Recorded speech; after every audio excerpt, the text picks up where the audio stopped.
like 1 o'clock, 1:30 in the, my watch is dead. I think it's about 1:30 in the morning. And so, yeah, it is a little bit later than it is in the UK by about a couple of hours. I don't know. It's hard to see what you can see, and everything looks like it's kind of streaming okay. Let me see if I can show you. So, yeah, we're inside this villa. Let me see if I can just show you around a little bit. You can see in the background, that's the pool. And that's outside the room. It's actually really nice that the pool is like lit up. See if I can straighten it. There we go. But inside the villa, look at that wall. That's a nice wall. That's what it looks like inside. I thought we would be streaming over there, but I thought this was the better background over here.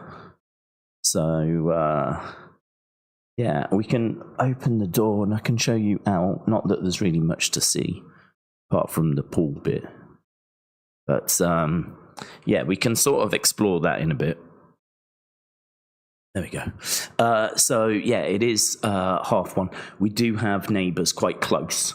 So, I don't know how the sound sounds. You're going to have to let me know. We're using, obviously, a very different microphone. So, yeah, I'm having to be a little bit careful with the noise.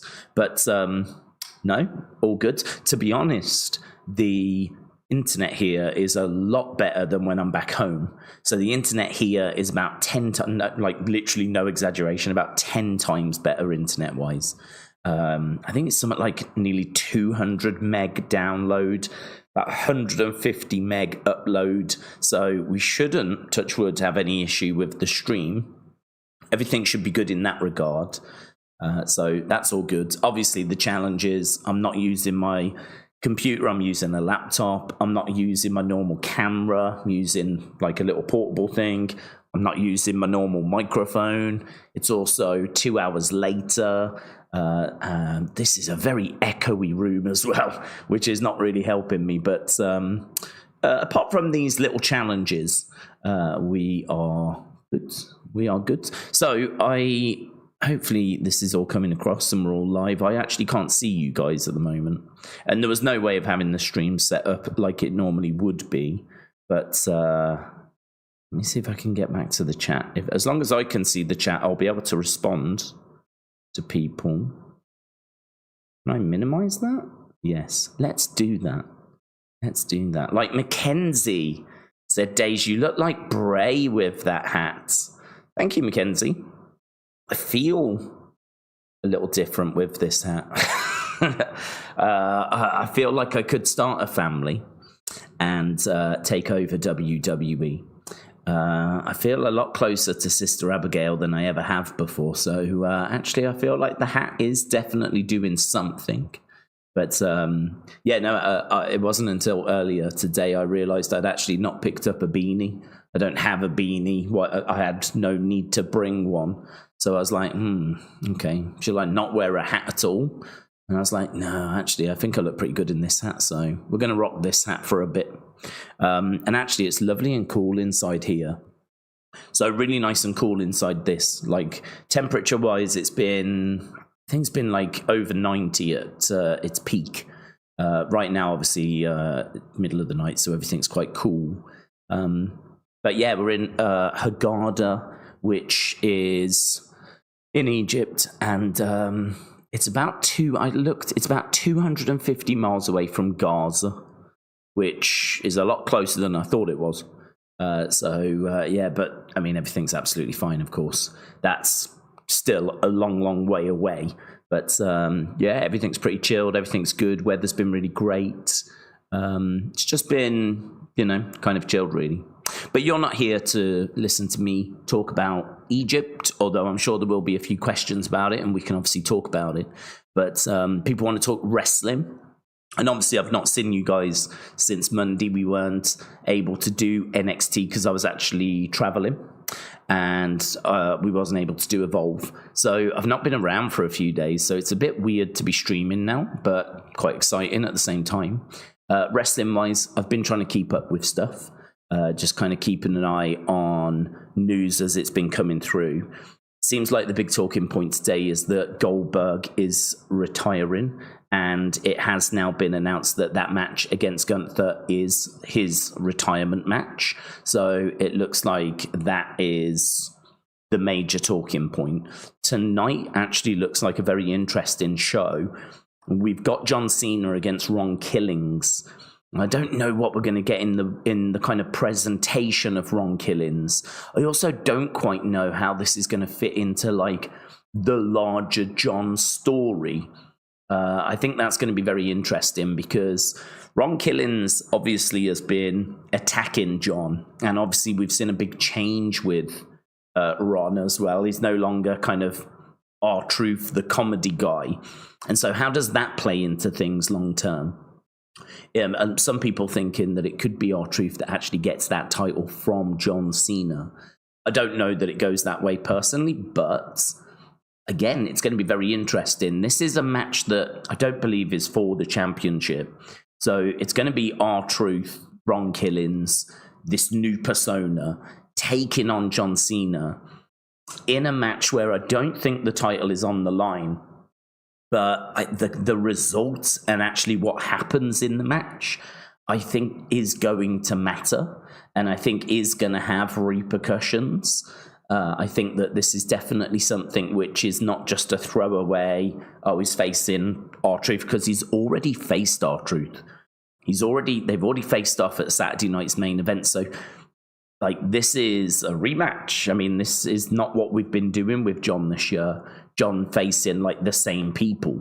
So yeah, this is obviously very interesting. Certainly when you add in the fact that R-Truth was released and then brought back because of the fans. And now we've got this new persona. There is a lot to dig into with that matchup, so we can definitely talk about that. As well as that, we've got semi-finals. I believe this is going to be Asuka against Alexa in one of those Queen of the Ring semi-finals. And I think tonight is Randy versus Sami. I did look at the kind of preview earlier. I don't have my normal screens. Obviously, I don't have my normal graphics or anything. And I know you guys can't see the chat, but I can see the chat. I've got the kind of screen in front of me. So, we can talk about what you want to talk about. If you want to talk about any of those matches, if you want to talk about any other news, if you want to talk about any theories or rumors, if you want to talk about Egypt, we can talk about Egypt. Just so that everyone knows, I think at the moment, the plan, as long as this goes well, is that we will do Raw this way as well. I'm still here for Raw, and then Tuesday, I travel back. So Tuesday, I think we will unfortunately miss NXT because I think I'm traveling again. But I should be back to do Evolve, back normal, right? Back home. So yeah, we're here for the weekend, basically. Here for the weekend. As long as all of this goes well, and so far, no dramas, we'll be doing it this way for Raw. We'll be back and we'll be streaming Raw. Then I travel back on Tuesday, and then we're just kind of back to normal. I don't think there's much in the way of disruption then. I think we're pretty much back to normal. But I would say just bear with the channel until the end of June. As soon as we hit July, I'm not aware of any issues. And then, yeah, I mean, we're just back on it. NXT, Evolve, Raw, Smackdown, just back to normal. So, yeah, I appreciate people bearing with us as we go through a little bit of a bumpy spell. Right, let's go through some of these super chats and messages, and then let's get over to the normal chat. So, William H. Boomer said, guys, I am now officially a member for a month. Well, Will H. Boomer, appreciate the support, my friends. And yeah, we'll be looking at kind of members stuff. And there is a post up on the members side, just sort of asking for any kind of feedback, really, anything you want me to read. It's a good opportunity right now for me to kind of just have a think about stuff and just kind of stop up, really. Not obviously, like, it's kind of hard to do on scenes and things like that. So it gives me an opportunity to think about stuff on the channel. And, you know, there is a post up, which if any members want to leave any comments, I've already read through once. But yeah, you can add to it. So yeah, if you are a member and you want to leave something for me to read and have a think about channel wise, there's a post up for you guys. Nick, shout out to you, bud. Nick Morgan, thank you, my friend, becoming a supporter, a member. Mackenzie, speaking about how I look like Bray. And WrestleBuzz said, the fedora looks great. Enjoy yourself, bud. Thank you, WrestleBuzz. Really appreciate it, bud. Aaron says, I'm going to go to Haggadah on Tuesday. I'm excited for SmackDown. Are you really? Aaron, are you? You're going to go to Haggadah? I actually went to the actual city, like the city centre the other day, and it was pretty weird actually, because we kind of booked this trip where you're meant to get a minibus and then it'll take you to Haggadah and then they'll pick you up a few hours later and bring you back to like the complex, right? And so I was waiting for this minibus and the minibus never arrived, and actually it was just a car. And so what they'd done is they'd just put a car on instead. I don't think anyone else wanted to go.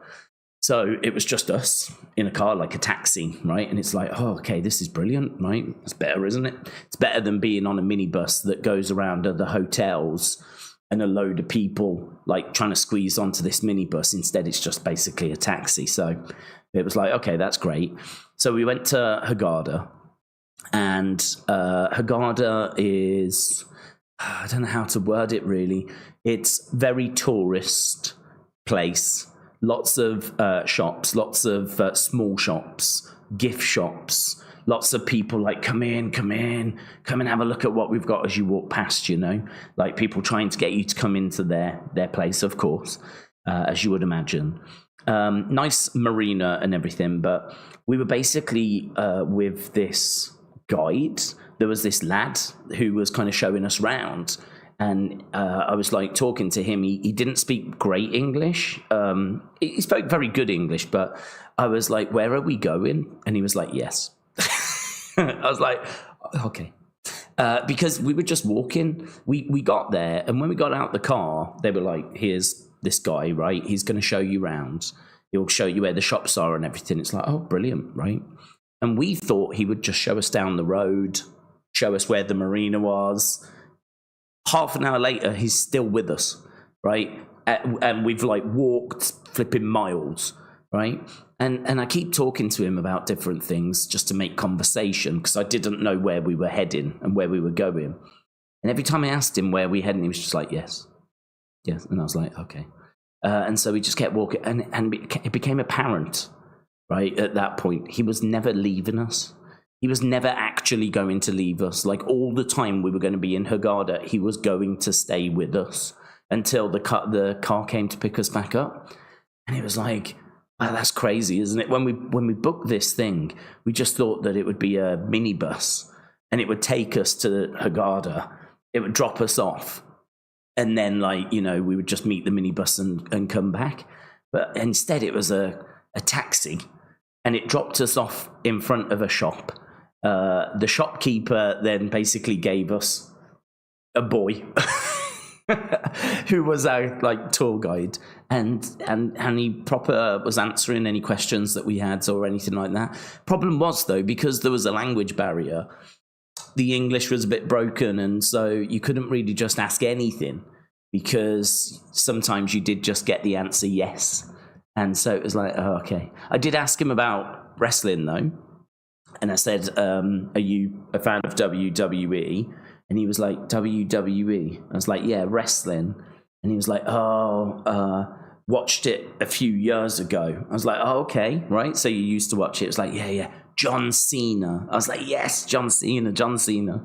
I was like, was there anyone else that you liked? He was like, oh, Undertaker. And I was like, yeah, Undertaker. And he was like, but I don't watch now. I was like, oh. I said, is it popular? He was like, no, not really. I was like, oh, okay. I mean, to my knowledge, they have been to Egypt, but I don't think that it is. It's clearly not on their normal schedule, right? They're not really kind of hitting like Egypt on a regular basis. But he was saying that like football, soccer is obviously the big thing here. But he was saying he's really kind of personally took to basketball, American basketball. He really likes American basketball. So like that's something that's really grown on him and appeals to him. So he was kind of just like telling me a bit about that and a few of his favourite players, whatever. But I couldn't really get much more out of him in regards to WWE. The other thing as well was that I did go into a couple of toy shops. So their toy shops are not... I'm sure they've got like toy shops, but the only ones that I've seen are kind of cheap in the sense of lots of cheap Chinese plastic, like fake action men and like fake Barbies and bow and arrow sets and, Skittles that you would bowl over on the floor that are just cheap plastic. The kind of stuff you would see in, say, a Five Below, a Dollar Tree, those kind of things. In the UK, a B&M or a Home Bargains. No, not really much that's really a name. I did see some Teenage Mutant figures, but it was only like a multi-pack, one multi-pack. And I did see some like Avengers figures, but again, I think that was a multi-pack. So you had like 4 or 5 figures in a box, but absolutely nothing WWE, no wrestling figures whatsoever. Nothing. And went into a supermarket as well. Went into this supermarket, and the 2 things that struck me. First of all, it was quite dark, right? I don't know why it was dark, but it was quite dark in there. Not pitch black or anything like that, but like, I don't know. It felt like it could have done with more lights being on, right? It just felt a bit dark in there. Like there was a bit of a power cut. And I was like, well, I wonder why it's like this, right? But the other thing was that there was birds. I heard all this bird sound flapping and flying, and they were just all like in the roof, just flying about above. And it was like, this is so strange, really strange. I wonder if that's a normal thing in like really hot countries or something. I have no idea. Like they have a problem with birds coming indoors or something. But this wasn't like a bird. This wasn't like a bird had got in. It was birds, lots and lots of birds. Like as soon as you walked in, you could hear the sound of loads of birds up in the ceiling. And the ceiling, I mean, it was just like, a normal kind of, Walmart type supermarket, grocery store. So like you could hear them, but you couldn't quite see them because there was, ducks and whatever up there. Not ducks, but, like air conditioning units, those kind of ducks. And then occasionally, like, they would just fly and you would just see them flying around. And it was like, this is crazy. Or at least I think it's crazy. We don't have that in the UK. We don't have birds inside our grocery stores, our supermarkets. So, yeah, it was pretty, that was pretty wild. So, we kind of went to Hurghada. But to be honest, like, there was a lot of walking and not really. I mean, the marina was nice. Could have gone for a drink at the marina. I think, honestly, if you're after bags, certainly if you're after fake things, I mean, I've seen loads of fake watches, fake shirts, lots of North Face and Diesel and, all that kind of stuff. If you're after that kind of stuff, loads of places to go in Hurghada. Loads of tourist kind of bits to, knickknacks, that kind of stuff to pick up as well. Weather's lovely. I mean, really hot in the daytime, of course. And people are really friendly. People are lovely. But I don't know. I mean, I felt like we probably was there for about just over an hour, just walking.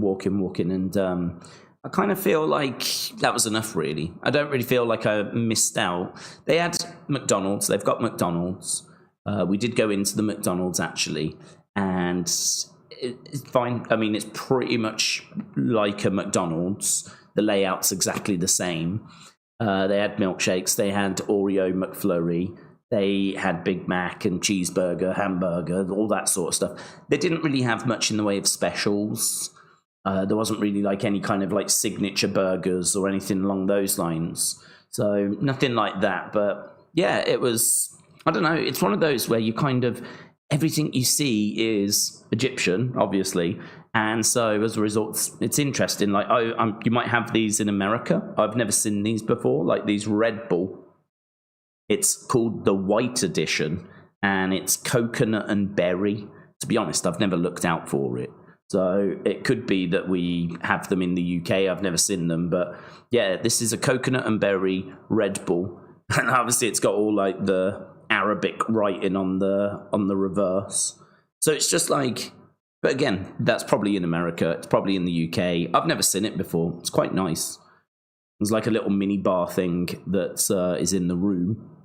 And it's got Coca-Cola in and a few beers, waters, things like that. But that was probably the most interesting thing. Coconut and berry. It's quite nice, honestly. I've took a shine to it.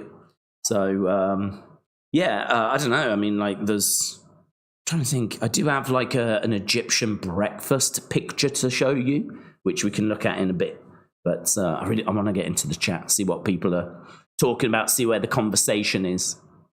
Mackenzie said, did we hear about the Evolution card with Liv? Mackenzie did, yes. So seems like she's out, and it seems like the card's being heavily changed. Apparently it's had big kind of repercussions, but I don't know what those repercussions are. Not seen anything in the way of specifics, but yeah, I mean, I keep hearing conflicting news as well, that some people are saying she's out for 3 months. I saw a report from one of the outlets saying she was out for 3 months, and then I saw another report saying it was more likely to be 6. So I don't know if you lot have heard anything more concrete in regards to it's definitely this, right? But I've read a couple of different things. I mean, she's definitely out of Evolution. I think we sort of knew that anyway. We were talking about that on Monday. I don't know if she misses SummerSlam. I mean, when SummerSlam early August, she's going to be, isn't she? She's surely going to be. Even if it's 3 months, she would be out. So I think she's out for the summer, at least. And, you know, seemingly the rest of 2025, if it is going to be the 6 months.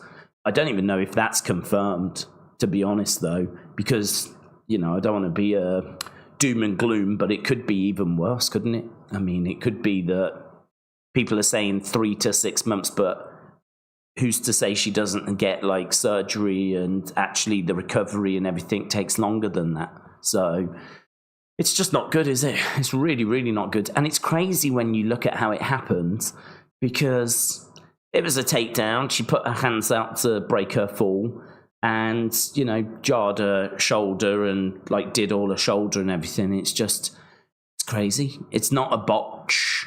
At the time, you didn't think anything of it.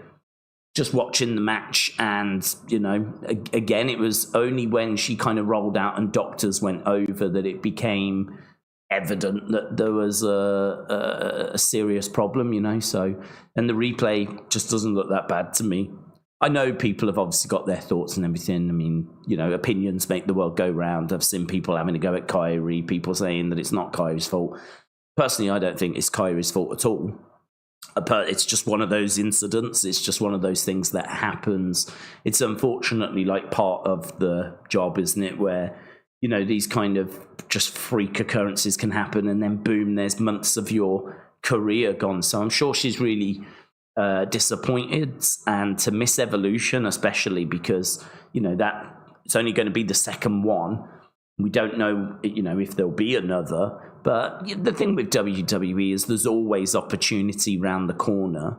You know, she'll come back and there'll be plenty of other shows for her to be on. And, you know, the crowd can't miss you unless you go away. So it gives her like a big return moment. So it's disappointing. And I'm sure she would rather it not happen. But I don't know. Obviously, it's better to look at the positives.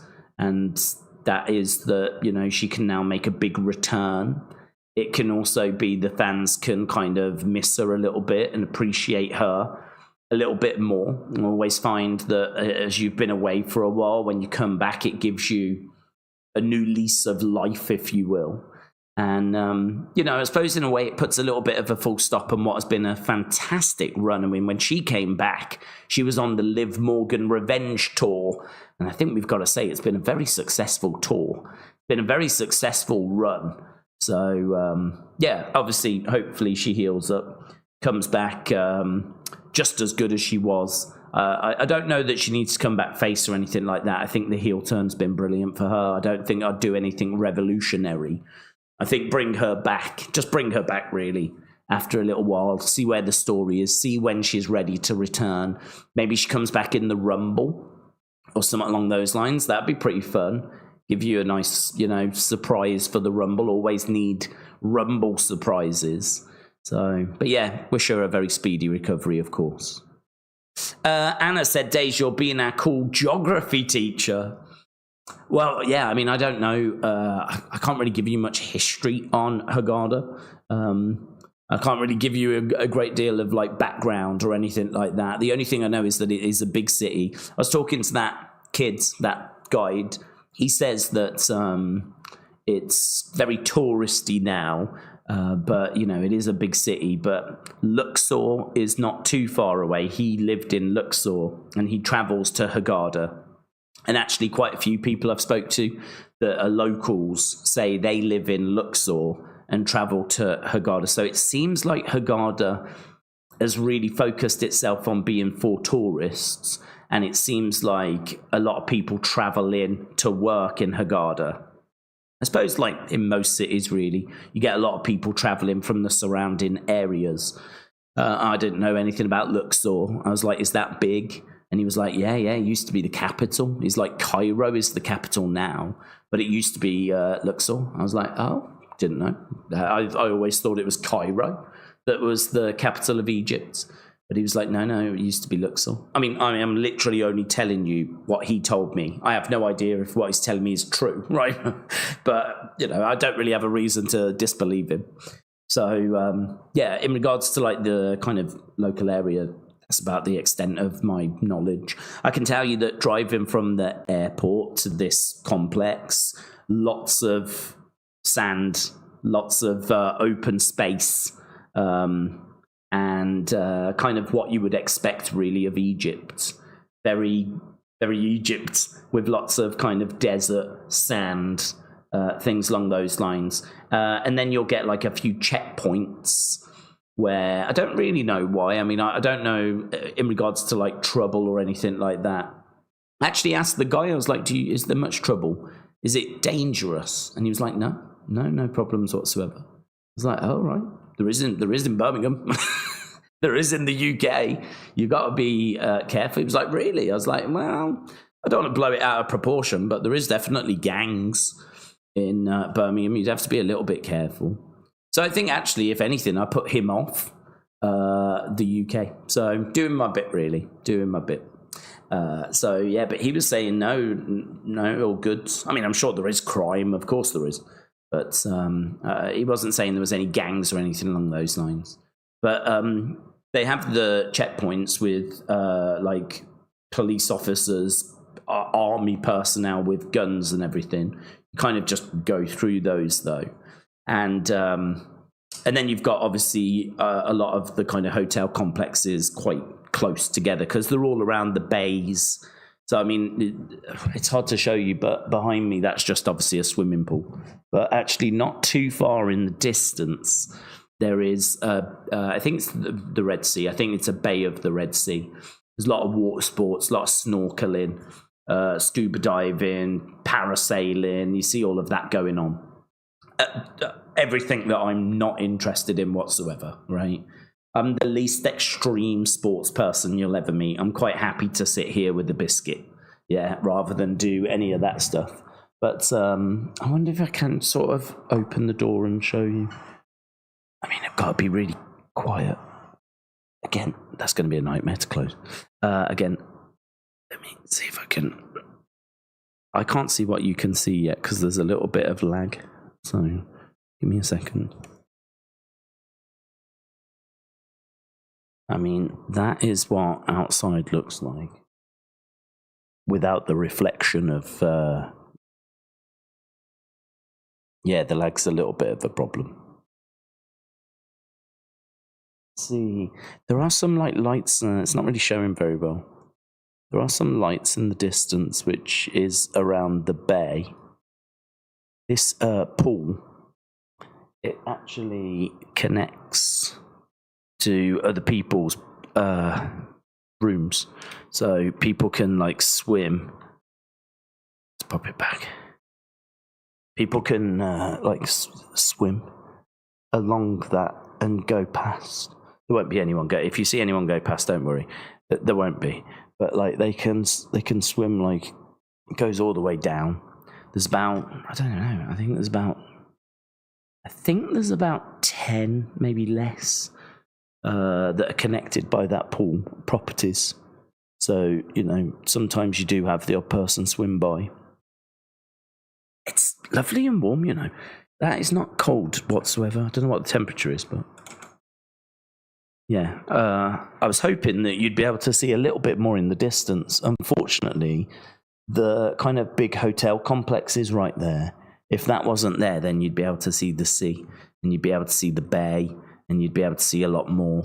So, but at least you can sort of see that. I think it's better to have it set up here than over there. So yeah, Anna, shout out to you. Ryu says, look behind you. That would be pretty scary, actually, Ryu. If I was sat here chatting and someone just kind of swum past, got out, and kind of, imagine that. That'd be like some kind of horror film type situation where, I mean, it's what time is it now? 2 o'clock, it's gone past 2 o'clock in the morning. Someone's swimming by and then getting up these steps and attacking me. That would not be fun. Well, it might be for you, but... Melanie says, I'm going to go to Hurghada tomorrow, Daze. 6-hour flight. Melanie, shout out to you. It was actually. It was about 6 hours in the end. I was under the impression it was going to be about 4.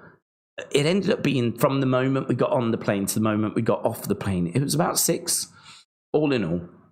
And I don't know why. It felt like it took ages after we landed to kind of get to, the airport. I felt like we did more driving than we did flying. We landed and then, I don't know, it took ages to get to the actual terminal. So yeah, all in all, it probably was around about 6. But that wasn't 6 hours of flying. Flight was, good, touch wood. Hopefully it's good on the way back. No turbulence or anything like that. So that was all good. I'm okay with flying. I'm not too bad of a flyer.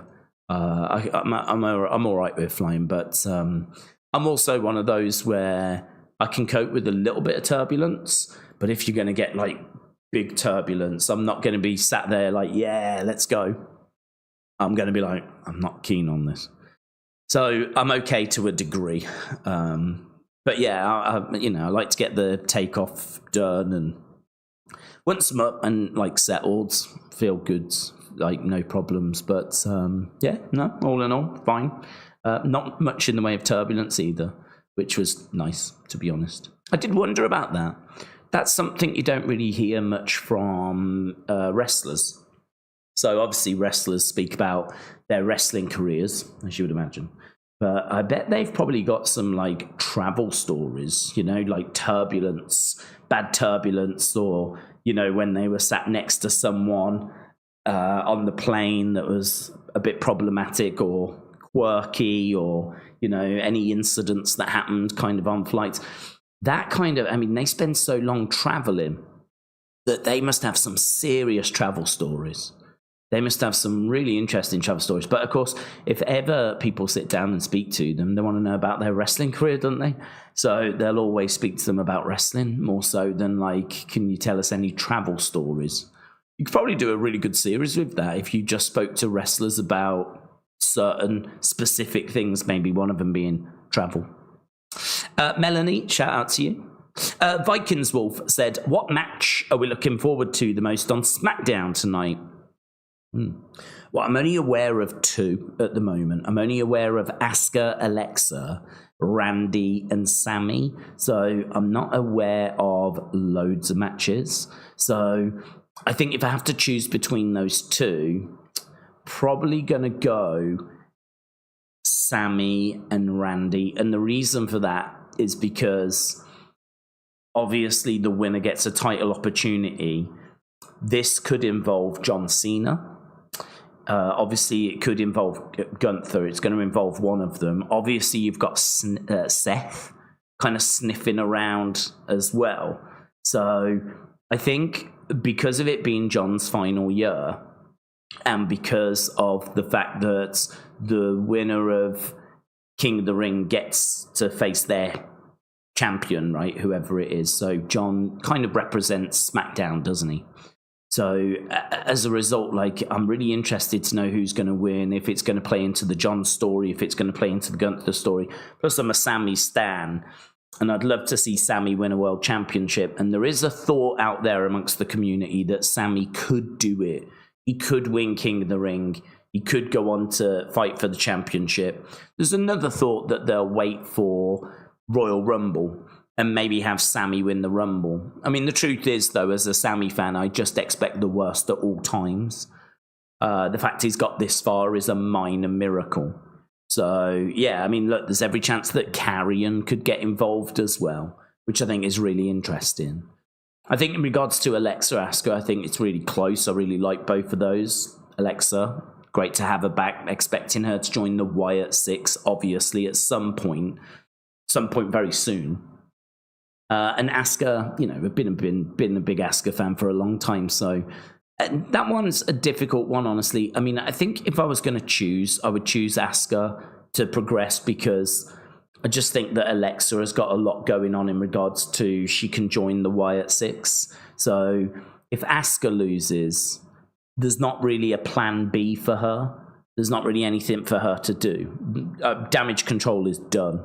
I read something the other day that Damage Control kind of quietly split up and they're not going to like acknowledge Damage Control. They're not going to have them do anything together anymore. Like, that's it. Damage Control is over now. So there's not really anything for Asuka. If she gets eliminated, then we've just got to find another feud for her. Whereas with Alexa, if she gets eliminated, well, we can just move on to her and Nikki joining forces, Alexa coming into the Wyatt Six. So there's options, basically. That's the point I'm making. There's options for Alexa, whereas I don't know what the options are for Asuka. I like them both. I'm definitely a bigger Asuka fan than I'm Alexa fan in regards to their kind of singles work. With Alexa, you know, I think what's made her most interesting has been her work with Bray and been her work with that kind of whole world. And to be honest, I think that's what a lot of her kind of fans would probably say as well. You know, there was a lot of people that when she was coming back, they weren't really interested in her being goddess. They wanted her to be around the Wyatts. And obviously we're expecting that to happen at some point. So, yeah, I think her future, to me, it feels like she doesn't need Queen of the Ring. It feels like her future's the Wyatts. Whereas with Asuka, I don't know what the alternative would be, you know? It's just going to be another feud. So, yeah, I think I'd go for the guys as being the match that I'm probably most interested in. Like, how's this going to go? And in regards to the women, I don't mind who wins, honestly. I mean, I like both of the women, but I do just worry a bit for Asuka if she doesn't get it. That's all. Right, let's get over to the chat, finally. Finally! Right. Netforce said, what do we think we'll do with the women's tag titles? Well, word on the street is they're not going to relinquish them. Word on the street is that they're just going to, I think, have Raquel and maybe someone else like Roxanne carry them on. I think I read earlier today they're not going to relinquish the titles. So, you know, that's interesting. I think the play is probably Roxanne, isn't it? Roxanne probably takes over from Liv, carries on those tag titles. And I think that's probably right, because I think they wanted to tell a bit of a story of Roxanne sort of replacing Liv, sort of like stepping in for Liv, and Liv, like, you know, not progressing in Queen of the Ring, but Roxanne did. And, you know, there's already been a few little seeds planted that Roxanne is going to take Dirty Dom away. So I think we can really get stuck into that now that Liv is injured. And, you know, maybe Roxanne and Raquel kind of carry on with those tag titles. But yeah, it was earlier today I read that they're not going to have Raquel relinquish those titles. So whatever that means and however they progress with that. First 48 Gaming said, I think Cena's really going to leave with the title so that they can get rid of the Vince design, said First 48 Gaming. I don't think so, to be honest. I understand where you're coming from. I don't think they see it as a Vince design. I don't think they see it as a link to Vince. You don't really ever hear of fans kind of saying that the belt's a problem because it connects to Vince, or that's not a conversation that ever really comes up in like our streams. I don't know that people look at that belt and think Vince, to be honest. So yeah, I don't know. I don't know that that's a reason for that to happen. They've got a big version of it outside of the headquarters, and I always think you can definitely change it. And I would be down for it being a bit more like the Winged Eagle with a big... You've got to kind of have a big WWE logo on it, because you need a big WWE logo, because we've said before the belt has got to do a lot of work these days. Like, there's lots of pictures that get shown of the belt on social media, and, you know, people just sharing images as thumbnails, or, you know, oh my God, I love this guy, and then there'll be a picture of the champ with the belt. But a lot of people might not say who that person is or what company they represent. And with social media these days, you need the belt to do a lot of talking for itself. So, you know, if you've got someone like Roman that looks incredible and he's got a championship belt over his shoulder, you sort of need the picture, the image to communicate what is this? Is it UFC? Is it boxing?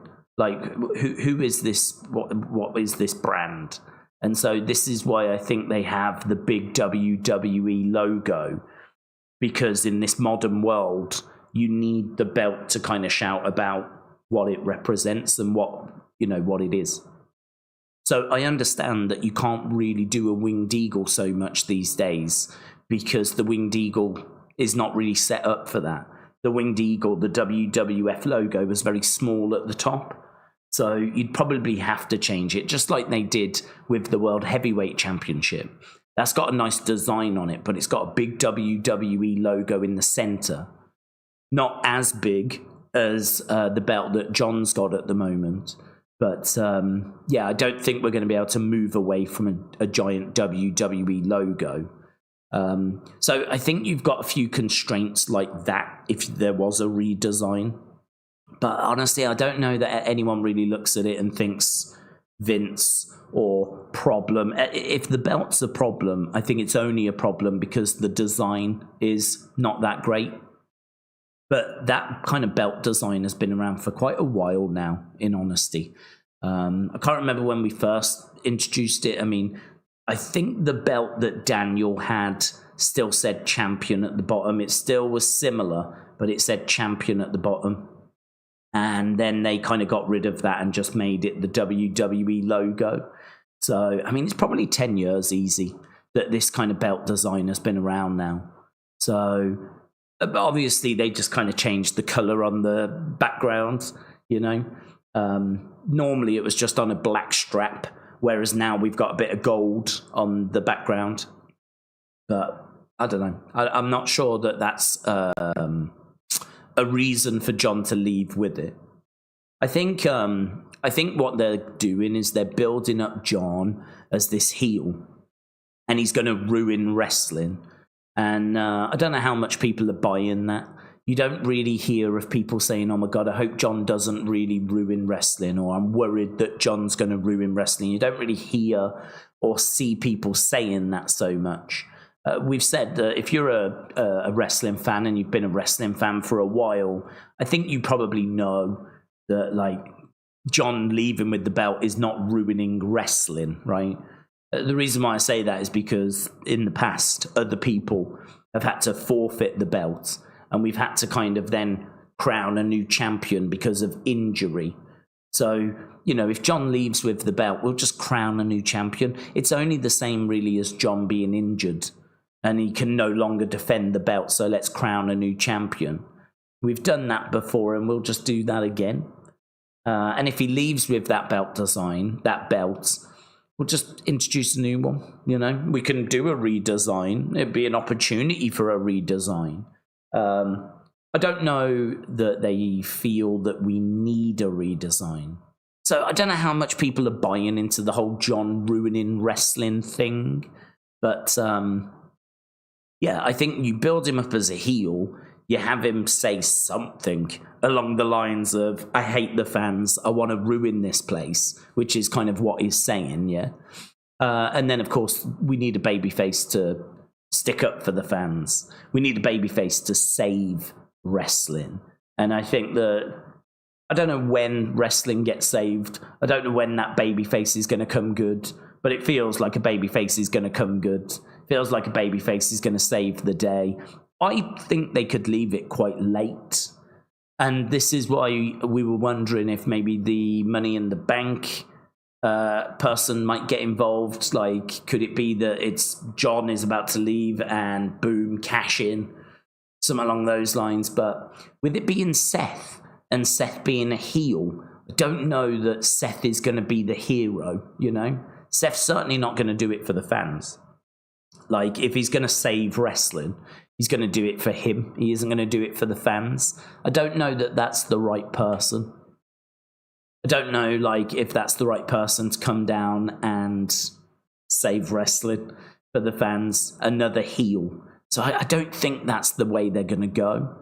So it's interesting because obviously we're trying to figure out how the story is going to play out, and there's lots of thoughts and lots of theories as to how it does play out. But I don't think I see John leaving with the belt. I think they're kind of building up the whole, I'm going to ruin wrestling so that someone saves it. I think someone does. I don't think that person is going to be Seth, but I'm not sure as to, again, how it quite plays.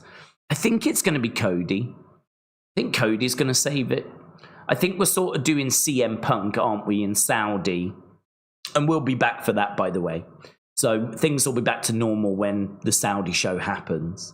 I will be back home. So we'll be covering that and we'll be all over that and that'll be fine. But yeah, who's going to save it? Who's going to save wrestling? Do we go with an established name like Cody? And it feels like Cody to me would be the person because I think John and Cody like each other a lot. I think they get on really well. I think Triple H sees Cody as the face of the company. If it's not Roman, I think the next face of the company for Triple H is Cody as a kind of baby face. And, you know, he had him finish the story and everything. And then Cena's beaten him at WrestleMania 41. And I sort of feel like that's got to be paid back. And I could see Cody somehow being that hero that gets the belt from John before John goes. How they do it, how they play it, how R-Truth is involved or Seth is involved, how the pieces fall, where Cody is the one to save wrestling. Hard to say. I've not mapped it out, but that would be the kind of mentally where I think it goes. But I don't know. I mean, honestly, there's so many different paths that you could go down, and there is an opportunity for someone else to be kind of brought up to that level, you know? So, you know, there's a few names that are kind of floating around as to that could save wrestling. But I think my front runner, if we were going to like do a bookies kind of most likely person to save wrestling, I've got to think Cody would be at the top. I think Cody would be at the top. I don't think Punk gets it in Saudi. I feel pretty good that Cena's going to find a way of leaving with that belt. Akeem said he believes in Joe Hendry. Carla said, I just realised I've got Daze on as background noise. I've just missed chatting with you guys, says Carla. Carla, I am fine with being background noise. I kind of feel like that's how most people enjoy, and I use the word enjoy very loosely, this channel. CJ said, we can see the computer screen. It doesn't bother me, but in case you wanted to cover it, no, I'm not bothered at all. It's a reflection, isn't it? Because that is just, obviously I've got to be a bit careful with like neighbours and everything, but no, there's nothing that I'm bothered about you guys seeing. So no, fill your boots. A. Jobson said, I've been drunk for days, waiting for days. Jobson, hope you're doing well, buds. Nice to see you around. Nice to see so many people around. I hope everyone's having a good week. Brian said it's going to be Mr. Iguana that's going to save wrestling. Tell you what a period of time he's had. You know, it's still seeing people sending memes and stuff for Mr. Iguana. So yeah, I mean, that kind of momentum for him it's still there. I don't know kind of what the next. I mean, I haven't had a chance to watch NXT. I mean, to my knowledge, he wasn't on NXT. So I haven't had a chance to see NXT, but yeah, there's still a bit of a buzz around. I'm still getting sent memes and pictures and things for Mr. Iguana. Obviously, it's settled, but we know there's obviously a lot of talk that WWE are looking to bring him in to do something in WWE. I would think NXT, of course. I don't know when, I don't know how, I don't know what that looks like, but yeah, there's still a bit of a buzz around for Mr. Iguana. Jay said, Villa's looking good. The evolution of the beanie is fire. Nathan said, I mentioned Trick. I think he would be perfect. Well, it would be big. I mean, I agree. It would be a big opportunity for a youngster. Someone that's just kind of coming through, that's, you know, not established themselves on the main roster yet. It'd be huge for them. Huge. So, yeah, I mean, that would be obviously great. Brilliant way to have like a youngster kind of brought into the fold. Don't know. The only thing I'd say is he's ready to be called up, but at the moment he's TNA champ and he is also developmental. He's a heel as well. So if it is to be Trick, you've got to, I mean, we've got 6 months less than that before John goes. Is it less? 6 months. So, you know, that's a lot that we need to get sorted, isn't it? Unless you're going to have Trick completely out of nowhere, having only been on the main roster for a month or two, kind of being the one to save it as like a real shock, you know? I kind of feel like we're talking the top title as well. I mean, that is putting a rocket on him, isn't it? Hard to see them doing that. Hard to see them kind of from where Trick is right now in developmental to in 6 months' time being the person that beats John and makes sure that belt doesn't get taken away. It's kind of hard to see that happening. Like, so I'd say from a likely point of view, it's probably not the most likely thing, but it's definitely an option. It's definitely an option. You could say the same with Oba. I know Oba's a little bit more of a heel as well, but you know, you could bring him up to the main roster and he could be a babyface. But I don't know. I feel like you would do that around the World Heavyweight Championship. I don't know if you'd do that around the WWE Championship, you know? That's a big belt. That's a big title. It's the top title, you know? Hannah said, Daze, hi, hope you are well. Question was the Punani Master able to score some Punani in Egypt? Massive shout out to you. To be honest, it's been really, really busy. I have not really had any chance or time to really do anything other than day one, have a look around the complex. So this hotel, this complex, it's quite big. and it's got like several different restaurants, and it's got like how many different bars? I think there's a map. There's about 8 different bars, and I think there's about 8 different restaurants. So I've sort of set myself the goal of having a drink in every bar and every restaurant, right? So I think I'm up to about, I think I've done about half at the moment. So I've got another 9 or so to go, right? Of just having a drink in each of the different bars. Some of them are like pool bars as well. So it does mean that I'm going to have to get in the water to, like, you know, be able to swim up to the bar to order a drink, to have a drink in every bar and every restaurant. So I just thought that would be a fun little target to set myself, right? So we had gone for a walk around, had quite a bit to drink day one, right? Ticked off quite a few bars day one, so little bit of jet lag, all of that, and so that was day one. Day 2 was Agata, going to the city. The drama of like having the tour guide basically walk us around for an hour, not knowing where we were heading or anything. So did all of that, managed to get back. There was a little bit of drama with the room as well. So the original room that we was in was right by the restaurant. The restaurant's just the building kind of behind me, not the big one. There's another one just there. That's one of the restaurants. There's quite a few restaurants, but the one restaurant is right there, and our room was right by it. So if you was like outside, everyone whilst they were eating would be able to just see you, and it was a bit uncomfortable. So yeah, it was like we asked to move, and they said they couldn't move us for a couple of days. So it was kind of like, that's why we ended up going out, because we were like, okay, let's do that now. So we went out.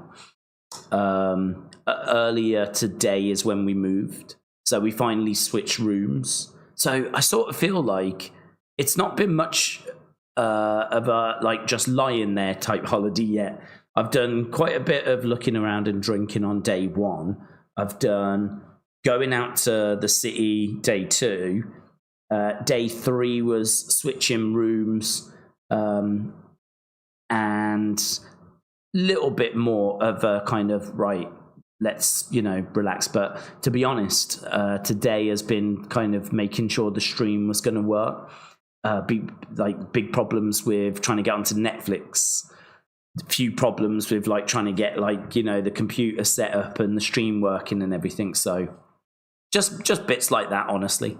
So I sort of feel like what I've not had yet, and I won't even really get it tomorrow, because obviously right now it's 2:30 in the morning, right?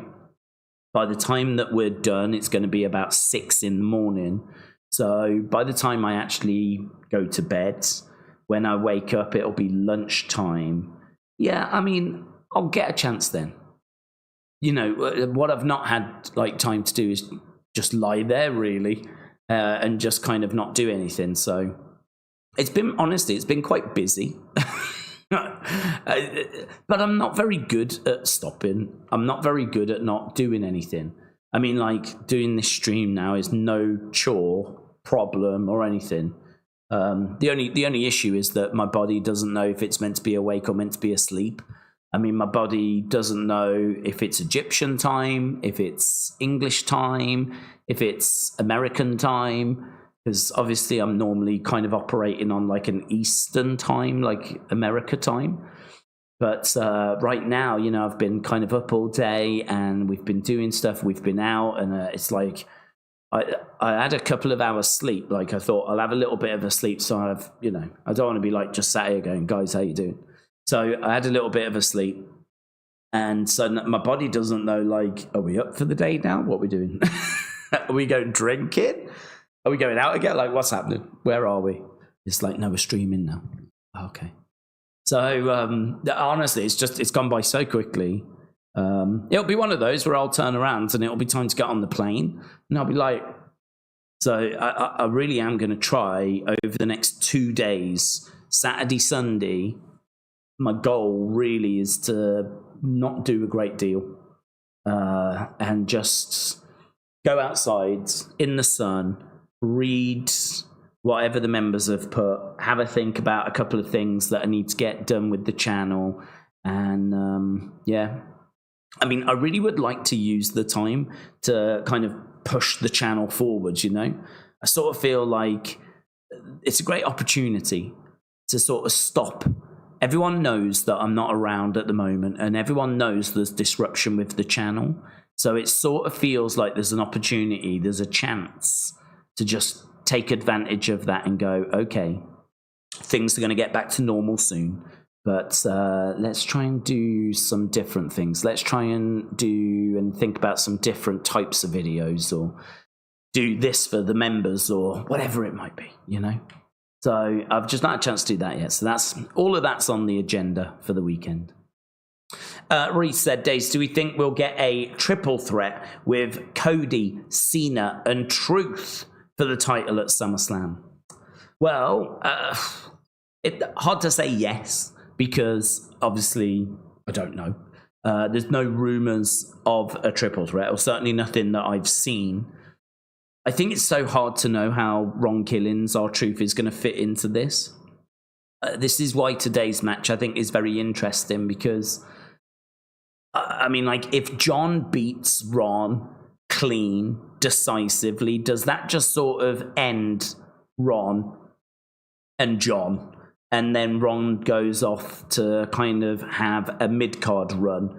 Does he go after? Does he pop up again and try and, like, what's his purpose? What is it that Ron Killings is trying to achieve? He's on this final run. I don't know how long his contract is for. I don't know what he's trying to achieve. I don't know what his purpose is, what his focus is. Yeah, I don't know. It's difficult. Because I don't know if today is kind of him done with John, or if it launches onto something more. I don't know. I don't know. I think it's really hard to say. I think he does have a character of different split personalities. When he does his promos online, he talks about how he's in the driving seat now. And there was a little thing where he seemed to be talking to himself backstage. It seemed like Ron Killings was saying to R-Truth, I've got this now.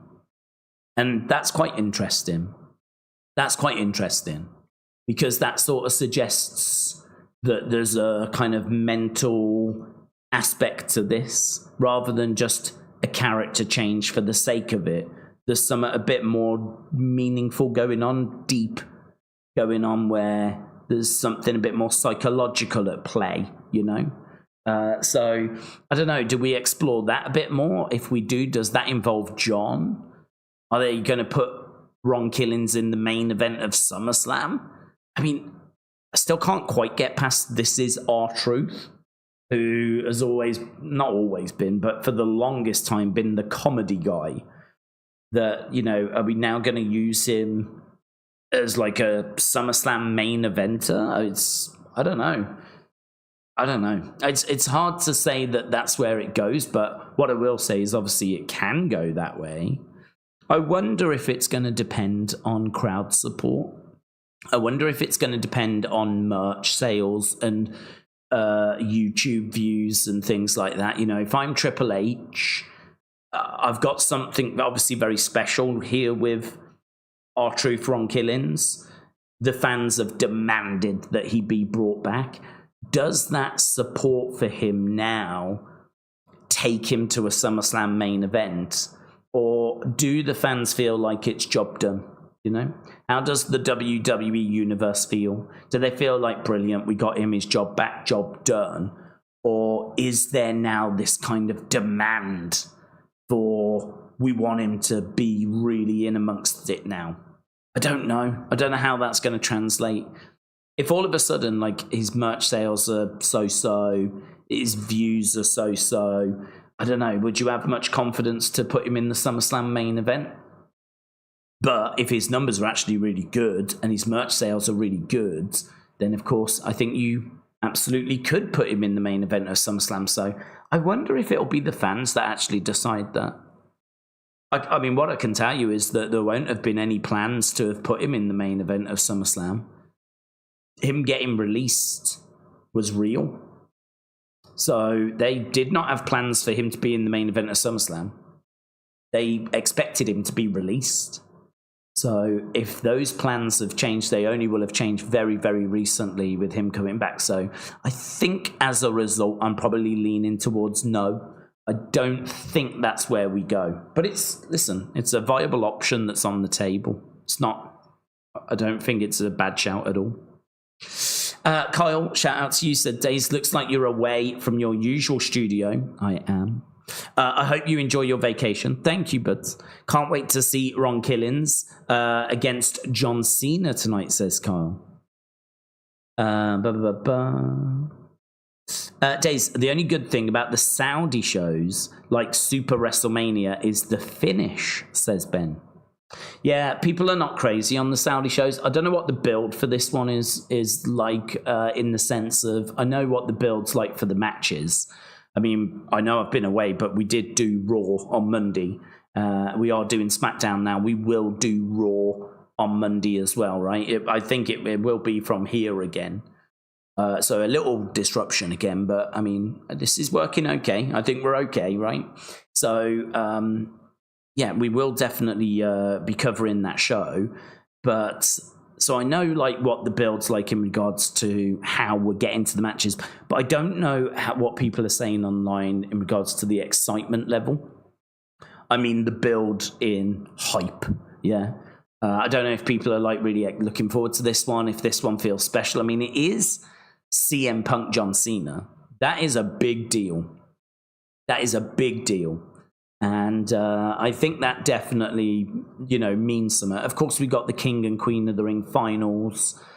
That's going to mean something as well, because the winners of those will go on to face their relevant champions, I believe, at SummerSlam. First 2-day SummerSlam as well. That's huge. SummerSlam this year, absolutely massive. Absolutely massive. So this is a show that's obviously really setting that show up. This Saudi show has actually got big repercussions, which is good for Saudi, because one of the criticisms of the early Saudi shows was that they were kind of their own spectacles in many ways. There wasn't loads on those early shows that had big repercussions going forward. You would have these kind of one-off type matches, legends coming back to have matches, the greatest Royal Rumble. The winner of that was Braun, and he got a belt that we never saw again. I don't even think we mentioned it again, right? We never saw the belt again. It was never really mentioned again. It didn't mean anything. I think these shows are better because they're a bit more meaningful. So actually, if it was just the winner of King and Queen of the Ring, that's it, then maybe I'd be a bit down on it. But the fact the winner gets the title shot, and that's going to impact SummerSlam, that matters, yeah? And obviously, this is Cena, CM Punk, and I think it's being billed as one last time. So I don't think we're going to be getting Cena, Punk again after this. That's a big deal. So, yeah, I don't know what the hype's like out there. I've not obviously got my finger on the pulse of kind of what the fans are saying outside of what I'm reading now. But, yeah, it's definitely... I like the fact we've got so many shows around. It's great, obviously, for us, because it gives us more streams and it gives us more conversation time and it gives us plenty to focus on and talk about. So I like it in that regard. But... equally, I don't know, I think the pay-per-views would obviously feel a lot bigger if there was less of them. If they weren't like arriving like buses, kind of coming every couple of minutes, then, the ones we would get would feel a lot more meaningful. So, I don't know, it's a double-edged sword, isn't it, really? These Saturday night main events have definitely made the schedule feel a bit cluttered. But it's hard for me to criticize that because I like to be busy. And if we didn't have like these shows, we'd be doing UFC or something else, which is fine. I like UFC and I'd be fine to do that. But ideally, I'd rather do WWE because we're a WWE channel. We're largely a WWE community. And so it's a double-edged sword, really. Loads of shows takes away that special feeling, but equally it gives us loads to look forward to, loads to talk about, extra streams, means we can meet up and have a chat more regular. Yeah, it's difficult, to be honest. Double-edged sword on that one. Ron deserves King of the Ring, says Dean. Then go on to take John. Ron Killings, not truth. If it is two different people, he should beat John, but not necessarily for the title, but as a way to get revenge. Yeah, I think the match tonight is not for the title. I don't believe it's for the championship tonight. So, maybe he does get the win tonight, and maybe it's going to be, a big deal where I don't think John has lost a singles match so far this year. No, I don't believe he has, because his first singles match was WrestleMania, because before that he'd done Elimination Chamber and he'd done the Rumble. So I believe his first singles match this year was WrestleMania, where he wins, and then obviously he's kind of carried the title since then.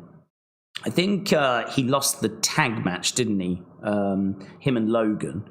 But I don't think he's lost the singles. So, yeah, maybe he loses in action tonight, maybe thanks to CM Punk. Maybe that's the play, is that CM Punk is going to cost John, and that gives Ron Killings the victory. And maybe that's the play. What that means for Ron Killings going forward, I'm not sure. I don't know if that means that he stays around the conversation, whether that earns him a title shot down the road, or... See my point? I can't quite read where this goes. I like it though. I'm not down on it. I like it. I like the fact I can't read it. I think there's been a lot about this story that's been unpredictable for me. If you'd have said to me like the start of the year that we were going to turn John heel in his final year, I would have said no. I don't think we're going to do that. And people did say that to me. And I did say to them, I don't think we're going to do that, because, well, we've spoke about it many times, haven't we? People are buying tickets to see John one last time. He'd had more support than ever. Everyone was kind of united behind him finally, because he's a legend and he's inoffensive. He wasn't coming back and getting in the way. He wasn't coming back and beating the young guys. He was coming back and putting people over. Yeah, he was giving other people victories. I think he put Solo over, and I think he put Theory over. And so he wasn't a legend coming back getting in the way per se. He was a legend and a massive name, one of the biggest ever in WWE history, that was actually coming back and putting the young guys over. And so really, more than ever, he was getting great reactions. And so for this to be his last year, where he's going to places for the final time to say goodbye, the idea that we would turn him heel seemed like that's not the play. Yeah, this isn't the right time. If we were going to do it, we would have done it. Well, here we are. No, we've done it. We did it. And obviously, people can debate whether this has been a success or not. And I've seen that conversation playing out many times on social media. But look, it is what it is. I think they're making the best of it. Some people really enjoy it. I think it's been a bit hit and miss, personally. I think it's had some moments, some good moments. The fact that John is heel means that we can have like R-Truth as babyface. If John had stayed face, then we would have had to have done something different with R-Truth. I don't think we could have had R-Truth against John. That would have been babyface against babyface. And so, it's given us that opportunity. John against CM Punk would have been a little tricky unless we turned Punk heel. So, there's definitely things that I think have worked about it, but I think there's things that haven't as well. So, yeah, people can debate whether it's been a success or not, but it's happened. And as a result of us doing stuff that I wasn't expecting, as a result of us going down roads that I genuinely did not think we would go down, it does now mean that I'm sat here like really not sure as to where we go next. And that's why I think this match tonight is going to be very interesting. As soon as I saw the preview earlier for the show, because I couldn't remember what the show was, I couldn't remember what we had announced last week. I was kind of like, oh, yeah. So not only is John on the show, that's exciting. He's going to have a match. That's really exciting. And it's against Ron Killings. And how does that fit into things long term? And that's kind of where my head went when I saw that. So I don't know. Some people might look at it and say or think to themselves, this doesn't really mean anything. It's not for the title. I don't think this is going to mean a great deal. But and I understand that. I think there is something more to it. I think there's something more to it. I don't think this is just one and done. I think actually Ron could win thanks to Punk. But what that means going forward, I'm not sure. We're going to have to find out. Right, let's go over to a couple of super chats that have come through. Oh, a few, actually. I'm a bit behind here. Vikings Wolf, shout out to you, said, what's the thoughts about Ron versus Cena? Could we see Ron beat Cena clean without shenanigans? Or does Cena do as usual? He's going to hit Ron with the belt for the win. Vikings Wolf, shout out to you, bud. I think I am seeing Punk get involved and Ron winning. We've already done Cena and the belt, have we not? I'm trying to think back to the finish at Saturday night's main event. I think that might have been the belt hitting R-Truth with it. 1, 2, 3. So I feel like we've done that finish. So I think now you need something. You need a talking point. We don't, Ron Killings is on this run, isn't he, since coming back where he's cut his hair. He's cutting these fiery promos. I mean, online is like swearing his head off.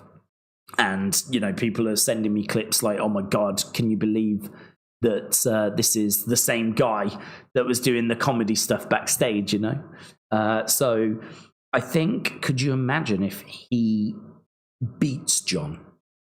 I don't know that you do it clean. It absolutely could be. I mean, if he gets the victory and it was clean, again, what road does that take us down? But I think because we're building CM Punk and Cena, I feel like Punk being involved is probably the play. So perhaps John goes to hit Truth with the belt, Killings with the belt, does it, connects, Punk gets involved, knocks Cena down, Truth comes round, puts Cena away, 1, 2, 3, Ron Killings wins, Cena's livid, Punk's got a big smile on his face, sets up their match for the weekend, Ron Killings gets the victory, that'll go all over social media, and it'll give him something to brag about. What it means, though, I'm not sure. Like, does he then earn a title match? I don't think you add him to the Punk match. I think that would be a shame, honestly. Cena Punk one last time, I think, is really exciting. To have R-Truth get added to that would be a bit of a shame. Yeah, it's tricky, isn't it? Because people love Ron Killings and people love R-Truth, and people, I think, would like for him to get an opportunity like that. But equally, I mean, I don't know about you, but like CM Punk John Cena one last time, just want to see that as a singles match. I don't really want to put Ron Killings in that. I don't feel like he needs to be in that. I feel like let's just do it as a singles match. I'm pretty sure Cena wins. And then, I don't know, do we do Cena Killings for a third time? You see my point? Like, I don't know. I don't know where it leads. I'm quite interested. It's Kaz said, hope you're having a great time in Egypt. Hashtag keep the hats. Well, to be honest with you, the hat's not the most comfortable thing in the world. It's kind of like sitting a bit like back like that. It just feels a little strange. I don't know. It's very not like a beanie. But breaking news. But yeah, I'm not a hat person. Like, I don't really wear baseball caps or anything. The only reason I ever wore a beanie was, people know the story here. was that I would when I started the channel, my hair was quite long. I used to have it like slicked back. Think Fury. I don't know if you've ever seen Brad Pitt in Fury. I was exactly the same. I was basically Brad Pitt out of Fury, where like the sides were shaved and the top bit was like hair that went back. And in order to do that, you need to put quite a bit of product on your hair. So I would obviously get my hair sorted in the morning, go to work, and look like $1 million, of course. But then after the end of like a hard day at work, your hair isn't looking on point quite as it was in the morning.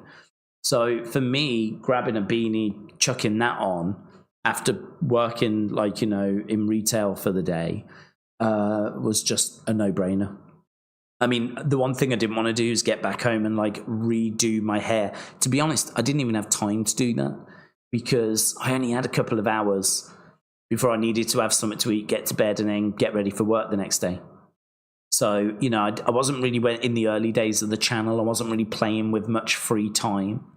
So the idea that I would use the kind of free time I've got to do my hair again is like not happening. So that's where the beanie came from, was just convenience. Going to put this on. And then honestly, like it just became a bit of a thing really, where if ever I didn't wear it, people would make comments. And I don't know, it just became a bit of a thing. I suppose in a way, like stuff like that, I don't really like it getting in the way of wrestling talk. If I don't wear the beanie, it becomes conversation. And then that conversation sort of gets in the way of the conversation about wrestling. So I just keep wearing the beanie. The only reason I don't have it now is I didn't think to bring it, right? And I thought about that the other day. I was like, I should have brought it. If I'd have brought it, I'd be wearing it now. But I didn't think to bring it. So, that's the only reason why I've got this one on instead. But yeah, I'm not really a hat person. But as I was coming out to Egypt, I knew I wasn't going to bring a beanie. But I kind of shaved my hair quite down because, it's hot here. So I didn't want loads of hair. So I've shaved it right down. And then I thought, that's actually probably a bad move. Because now my scalp is a bit exposed, probably going to burn. So I was like, oh God, I'm probably going to need to get a hat now. So I literally bought this the day that I flew. I just picked it up and I was like, that'll do. That'll do. So I'm not massively a hat person, but that's how that came about. Wrestling Russ says, Daze, love you, enjoy the vacation, and hello to the community. Wrestling Russ, thank you, my friends. Really appreciate the kind words. And thank you to everyone that's joined us. I know, as I said, there's disruption. I know that this is not ideal, but as we said, it kind of came about last minute because of my dad retiring. And he wanted to do a bit of a family thing. And this is a place he's been to before. He loves it here. Because it was so last minute, he was able to get a good deal, good price. And that was it. I mean, he booked it and he was like, let's go. The only thing I was able to do was make sure that it was not during any big show. I don't think, this is fine as an exception. I think people are all right with it. It's a bit intriguing, I suppose, in a way. I'm intrigued. I don't know what Egypt's like. I went when I was young to see the pyramids. There was like a school trip. So, spend a week in Egypt. And because Egypt, it's a bit weird. If you say that you're going to Egypt, it is quite a fancy destination to be going to, even in England. If someone says they're going to Egypt, it's like, oh, very nice, right? But actually, it's not that far on a plane. It's 5 hours, something like that, right? So it's not like 10 hours, 11 hours, 12 hours. No, you know what I mean? And so from the UK, it's not terrible. So it's one of those where it can be affordable. It can be, a destination that people do go to. In fact, a lot of my friends have been to Egypt. A lot of people I know have kind of done Egypt as a holiday destination. But yeah, even in the UK, if someone says they're going to Egypt, it's like, oh. The place that people go to the most in the UK is probably Spain, maybe France, you know, those kind of places. Portugal. If you say you're going to Egypt or Florida or something like that, it's a bit more, oh, very nice. So, yeah, you know, even I was quite intrigued as to what it would be like, because it's been a long time. And this is not a pyramid holiday. We're nowhere near the pyramids, so it's not like seeing the Sphinx and doing the pyramids, whatever. It's literally just get as much sun as is humanly possible.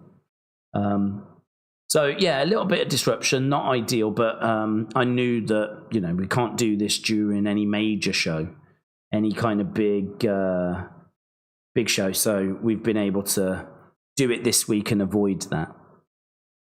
Ah, lovely. Smackdown is ready to be watched. Do I turn it down? That's going to be a... Okay. There we go. There we go. Right. So it says the show starts in 2 hours 17. I am watching this on Egyptian Netflix.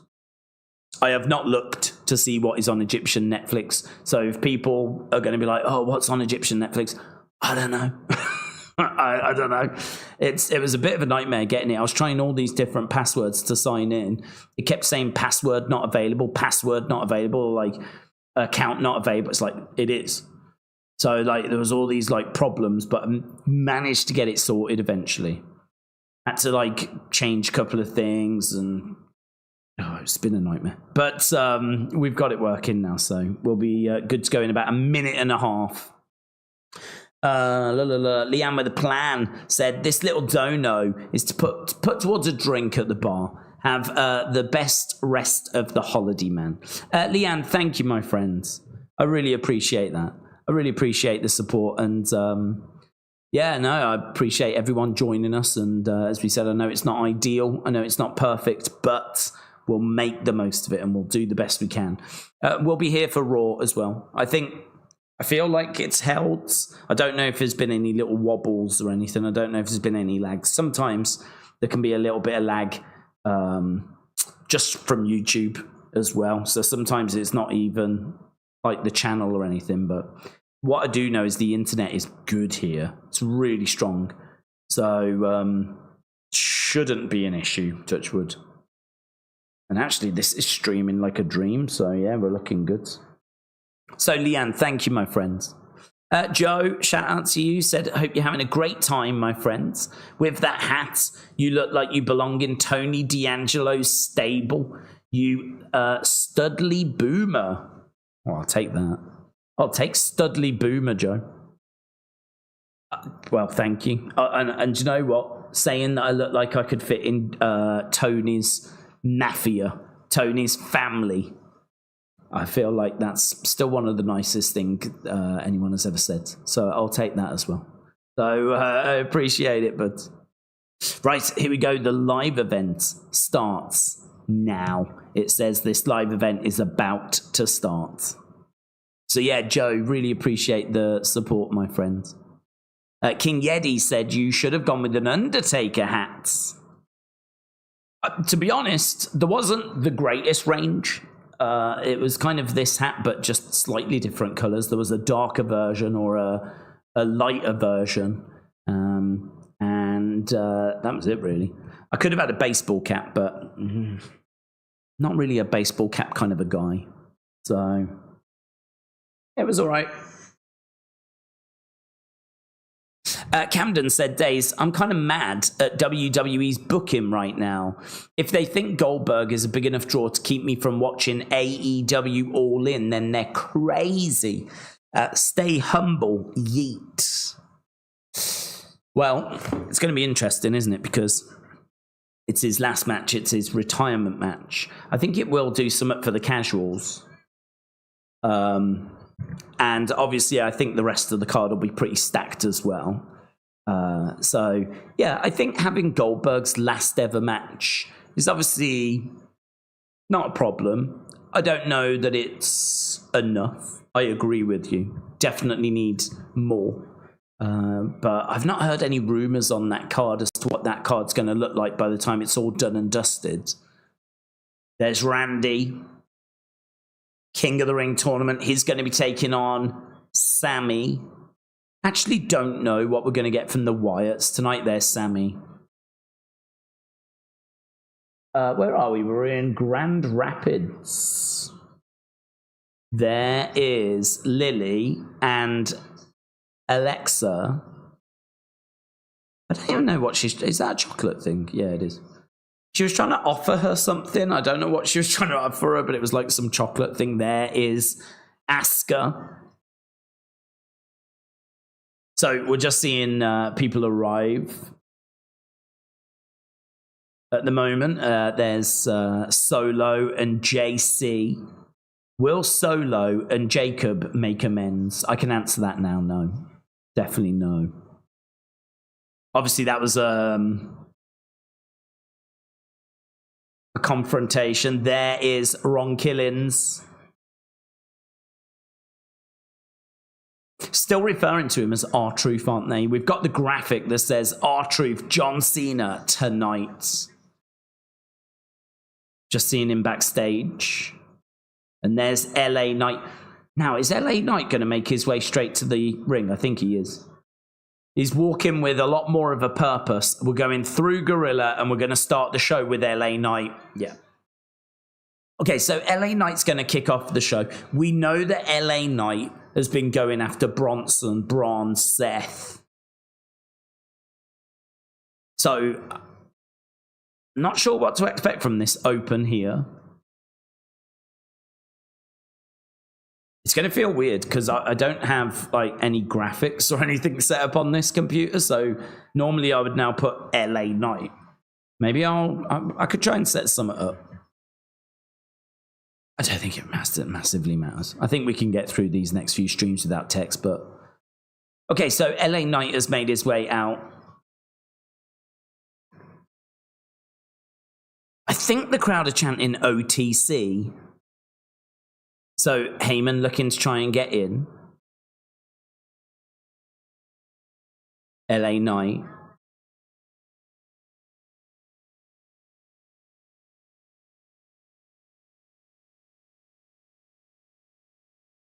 Okay, there's been a lot of bad blood that's gone down between you and Mr. Seth freaking Rollins. This is big for LA Knight, isn't it? Being involved with Seth. With all due respect.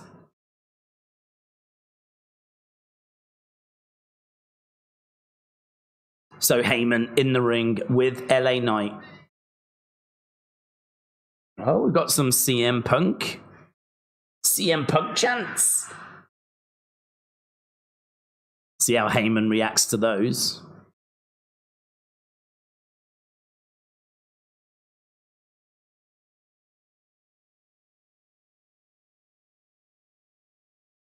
Oh. Heyman says he's the biggest LA Knight fan.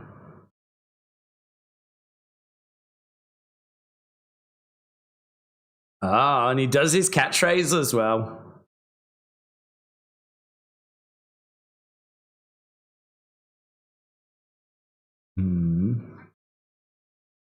You boos for Seth.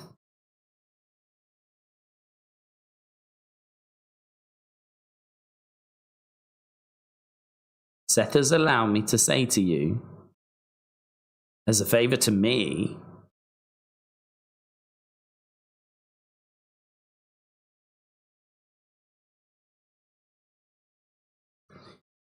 it's time for you to get the hell out of Grand Rapids, Michigan. They're really putting a rocket on LA Knight here. Otherwise, something really bad is going to happen.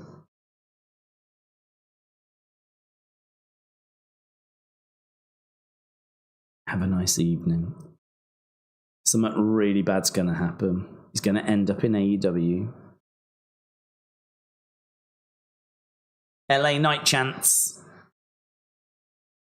I wonder if the numbers are telling them this is the direction to go, you know?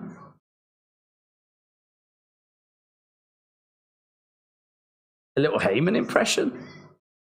Did you just threaten me? LA Knight.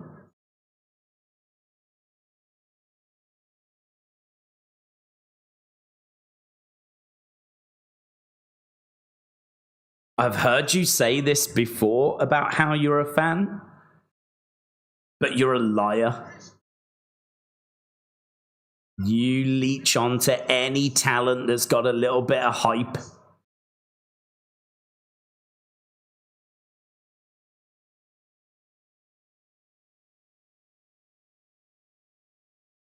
I mean, it's not wrong, is it, to be honest?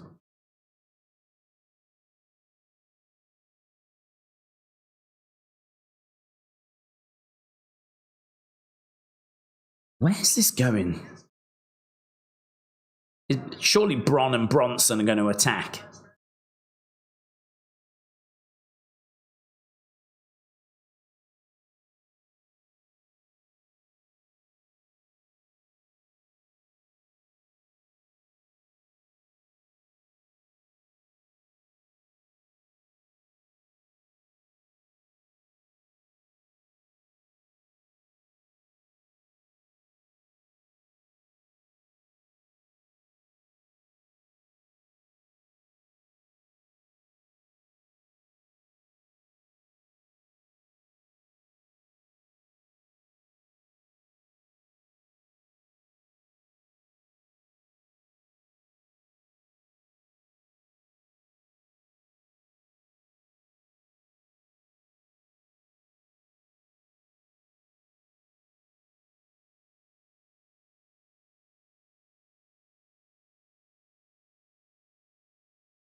Have no idea if this is going to be working, if this is going to be coming through.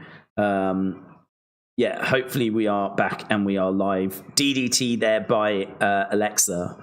So, yeah, I mean, it just seemed like everything just died. Everything just went. I don't know if it's connected to the fact that we turned Netflix on. When Netflix wasn't on, everything was okay. As soon as I turned Netflix on, things kind of crashed. So, I don't know. I mean, the internet is good. It's strong. It's back. Was it just a moment?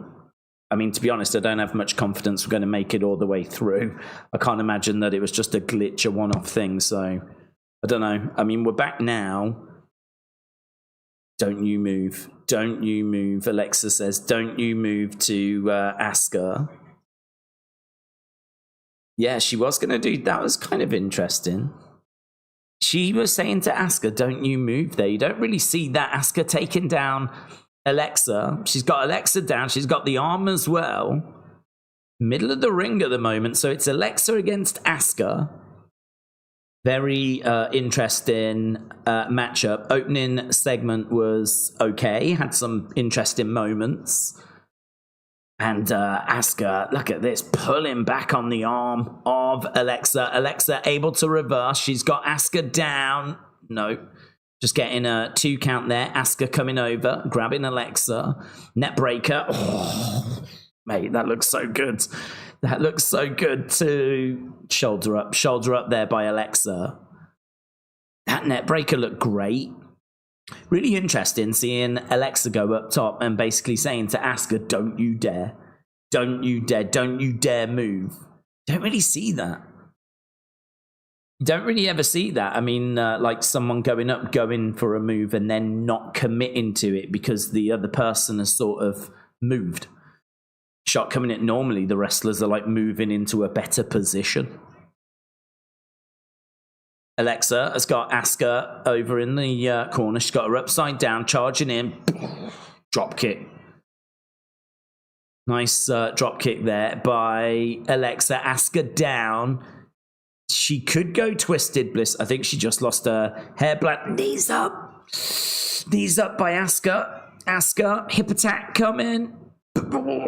Gets it. Goes for the pin. 1, 2, 3. Asuka wins. Asuka wins. Asuka beats Alexa. And honestly, I think that was a difficult one because I think people really like both women. So you could have gone either way on that one.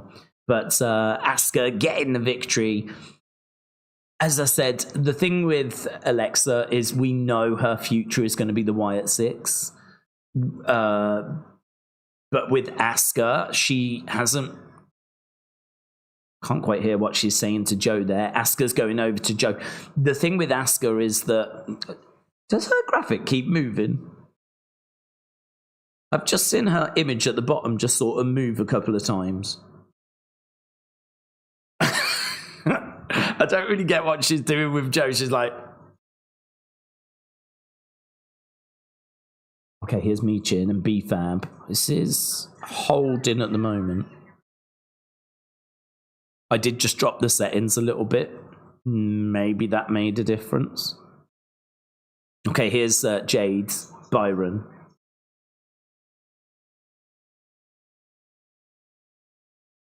Yeah.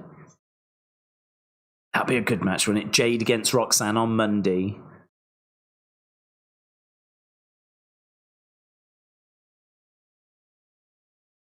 So, yeah, that's Asuka through to the finals. That's pretty big news, actually.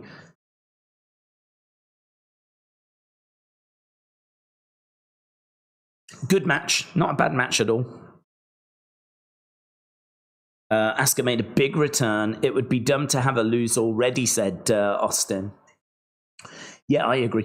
The only thing I didn't know is if someone would kind of interfere, because if someone was to come down and interfere, that would give Asuka a feud to go and deal with.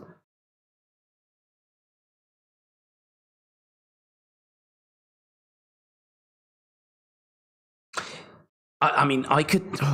it's going to be tricky because you could see Roxanne going through to the final, but you could see Jade as well.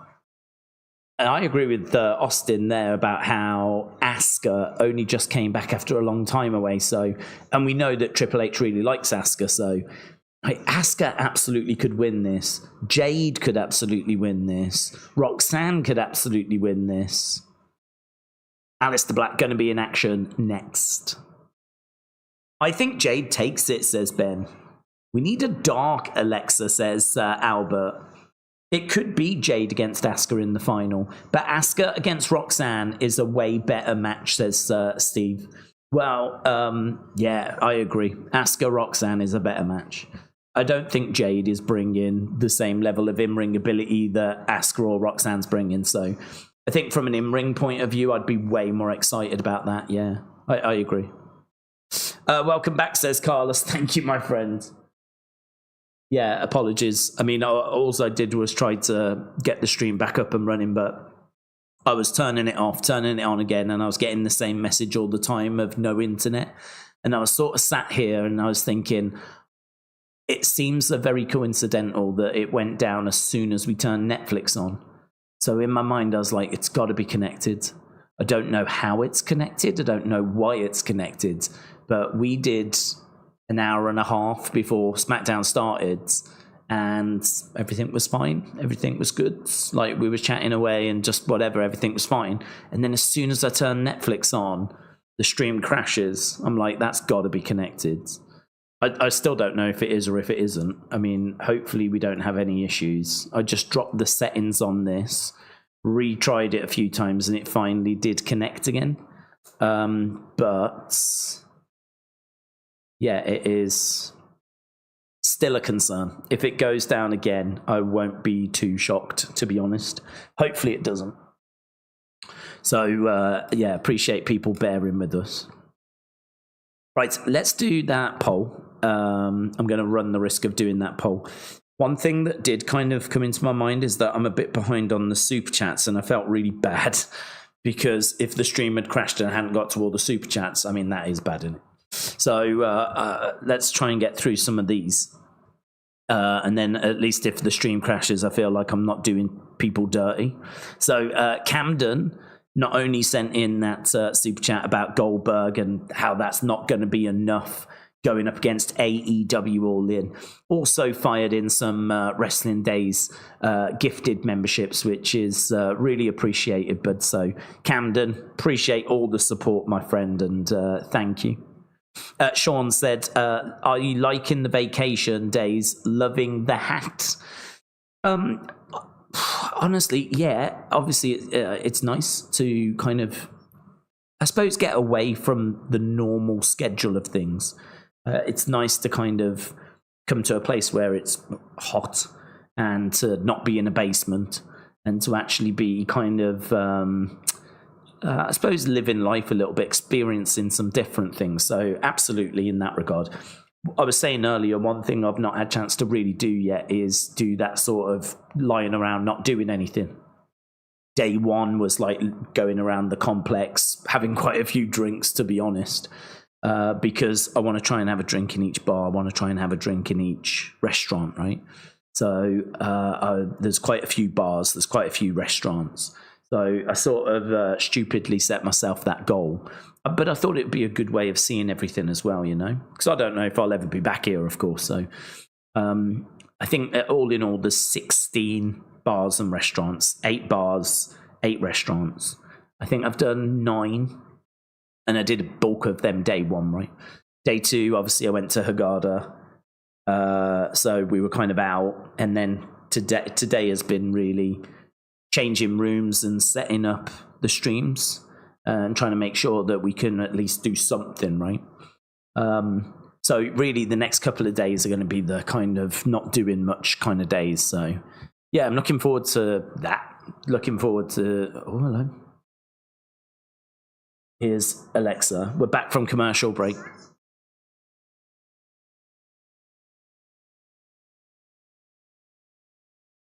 If it wasn't for you, I would be building my parliament, says Chelsea. Here's Charlotte.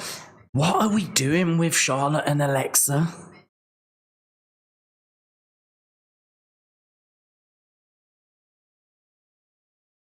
Okay, we're going to do Chelsea against Charlotte.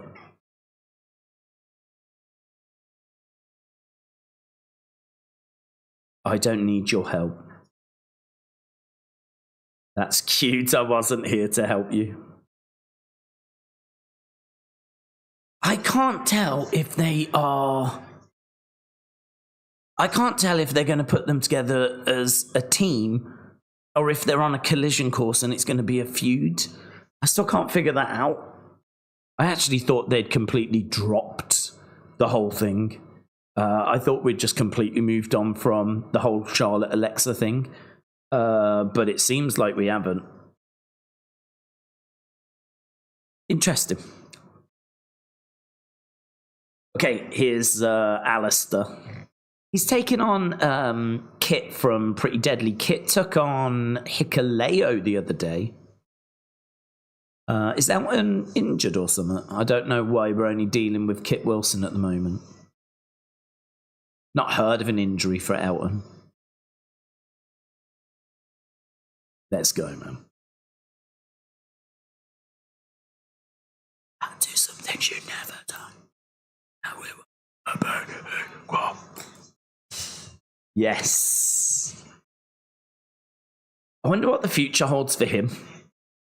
I wonder what the future holds for Alistair Black in 2025. What can we do with him? Where can we... Oh.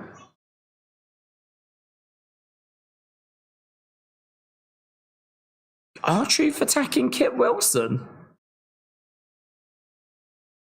What's this? Why is he... Why is he doing this?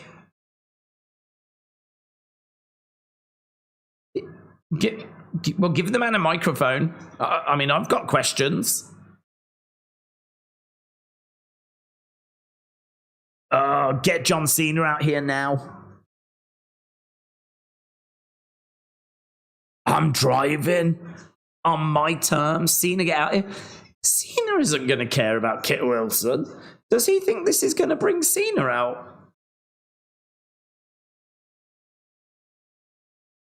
I don't even understand this.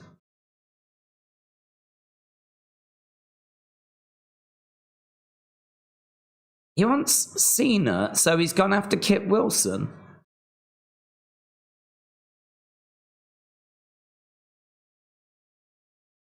Stop.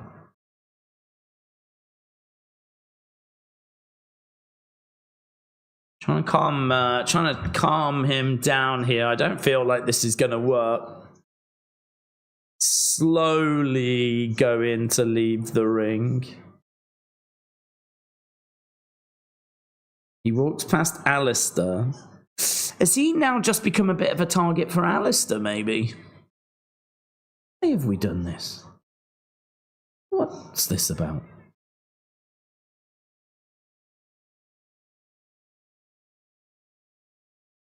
Is it just to sort of show that he's out of control? It did work, by the way.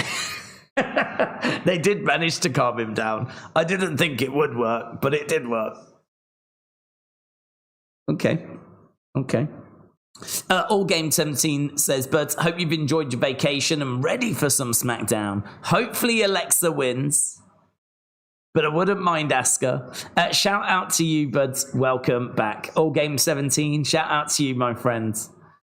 Yeah, I mean, to be honest, I think a lot of people are like Alexa and Asuka fans. I was saying that earlier. I like both. I think if I could have chosen, I would have gone Asuka, just because I think there's other things for Alexa, as we said.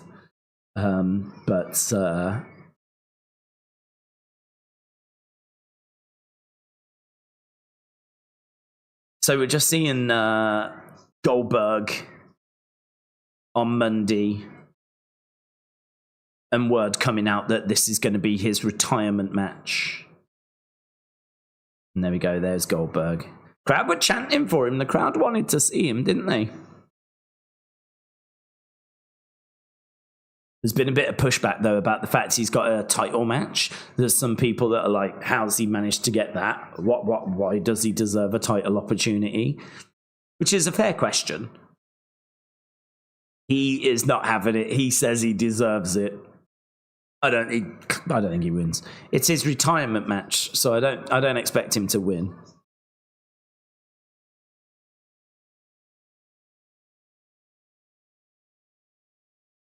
So we're just looking at some of the backstory here, just a video package. Patrick says, hello, how is everyone doing? Patrick, shout out to you, buds.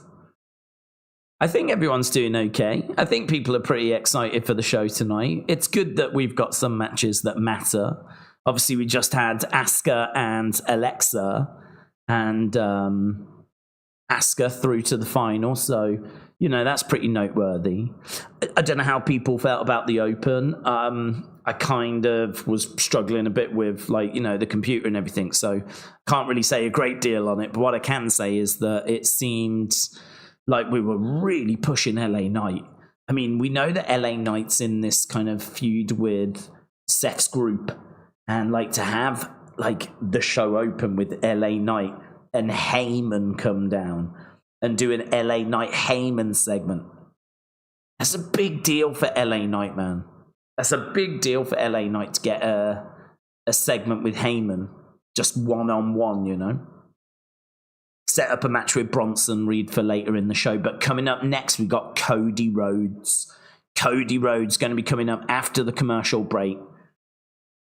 So, yeah, don't really get the R-Truth segment. Be interested to know what people think about that, as to where that's going, why we've done that. Is it just to show that he's unhinged? Does it put him on a collision course with Alistair? Is Alistair going to be upset because his match just got robbed from him? He hasn't got a match now.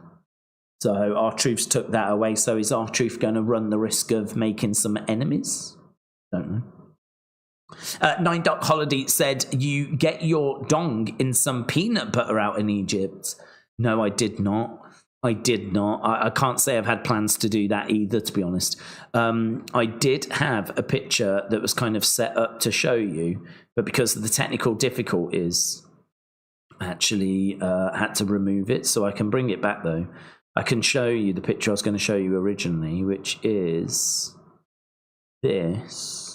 This is what I had one morning, right? It's not peanut butter, and I didn't put my dong in any of this.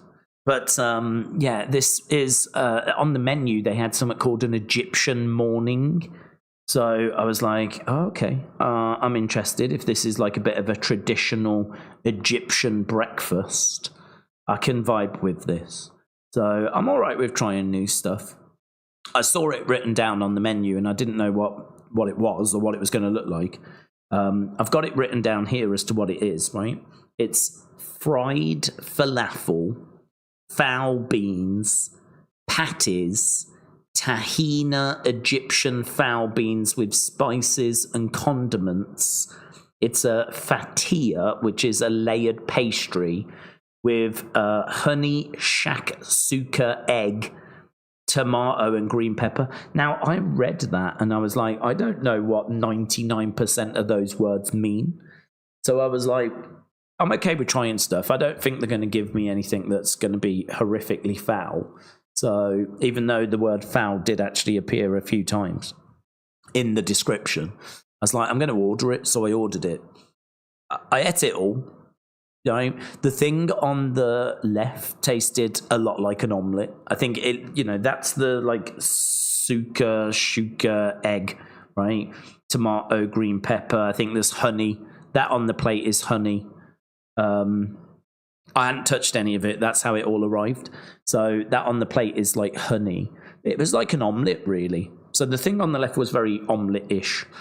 The thing on the right, hard to explain, honestly. Those were kind of like potato, but a bit maybe fluffier in a way. And that's a yogurt dip. And then, yeah, I mean, that brown thing, it's like beans and kind of, yeah, it was quite fibrous, kind of hard to explain. I didn't hate it. I didn't love it. It was fine. But yeah, I think if you come to Egypt, people are going to want to know kind of what is different. You know, what's it like in Egypt? And this is one of the most different things I've experienced so far. Like, again, I can't even say it's a traditional Egyptian breakfast because I have absolutely no idea if it is or isn't. But it was on the menu as an Egyptian morning, so it kind of had the vibe that it was a traditional Egyptian breakfast. So that's one of the like wackiest, kind of most traditional Egyptian things that I've seen so far. Let's turn this up. We are back from commercial break. So no peanut butter, but I did get whatever that was, and it was all right. I don't want to be down on like the local cuisine. It was all right. I don't know that I would order it over like, you know, a nice ham croissant or something instead. Oh, hello. Canelo, Crawford's. Fanatics Fest. Fanatics Fest this weekend. I think there is some sort of press conference, isn't there, that's going to be happening. I don't know if they've promoted that yet. Is it a press conference for SummerSlam? Oh, hello, we're backstage with Truth here. I want John Cena, and I want John Cena right now.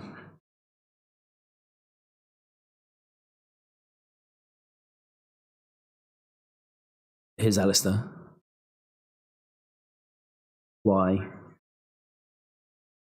Are you getting involved in my matches? Had nothing to do with you. Yeah. Did wonder if this was going to be a collision. He's going through a lot. Here's Damien. It's funny, isn't it, to think that R-Truth was in like Judgment Day with Damien for a little bit.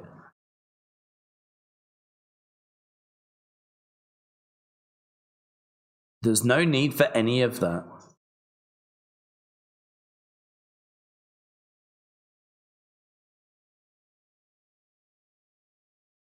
So Damien's just giving R-Truth some advice.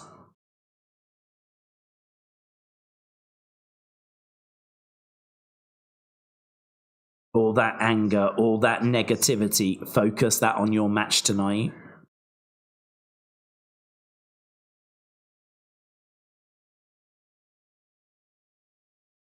Handle your business with Cena, then me and you will go downtown and celebrate. Okay, that's put a smile on his face. Oh, that smile's gone again.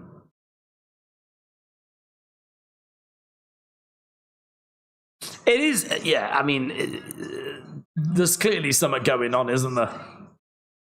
There's clearly something going on. He seemed quite into the idea of going out with Damien, and then his face just sort of dropped a little bit. Right, we should be getting Cody now. We're actually an hour already into the show. So, yeah, I'm not sure how people feel about that first hour. But we've got Charlotte against Chelsea. That's coming up tonight. We've got Cody. We've got R-Truth against John Cena. Of course, we've got Sami against Randy, King of the Ring. Here's Cody. It's Kaz said he's back. He is back. He has risen. Yes. It's actually doing okay, isn't it? It's holding all right at the moment. So, I don't know, perhaps because I just dropped the settings a little bit, that's just a bit better. I mean, to be honest, if we have a few wobbles today, it's okay. I mean, as long as we can kind of work it out. Because if this holds now, then brilliant. I mean, that says to me that Raw should be okay, you know. Just learning some lessons, really. Just really weird how we had no issue until we turned Netflix on. So it's got to be connected. So we're back. King Yeti said, nice of you to join us, Daze. Yeah, I thought it would, mate. I was kind of sat here on my own for a bit and I was like, no, it's not as good. Oh, no. Actually, I don't think I did get up. But like 2 o'clock in the morning to just sit here on my own. Cody going over and having a look at that King of the Ring crown. Making his way down to the ring. Metal Mama, hello. Hope you're doing well. Hope you're doing well, my friend. Shout out to you. And Joe said, watch out, Daze. The pool guy behind you lurking for that sneak attack. Yeah, I know. I tell you what, actually, I was just looking at the water. Is there a breeze?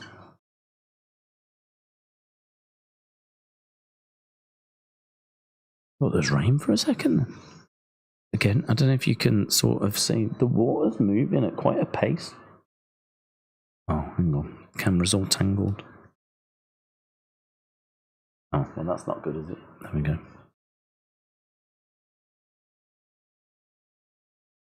It's struggling to focus. I think there's a little bit of a breeze that's kind of built up, you know. Yeah, for anyone that didn't join us earlier, there's a little look at the rest of the room. It's not the most exciting thing in the world, although that wall's pretty cool. Oh, and up there as well, the kind of light fixture. There's like a dome. And the light fixture's in like this bit of a dome, which is pretty fun. Okay, Cody's in the ring. We just had a little tour whilst Cody was making his way down. Let's see if we can get that. Probably messed that right up now. Yeah, there is a little breeze, you know. Right, let's see what Cody's got to say. A little bit. Oh, he's not going to say anything because Jey Uso is going to come down. Okay, no big kind of entrance. He is coming through the crowd, but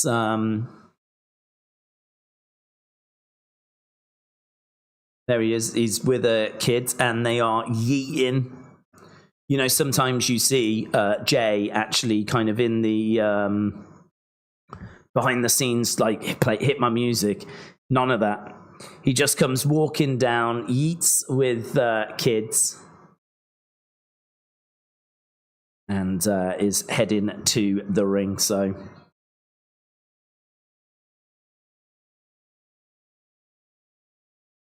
oh, he's grabbed another kid. We're going again.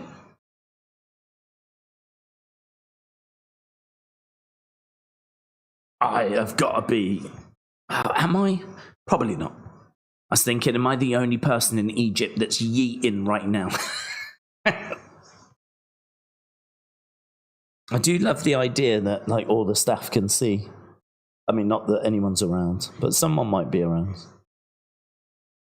Because the light's on and I'm right by the door, they'd be able to see me yeeting away. Don't like people watching me whilst I'm yeeting. Which is weird because I'm not on the internet, but you know. Here's Jey. Fist bump. Let's go. King Yeti said, Daze, with that mic and that hat, I'm going to need you to say, oh, the humidity. King Yeti, I'll say anything you want me to say. With the support you've shown this channel. You just tell me what you want saying and it's said. Yeeting away at the moment as I thought that we were doing a bit of a quicker Jey entrance. No. We didn't do any of that, like him behind the scenes, standing there, but we've still done like the whole big yeet thing, yeet off. Okay, Cody and Jey obviously on a collision course. Should be a fun little interaction. I mean, obviously it's going to be two faces, may the best man win type situation. I believe these two are going to be facing on Monday on Raw. I mean, it's the winner of this match that's going to take on the winner of Randy Sami. Obviously, Randy Sami coming up later tonight. We know the winner of Jade Roxanne is going to be taking on Asuka as well. So, you know, we're starting to see King and Queen of the Ring taking shape. still going, by the way. Just in case there was any doubt, we're still yeeting. Jay in the ring. See, John the Way? How do you say that name, bud? CJ on the way. Is it that, like that? I'm going to go that way. CJ on the way. Hello, my friends. Shout out to you. Hope you are well. Appreciate you joining us as we've got Cody and Jay in the ring. They want to go again. They're asking for one more time. Yeah, and Cody's like, go on, give them what they want. Yeet.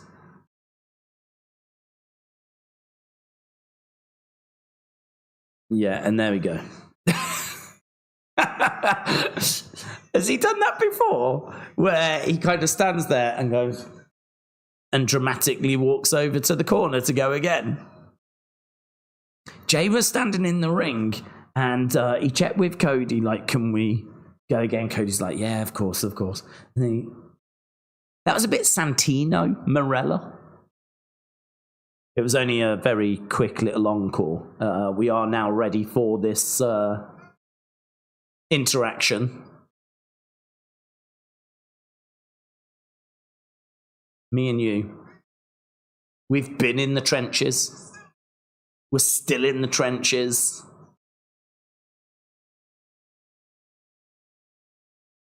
Yeah, they won't have God.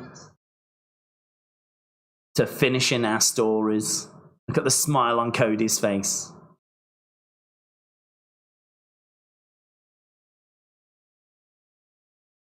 This Monday, there's only room for one of us. I don't know how they're going to do this. I mean, Jay ain't beating Cody clean. Is he? I know you're going to bring it. I got to get mine just like you got to get yours. Strictly business.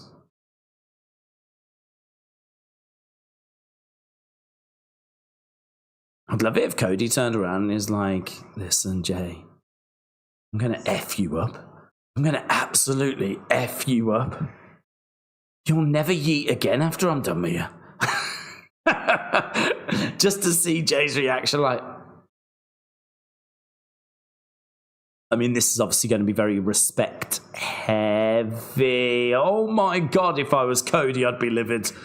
Because now he's been interrupted again. He was trying to talk at the start. Jay interrupted. Jay's come down and said a load of stuff. Now Cody's got a chance to speak. Now Sami's coming out. Oh my God, if I'm Cody, I'm like, guys, you're going to turn me heel here? Can a man get a word in? King Sami, yes. I see you, feather boa man, or whatever you was wearing. I think you was a bit macho man-esque. King Sami. Yeah, nice reaction. I mean, pales into insignificance compared to what we just saw with Jay's entrance. Sami standing back in the corner. Sami's going to speak now, and then we're going to bring out, just as Cody's about to speak, we're going to bring out Randy.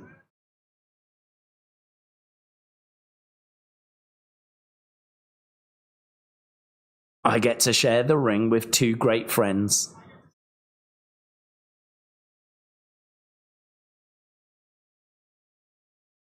Okay.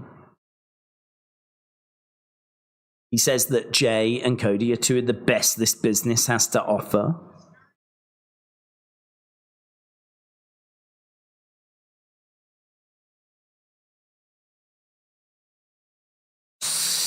There's only one of us that's never won a world championship in this ring. Awkward. Man to man.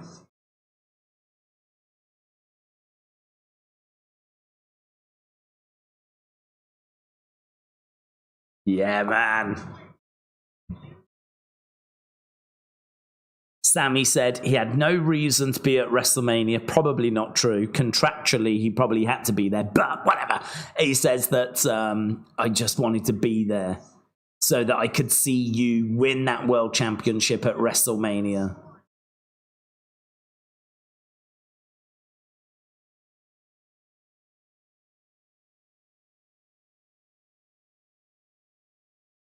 Sami says he was the first one to come down when Cody finished his story.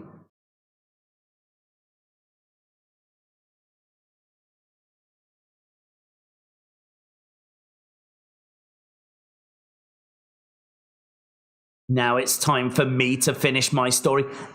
And that has resonated. Nice pop from the crowds. I would have liked it if Cody had just gone to speak there. That would have been good if Cody had gone, okay, right. And then bring Randy out. But they have brought Randy out now.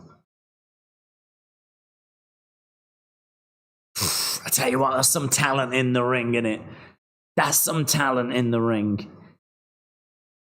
Randy, Cody, Sami might not have achieved, the kind of the world championship level stuff, but we're hoping he gets there. Well, I'm hoping he gets there. And Jay, one of the most popular, certainly one of the most decorated tag wrestlers as well. Hell of a career he's had. Bloodline member. Obviously now former world champion. Royal Rumble winner. Okay, Randy in the ring. He's going to talk about what this means to him now, isn't he? And this is going to be interesting because where is Randy now?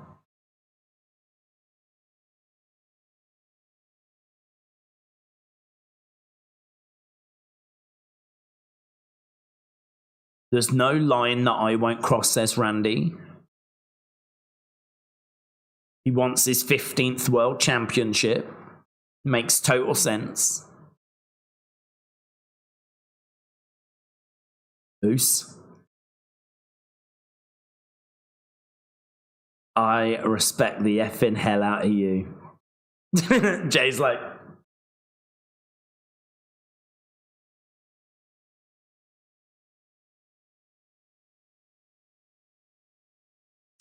if you're standing across the ring from me at SummerSlam, I think, doesn't he mean King of the Night of Champions?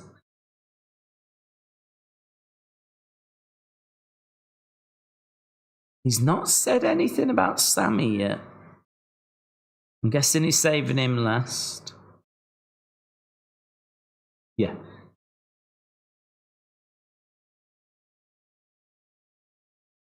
I mean this from the bottom of my heart, Sami. One day soon, Sami will be world champion. But SummerSlam's not that day.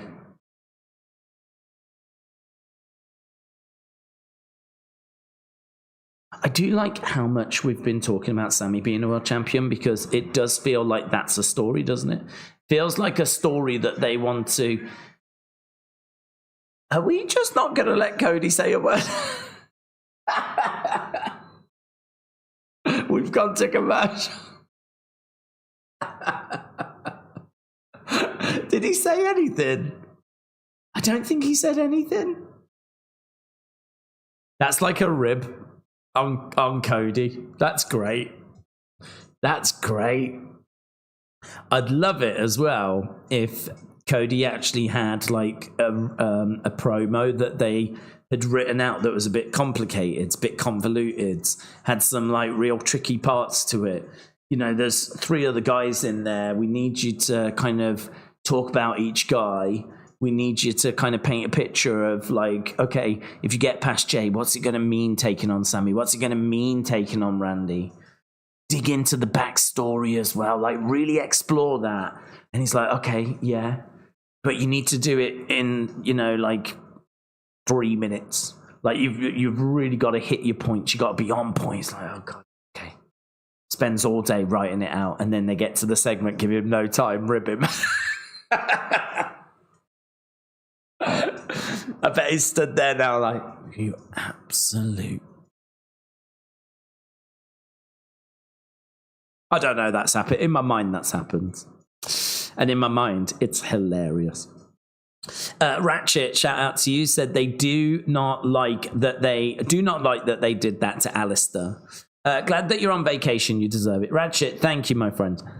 Yeah, no, I think we just saw him going up to R-Truth and just having a word there, because we might be planting a seed for him and R-Truth.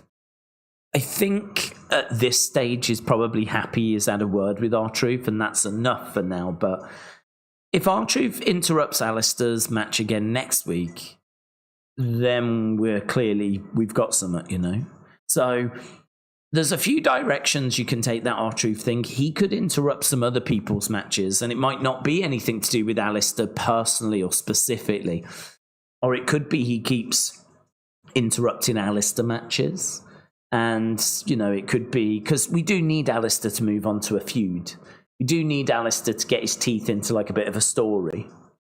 And I don't know what you do with R-Truth, because I don't know that R-Truth is going to be taking on John at SummerSlam or anything. So, I don't know. Do you have Alistair R-Truth?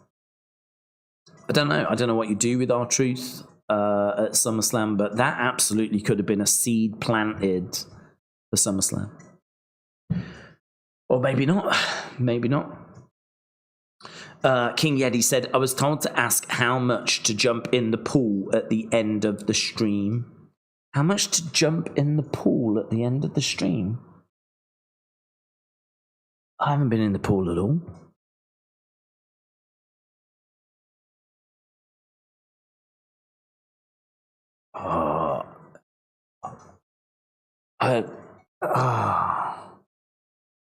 I don't want to do that. I mean, I haven't been in the pool at all, and it's going to be flipping freezing.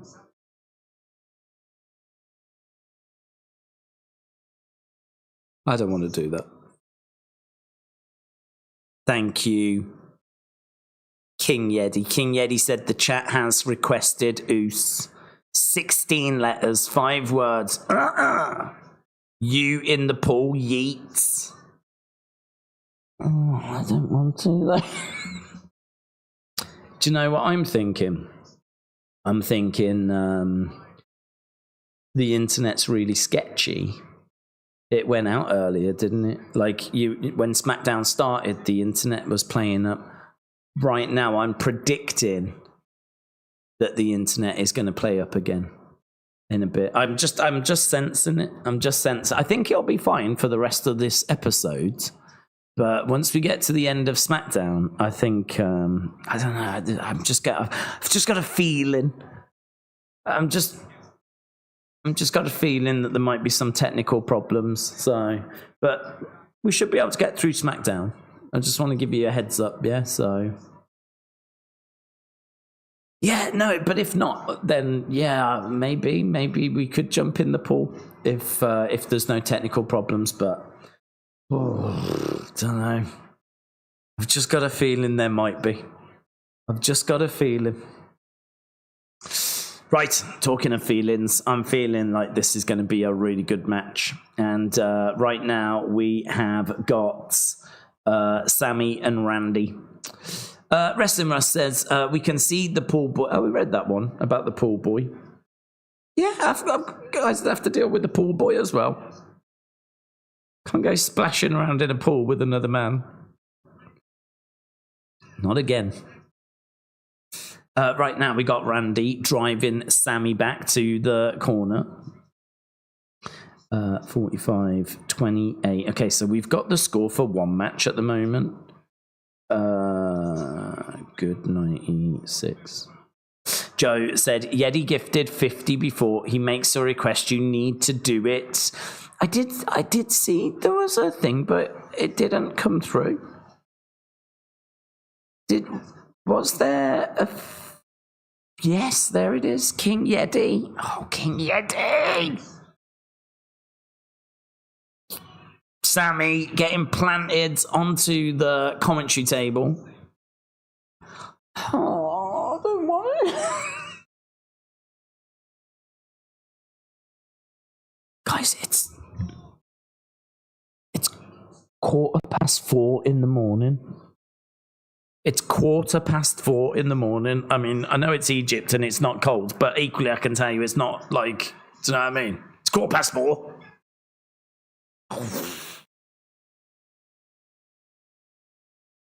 And I'd have to get, do you know what I mean? I'd have to get my little small tighty whiteys on, wouldn't I?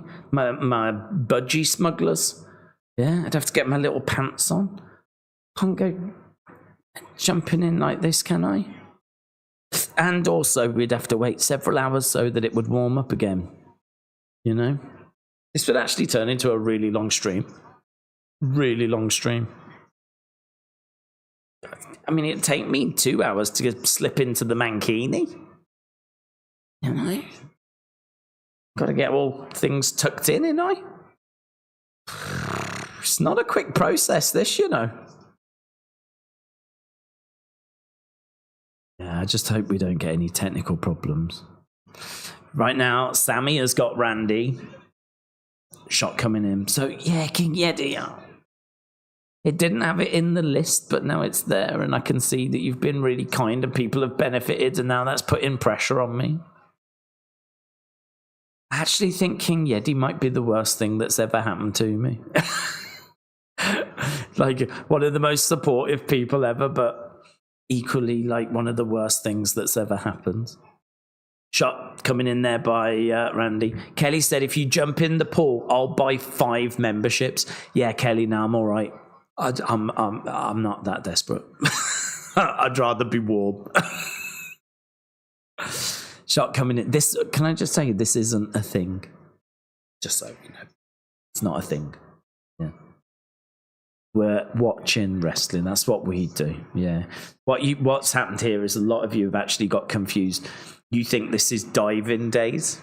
You think this is swimming pool days. But this is actually wrestling days. This is where we watch wrestling. And I've checked and there's no wrestling in the water. So, yeah, this is the wrong channel. Chop coming in there by... Plus also I've got my hat on, haven't I? And my hat will get wet. You got to think about these things. Chop coming in there by Sami. Sami working on the arm of Randy. I think we are actually up to speed with Super Chats. Sami going hard into the corner. Batman, big fan, said, I know it's early, but who would you have win? I thought you meant early in the morning. I was like, yes, it is. Who would we have win the Rumble? For the men and the women. And one more thing, now you know how it feels to watch at 4 a.m. like me in Q8. Batman, big fan, shout out to you, buds. Yeah, I mean, normally it ends at 4 for me. So it normally starts at 1 in the UK, ends at 4. But actually here it's 2 hours later. So right now it's 20 past 4. Yeah, I think Sami, I think Sami's a good shout. Oh, he's doing the Garvin stomp. Randy, it's where he works all the way around Sami. Shot coming in there by Randy. Oh, another big blow. Sami down. We were just at commercial break and we're back from commercial break now. Yeah, Sami, I think, has got to be a front runner, what with it being in Saudi. I think it's difficult for the women because there's so many options. You could go someone like Roxanne, but then equally, you know, would we be that shocked if it turned out to be a Bailey again, or, you know, it turned out to be a Becky or a Lyra? Like, I think there's lots of options. I mean, Lyra's had a mid-card run. So, you know, is it time for her to now go after a top title? Elbows coming in there by Randy. Bang, clothesline. And again. Whoa. Slams Sami down. Sami, though, rolling to the outside. Obviously, big match this. Winner of this is going through to the final. And listen, that final Night of Champions. Draping DDT. They do love Sami in Saudi Arabia. But they love Randy as well, so it doesn't really make a difference, does it? They might love Sami, but, I mean, I think they love Randy more. Sami rolling out the ring, getting to the outsides. Is over by the commentary table. It's been quite a hard-hitting match, this. Quite a brutal match. I mean, you can see the marks, actually, all over the body of Sami. It's a good match, actually. I mean, you wouldn't really do Sami against... Oh, look, he's going to go again. No, Sami. Bang. Shot to the back. He's going to pick up Randy. Boom. Yeah, take that, you boomer. Take that, you boomer. Sami grabbing Randy Orton, throwing him back in the ring. Is he going to go Haluva? This feels like Haluva territory. Yeah. Moving out the way. Straight into the corner. Into the ring post. Sami over the other side. We're in Haluvaville. Is he going to miss it? Die! It's reversed into a power slam. 1, 2. Oh. Shoulder up. That was really flipping close, you know.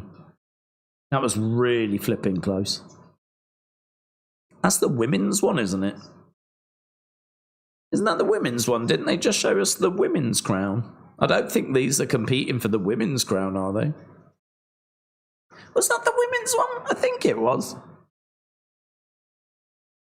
Crowd are chanting, "This is awesome." Charging over, clothesline. Perhaps it wasn't, actually, because I think I just saw the graphic. Oh, he misses with the Haluva. Oh my God. Sami.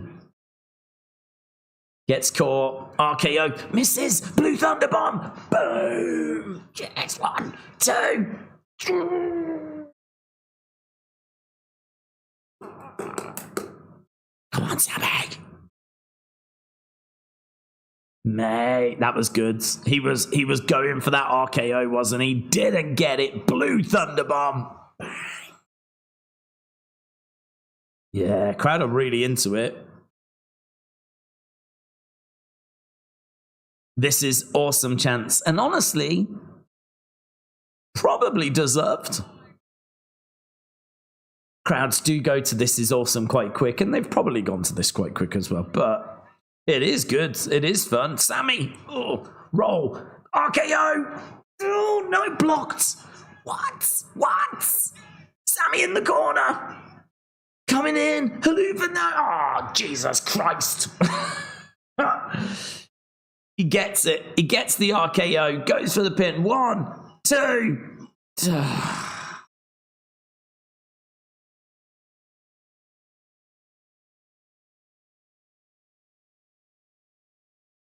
Life as a Sami stan continues. Randy reaches the final, and it is Randy versus Cody or Randy Cody final. Can't be down on that, can you? Can't be down on that. Been waiting for Randy Cody. Wasn't expecting him to face his faces. And I think that'll be the play. Sami, why are you always the bridesmaid? There is Nia.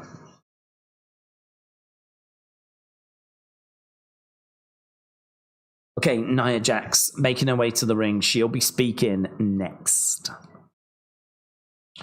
Right.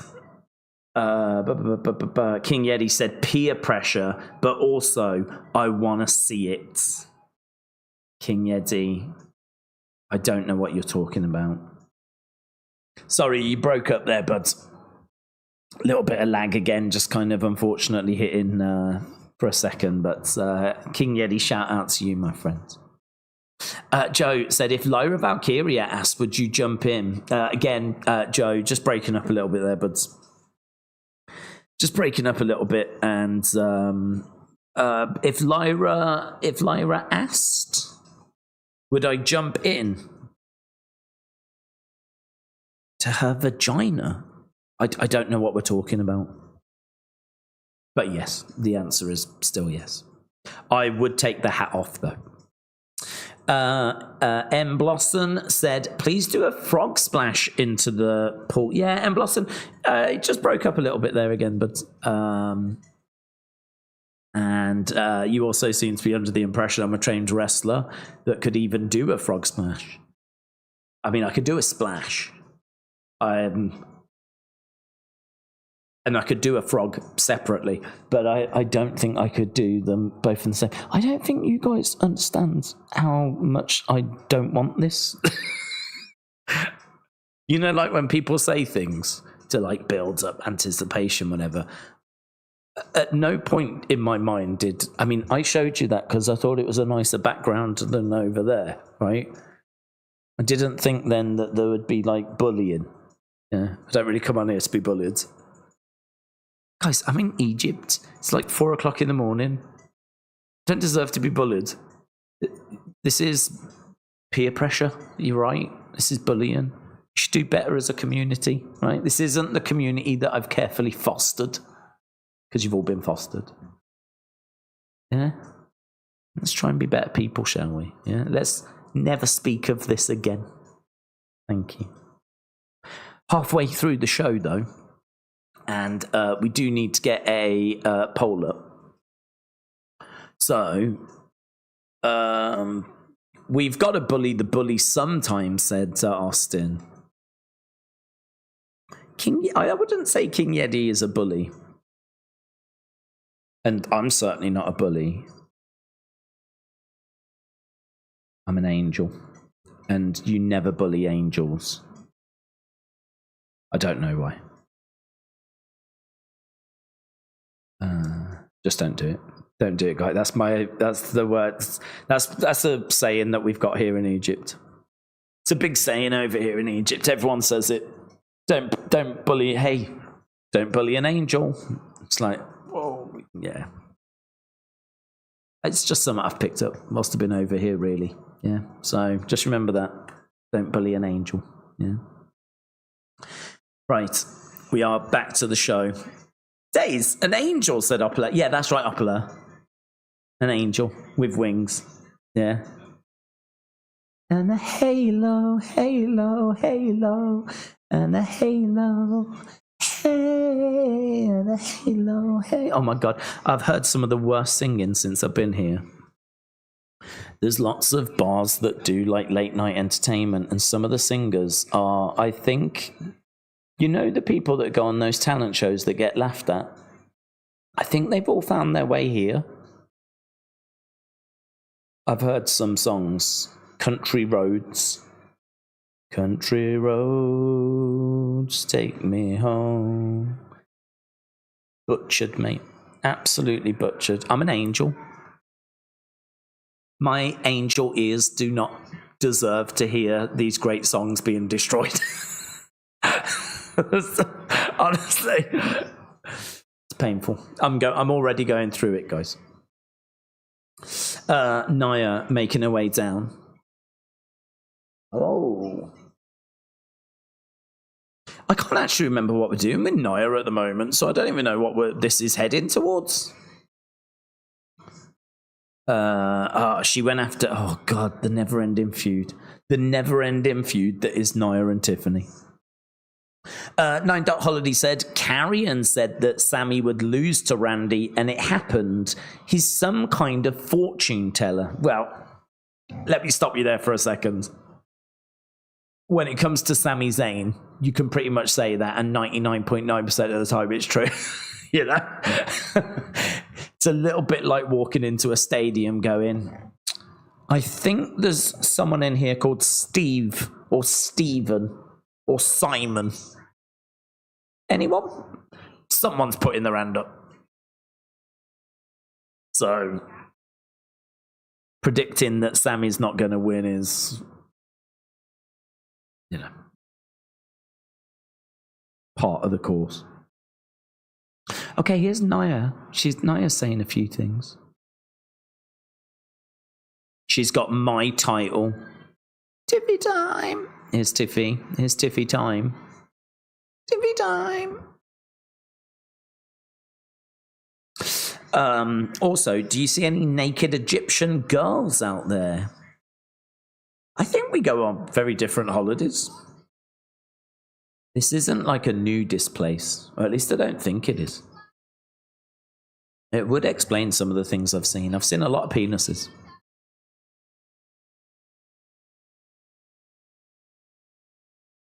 Maybe I'm just better than you, says Tiffany.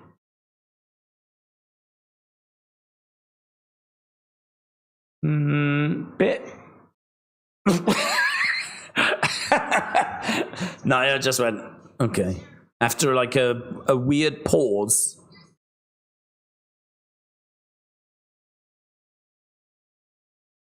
I just made it official. Next week, you and me in a match, and no one cares.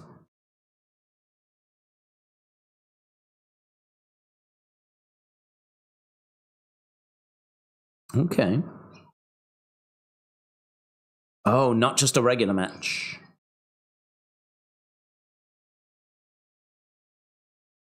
This is going to be a last woman standing match. Okay, last woman standing next week. And Naomi's going to have opportunity to cash in, isn't she? Nia against the ropes. Bang, leg drop. Nia grabs the belt, standing over Tiffany.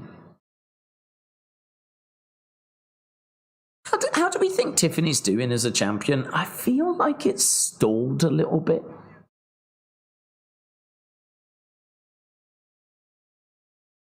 I don't know that she's bringing anything really different. It all feels sort of like it lacks depth, you know? There's not really much more there other than I'm the best. It's Tiffy time. She's got my women's championship, says Nia. And here's Naomi.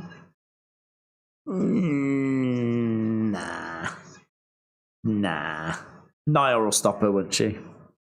Yeah, boom. Just as we say that. I love how Naomi, even though she's just been pulled out of the ring, she's still trying to get back in. Like, just leave me alone. Nia is just not Naomi's focus. Drop kick. Tiffany drop kicks Naomi into Nia. Both of them go down on the outsides. Well, that's what our women's title picture looks like. Nia, Naomi, Tiffany, briefcase thrown to the outside. I don't mind Tiffany. I'm a lot more excited for Naomi as champion, though. I think there's a bit more depth there. I find her character change to be more interesting. Her social media game, really good. Seeing what's inside the briefcases was very good, very entertaining. Yeah, last woman standing match next week. Naomi will be lurking, says Wade.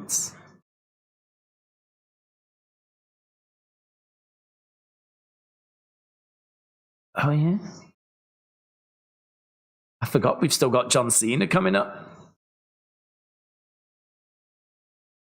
That's going to be our main event, isn't it? That'll be the show closer.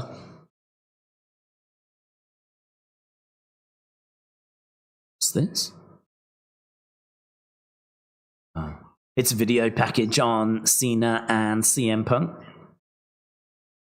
Okay, All Game 17 said, I'll do a frog splash in the pool for you.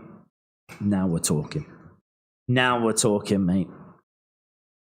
Yeah, if any community members want to come round and do frog splashes in the pool, that's fine, to be honest. Just let me know. We'll get you on for the Raw stream.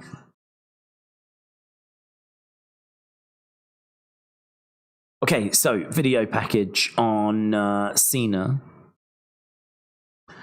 and CM Punk. Obviously, they're facing one last time. Daze, how was a camel ride, say, taken 1990? Do you know, I've not seen a single camel. I haven't seen one. Didn't see any in... there were stray dogs in Haggadah. I was like, oh. That broke my heart. Stray dogs just on the street looking for food and whatever. But no camels. Not seen any. I'm sure I could find some. I don't know if they've got any around, like, more at the beach area. I haven't actually been on the beach yet. There's a couple of bars that are on the beach. I haven't been on the beach yet. Still got to do that. And maybe there's a camel there. I don't know. I mean, I don't think so. I think they might want a bit more room than just being on that beach. So, yeah, I don't know. I don't think I'll see a camel.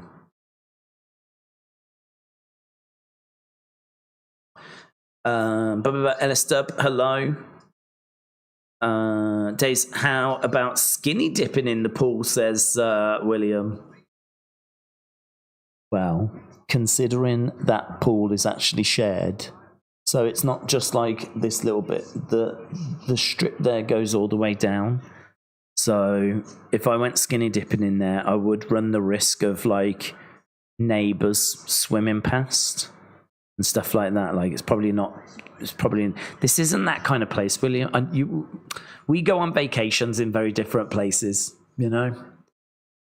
I'm pretty sure if I did that, I'd be arrested, you know, for having a massive penis. I'd be arrested, and it's just not worth it. Honestly, it's just not worth it. Plus, also, to be honest, even if I did right now, it's very cold. Yeah. And you lot would judge me and you'd be like, oh, he said he had a massive penis, but it's not that big. And I'd be like, yeah, but it's cold. And then I'd probably lose the YouTube channel. It's just not worth it, is it, if you think about it? Not when you think we're a wrestling stream. You know. When you just stop and think, you go, oh, yeah, we're here to talk about wrestling, really. You know what I mean? So I'm trying to find ways of navigating through this conversation in as constructive a way as possible, and I think I'm doing all right at the moment. But yeah, no, I can see that there's a bit of lag that keeps coming in. I don't know if it's coming across, but just a little bit of lag. Feels like the stream's gonna hold for the next hour and 21 minutes, and then it just feels like it's a bit, do you know what I mean? It's just a bit. Don't know if it's going to last much longer than that. So we'll have to see. Daze, what's happened to Ludwig? Is he injured? Do you know, I don't know. Someone mentioned that the other day. I was reading online. They were like, isn't it funny how El Grande arrived around the same time that Ludwig disappeared? And that tweet did really well. I think that he might have played him. Do you remember that one time where we were talking to Chad and in the background was El Grande? That could have been Ludwig. I have no idea. I agree. It is interesting. It is interesting. I don't think, I mean, it's clearly not. We know that El Grande is Chad. People have matched up like tattoos, whatever. But yeah, when it comes to like the reveal, they could absolutely have Ludwig kind of in on that. So, yeah, I don't know. It's interesting. I've not heard that he's injured or anything, unless anyone's heard anything. James, Undertaker has confirmed reports he is interested in joining the creative team. Well, I think that would obviously be brilliant. The only thing I don't know is how is he going to be able to commit all that time? I mean, the creative team is, unless he's just going to do some consultancy, unless it's just going to be a case that he is consulted for certain things, maybe booking the Wyatt Six or something like that, you know, rather than him being like, that's such a commitment. That is such a commitment. And it's not really the kind of thing you can be half in on and half out on. Like, if you're going to do it, you got to do it. Because if you've got a vision for something, you can't really hand it over to someone else. So, yeah, I don't know. It's one of those where part of me is kind of excited at the idea, because I think when it comes to the Wyatt Six and that side of things, he gets it. And when it comes to like protecting your character and, well, listen, we all love Undertaker and we all know that he got it. And he was someone that I think that character in someone else's hands could have been a disaster. Could have not worked quite easily. But he saw the vision, executed it, and gave us arguably the greatest gimmick in wrestling history, right? Certainly, I'd say WWE history. So you think of his understanding and of character and gimmick, and you think, wow, what could he do and what could he bring to a creative team? So in that regard, exciting. But then equally, there is another side, which makes me think if he's not going to be fully committed, that's going to be a problem, because he's going to start stories that then other people are going to finish. And it's not going to, do you know what I mean? Like, the devil's in the detail. It's one thing to say about doing a certain story, but if you're not going to be fleshing it out and someone else is going to flesh it out, it might not hit the same way. Like, you've really got to oversee the whole process. So is he going to be committed enough? Plus also, to be honest, it's one thing to be a great wrestler. Are you a great booker? We've seen plenty of great wrestlers that struggle when it comes to booking. So I don't know. I'm really torn on that, you know.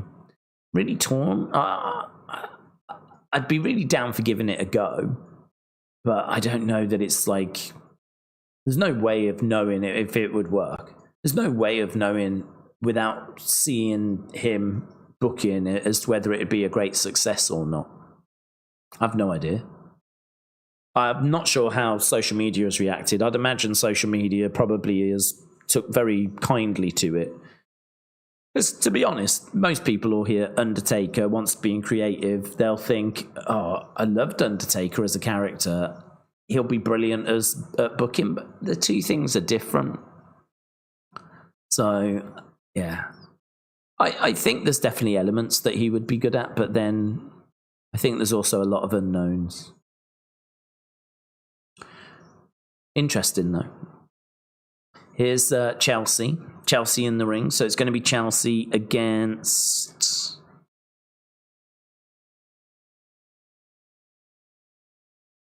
All-time great, good, bad. Okay, it's Chelsea against Charlotte. I think Charlotte should be... There she is. So let's get rid of this poll so we don't get confused. So Alexa versus Asuka, you lot said was good 96. Randy Sami, you said was great. Great 58. Great 58. You really enjoyed that. I did as well, honestly. I thought it was a really enjoyable match. Obviously, there was no match for Alistair. What's that say? Natty or not, still 2029 days since OCU beat Michigan. Good for you. Will there be an opinions video, says Who Review? I mean, there can be. The only thing I don't know is I actually don't know if I've got my login for the second channel on this computer.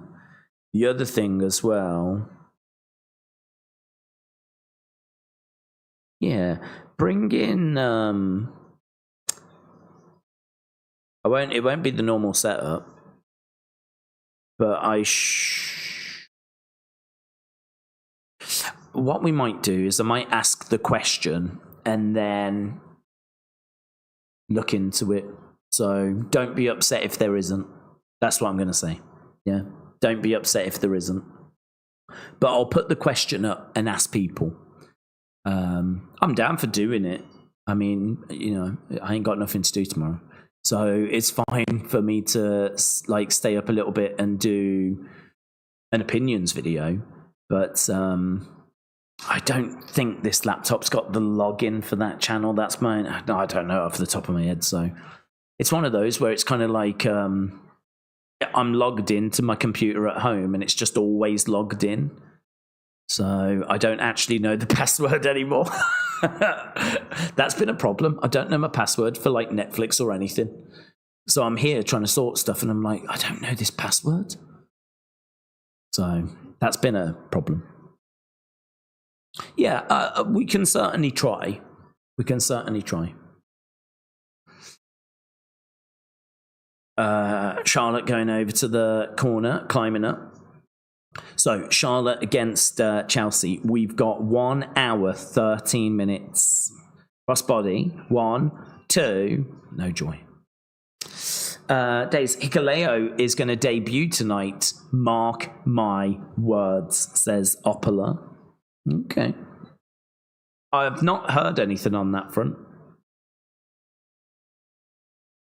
Did that stream help at all? We set that community stream up, didn't we? But I did not go in. I have no idea if anyone used it. But I knew we weren't around for NXT and Evolve. 1, 2. Charlotte distracted. Just a 2 count for Chelsea. So yeah, we set a stream up for people to just jump in and chat. I don't know if people used it. I don't know if it was of benefit at all. Commercial break right now. OCU sucks, says A. Jobson.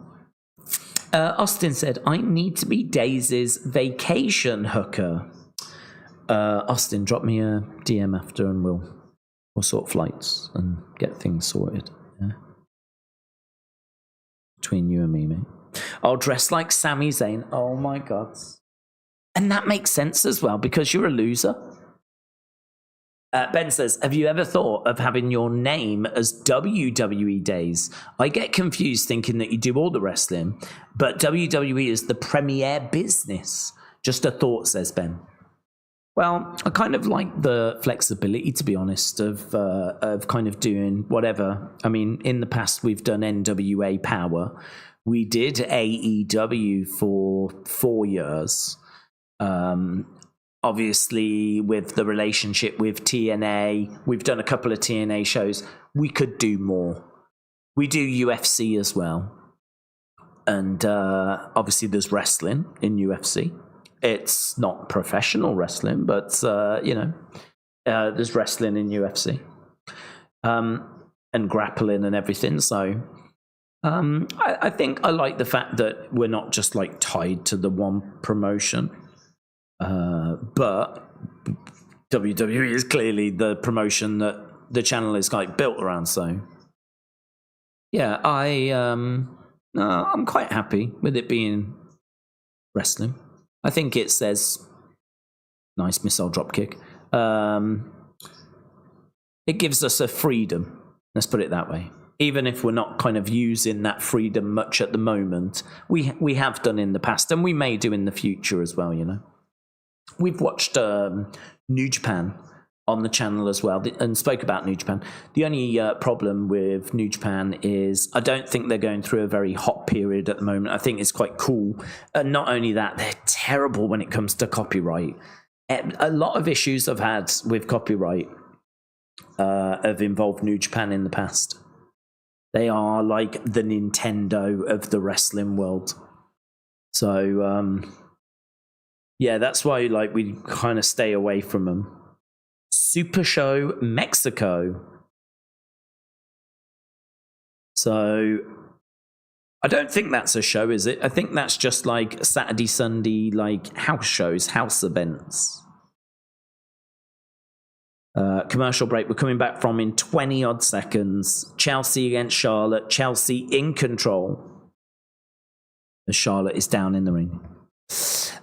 Daze, where did you go for vacation? Just in Egypt, in a place called Hurghada. I think that's how you pronounce it.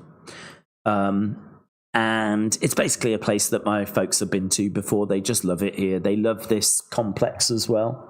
And people are really friendly. It's a lovely place to visit. I mean, if you just want to chill, there's not like loads to do.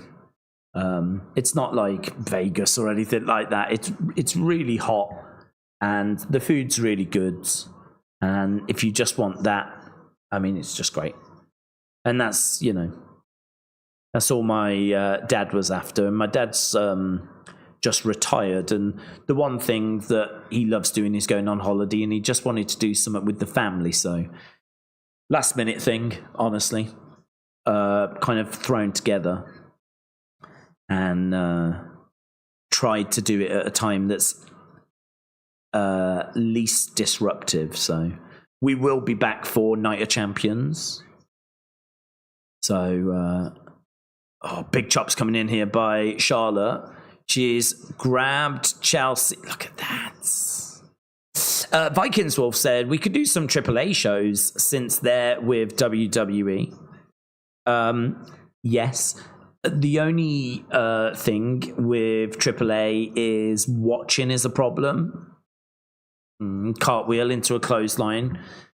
They did that Triple Mania show the other day, and my understanding is that it was not an easy show to find. The only way to watch it, I think, in America or outside of America was through illegal means. Charlotte coming over. Big boot there by Charlotte. Alba goes down. Slajan A down. Chelsea 2. Kick out there by Charlotte. Chelsea was trying to put Charlotte away. She's taking her mask off. Why is she taking her mask off?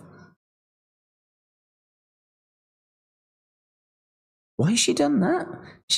Chelsea's took her protective mask off.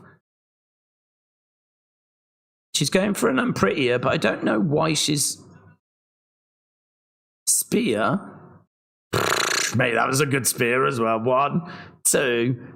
Ooh, kick out by Chelsea. I wasn't expecting that. Figure 8. No. Roll up. No. Figure 8 again. And bridging. There it is. Oh, mates. Did you see that from Piper? Is she all right? She's grabbed her leg there. She legitimately might have. Here's Alexa to save the day. What is going on with Alexa and Charlotte? What is going on? She's going for that Sister Abigail DDT. Yeah, what are we doing? Why has Alexa come down?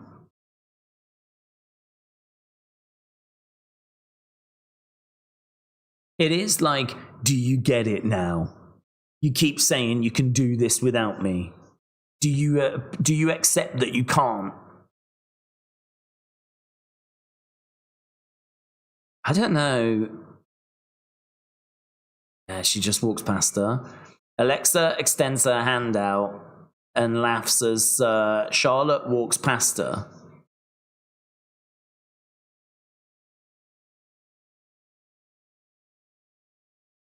It's very interesting because you don't know if they're going to get on the same page or they're not on the same page. And I don't even know how I feel about a Charlotte-Alexa team if they do get on the same page. I think I'm down for it.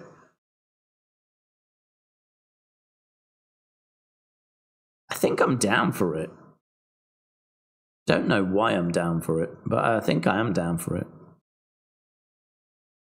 Okay, here's JC and Solo.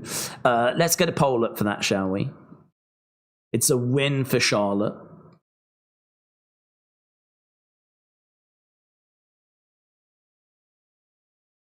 He needs me. I'm going to go out there and talk to him. I'm going to smooth things over. Just be ready. There we go. Just be ready as we go to commercial break. Okay. 2 hours done. 1 hour left to go. And there's obviously been a lot of conversation about SmackDown going back to 2 hours. And I saw a lot of people like celebrating that. And then I saw people saying, imagine any other fan base celebrating the fact they were getting less of the thing they love. Which I get what they're saying, but I think for a lot of people, the 3 hour SmackDowns, you're not getting more of what you love, you're just getting more. And I think the hope is that going down to 2 hours, it'll be a bit tighter and it'll be a better show as a result, you know? So, I honestly, I think booking a third hour is hard. I feel like 2.5 hours is the sweet spot. I actually quite like what we do with Raw. I think we've just done that show. We've just done 2 hours. Imagine if now it was the main event. John Cena, R-Truth. And it was just main event time now. I think that'd be great. That'd be perfect. And maybe we could have just tried to have fitted in the solo segment already. Perhaps some of the matches didn't need to go quite as long, or I don't know. But yeah, I kind of like the 2.5 hours. I think that is a bit of a sweet spot. Daze, after the breaking news that you were spotted wearing a white shirt and no beanie, is that hinting at a face turn? Heel Daze is more preferable, says Hannah. I don't think there's much danger of a face turn. I don't really class myself as a heel or a face, just more a pervert, really. And I don't see that changing anytime soon. So, heel, face, it's all the same to me.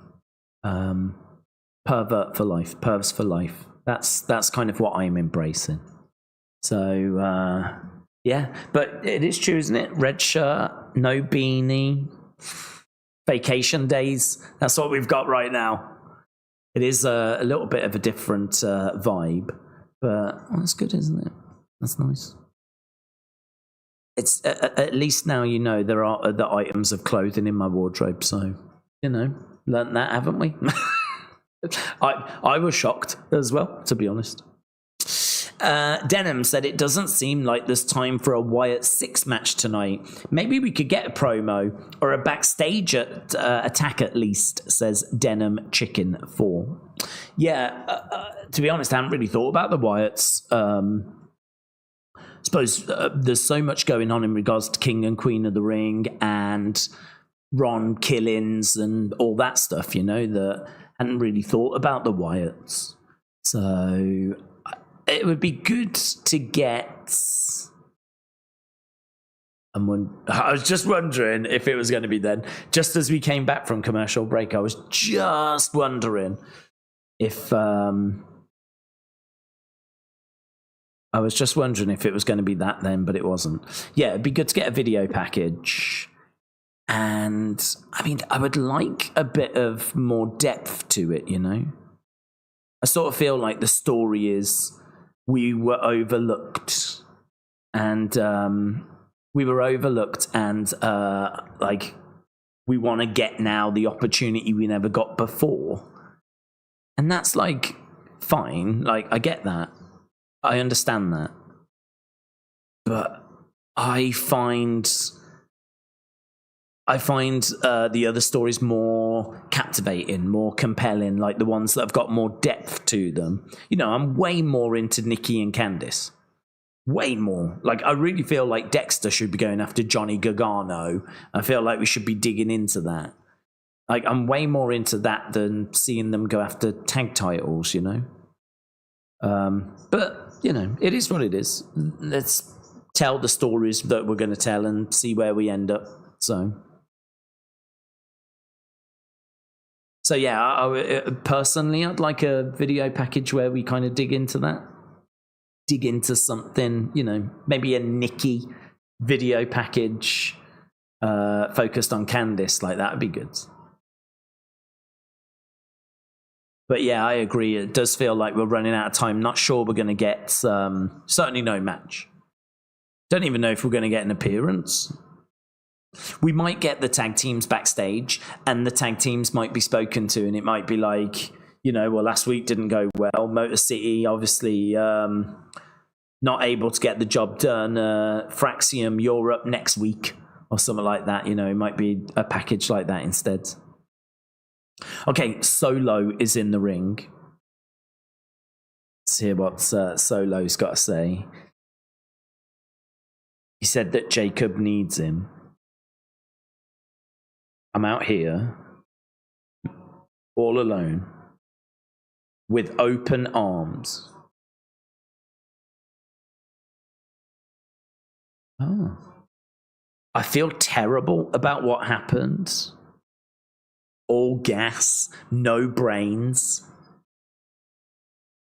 Okay, here comes Jacob. Jacob's coming out.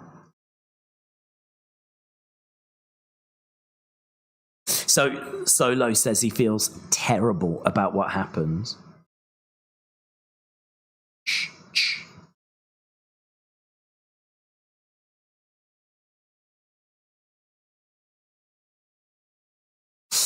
Let's go, man. Serious aura around Jacob.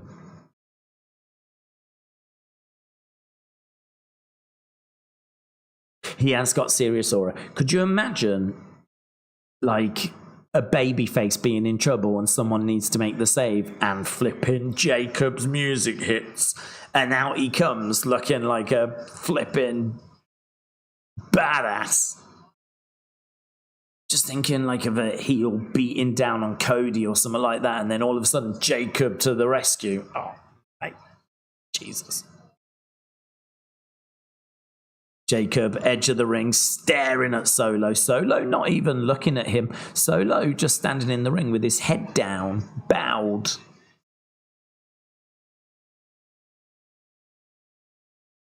Kind of a little glance over there by Solo.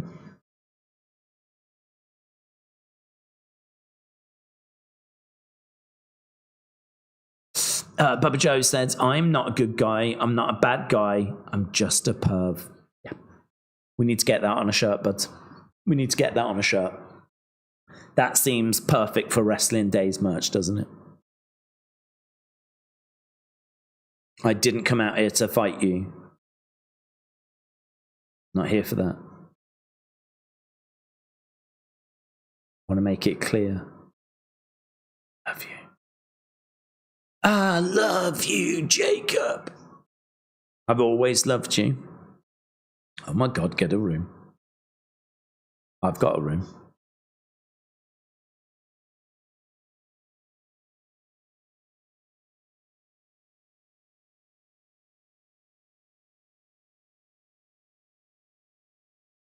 Families, they fight all the time.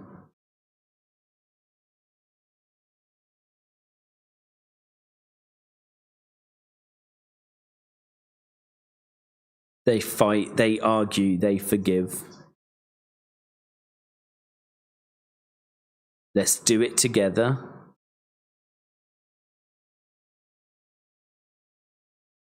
I mean, it ain't happening, is it? No one saw the potential in you except for me. No one wanted you here except me. This is good by Solo, actually.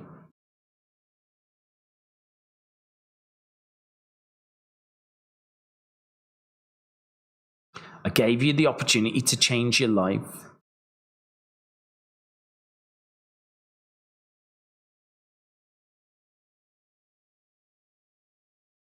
Do you know why I did that for you, Jacob? Because I love you. Jacob's just got a moody face, and I don't think he cares. I love you, man.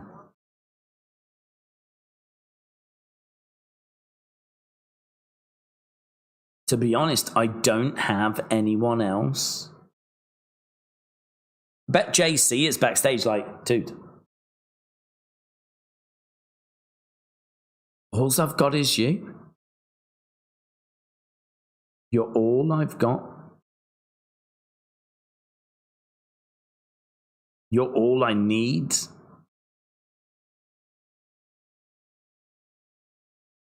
This is all a bit desperate.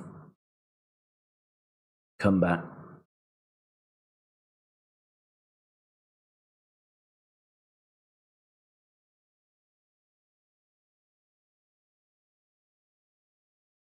I'll say it loud and proud.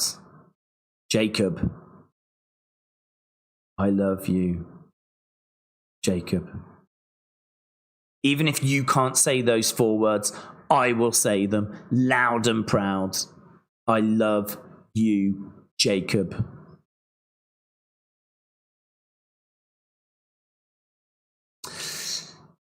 This is a tricky one, to be honest, because did Solo really do anything that bad to Jacob? I know he said all gas, no brains, but... So you love me, is Jacob.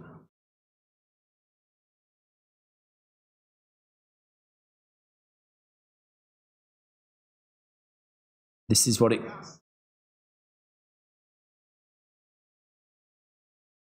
You've been using me. Has he? I suppose he has.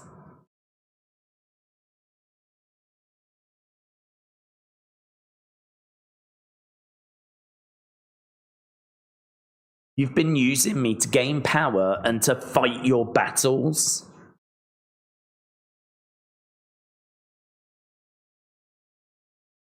You was using me just so you could stay tribal chief. But isn't that what tribal chiefs do? I mean, Roman used Solo.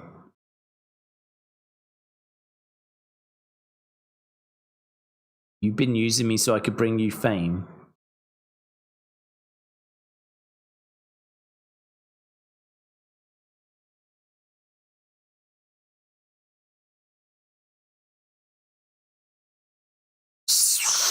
Right.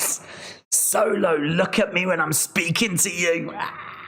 This is good. He gives no Fs whatsoever. He's like me. He gives no Fs. Although I can't say what the F word is because I do actually give an F about that. I won't swear during streams. We've all got our red lines that just won't be crossed.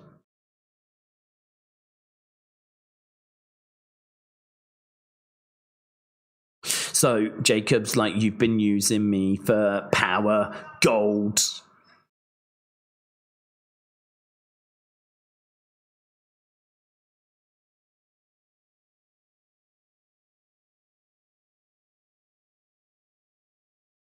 Maybe the problem is this.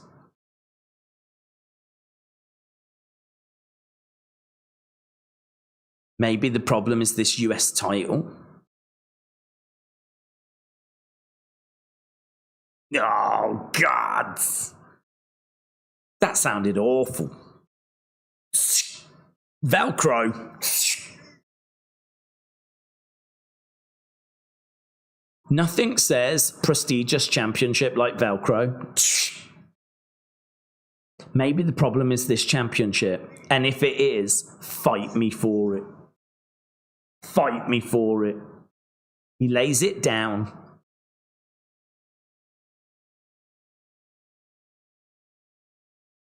You ever...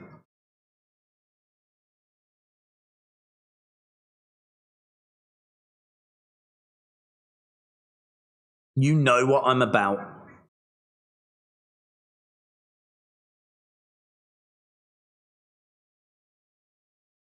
Jacob Fatu is all gas. Yeah, oh, Solo went for a big... Oh, he went for the Samoan spike.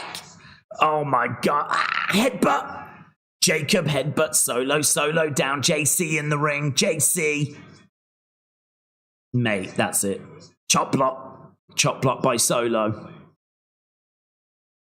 Oh, Solo. Samoan spike. But it got caught by Jacob. Let's go, mate. Jimmy is coming down. Jimmy is coming down to the rescue of Jacob. So what's this going to be? Jimmy and Jacob against Solo and JC. Clothesline there by JC. JC. Well, at least the numbers are even now.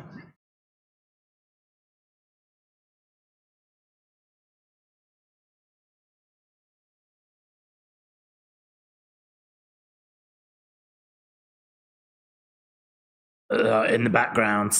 Oh, mate. It's like some out of the flipping ring. Coming in. Bang. Down goes JC.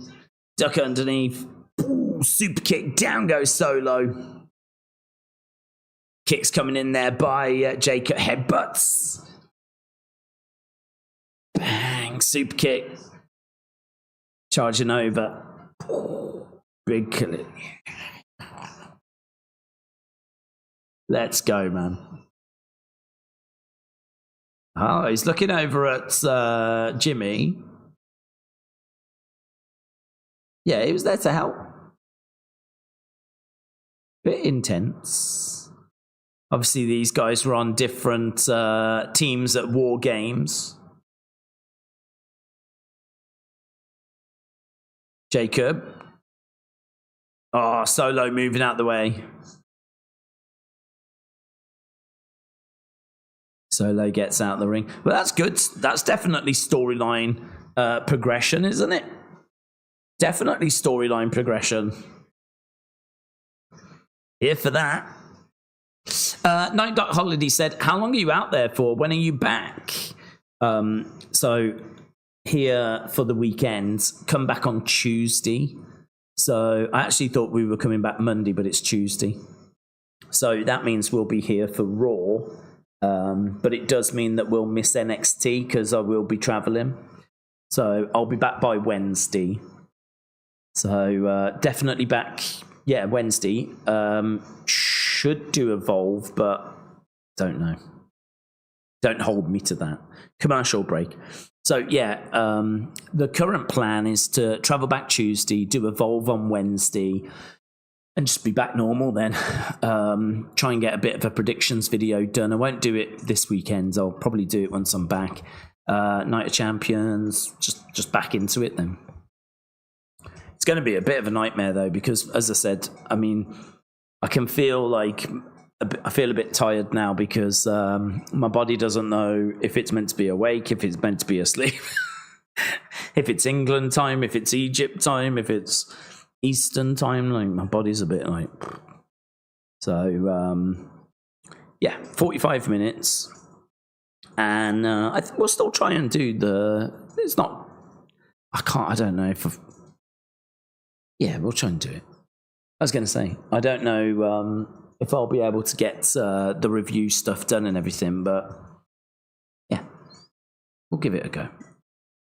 Certainly no one's seen or anything though, because I've not been keeping up with everything. I mean, like, with moving rooms and everything today and setting streams up and everything, it's been a little bit disruptive. So, plus, to be honest, without my actual computer, it's not as easy. So, limitations at the moment, but I think people understand. King Yeti says, get in the pool, Daze, says King Yeti. Yeah, King Yeti, I don't know, just breaking up a bit there, but get in the pool. I couldn't quite make out the rest of it. Must be some Egyptian thing. So, shout out to you, my friend. I think was that something to do with the opinions? Because we will try and do those, but 45 minutes, but King Yeti, 45 minutes, yeah. Right, we've got the score for Charlotte and Chelsea. Let's write this down. Okay, good 93 for James said he won't be on SmackDown. Hannah said, you actually look like Happy Corbin when he hit the jackpot. Your name should be Happy Daze. Shout out to you. Well, I'll take that. I'll take Happy Days. Monday, Tuesday, Happy Days. All Game said, I think Alexa and Charlotte eventually will get on the same page and they'll go for those tag titles. Charlotte will turn, and at some point Alexa will align with the Wyatt Six, or will feud with Charlotte. That's what I'm predicting, said All Game 17.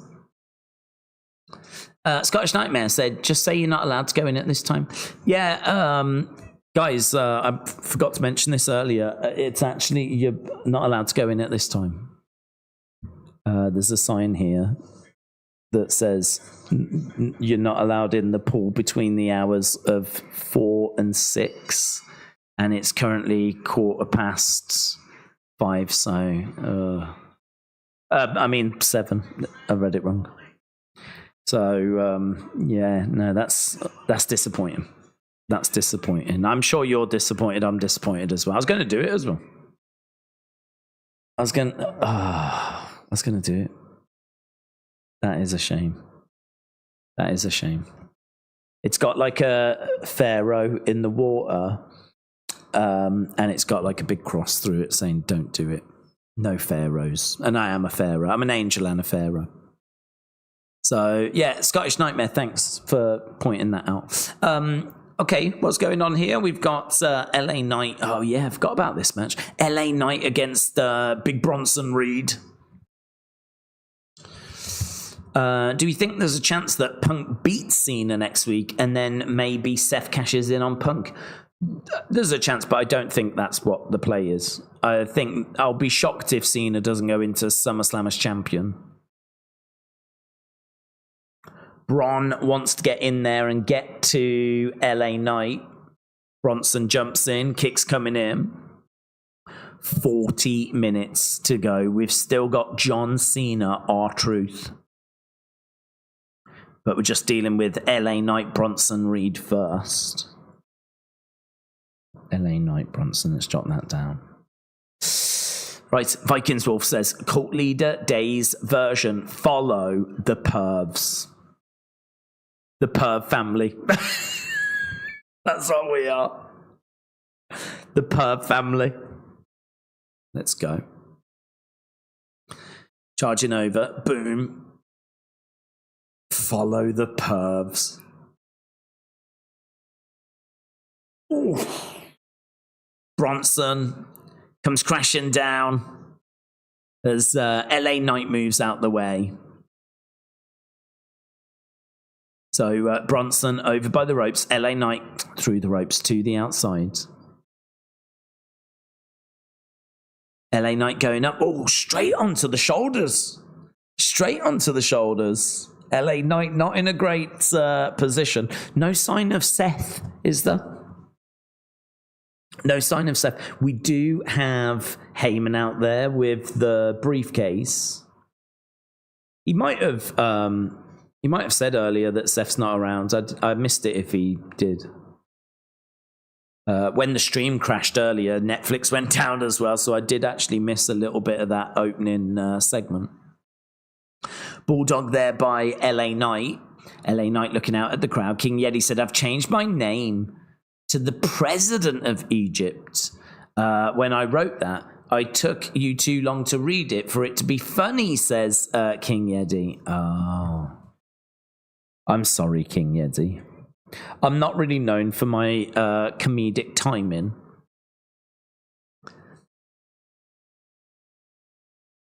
LA Knight springboards. Look at that. You don't see that from LA Knight often, do you? Springboard crossbody to the outside.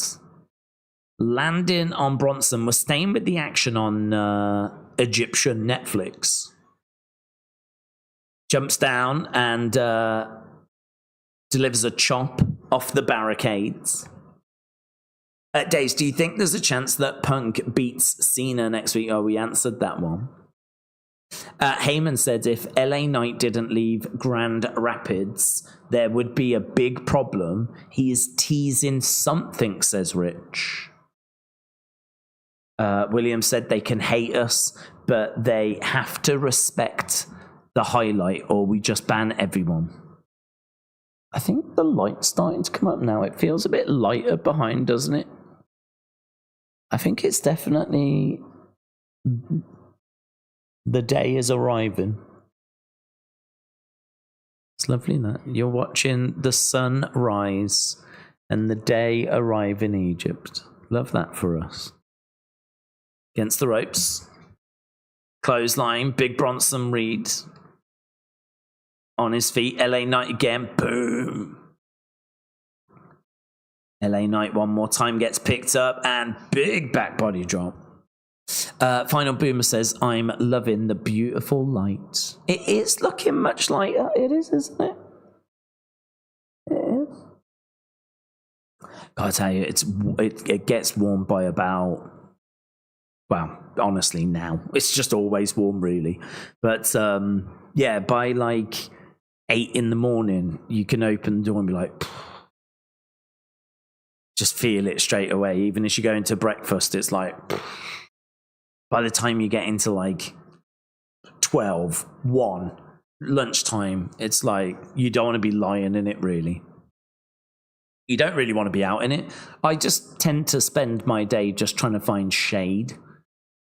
Just like a little mouse scurrying around trying to find shade. That's how I spend my time. Just running around the complex. I'm burning! I'm burning! Yeah, that is definitely lighter, yeah. It's almost daytime. It's still, I mean, it's still 20 past 5. Still 20 past 5. Crazy. What kind of sign should be shown at Monday Night Raw? Maybe a camel with Daze's face, says Edward. Edward, shout out to you. That would be the first camel I will have seen. I used to live in Arizona. Oh, hello. Let me read the rest of that. I used to live in Arizona. Where did that go? Oh, there we go. I know how it can be. Trust me.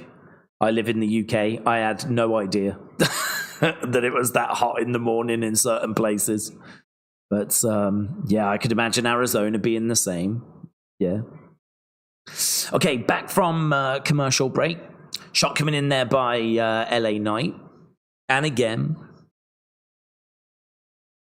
LA Knight throwing in some big shots there to Big Bronson Reed. Bang! Big Bronson Reed goes down.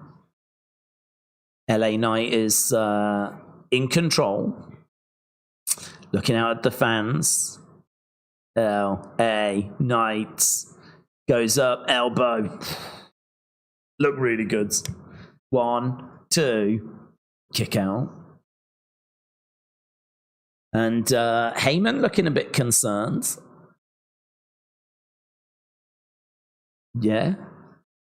Bron Breakker on the outside watching. Bron Breakker desperate to help Bronson. Kick coming in. No joy. Headbutt.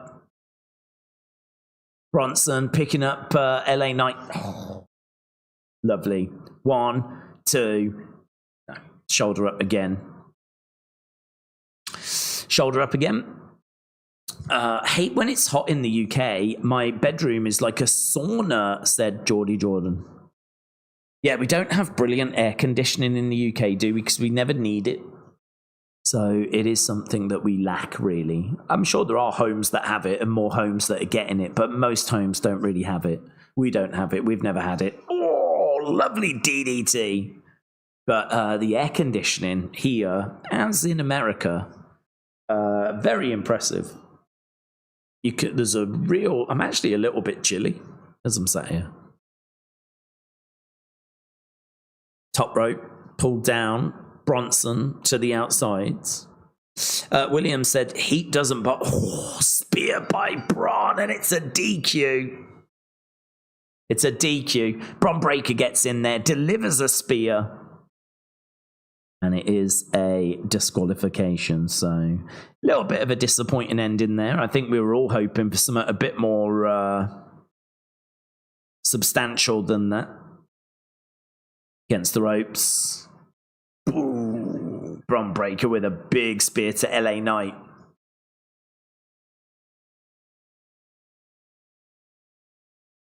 I do like the way they're presenting Bron Breakker. Like, it's like he's just got to do it. He had to get in there. He had to deliver that spear. Oh, big tsunami as well by Bronson. Big tsunami. And he's going again. Yeah, is this what Heyman was talking about? Heyman says that he would regret it.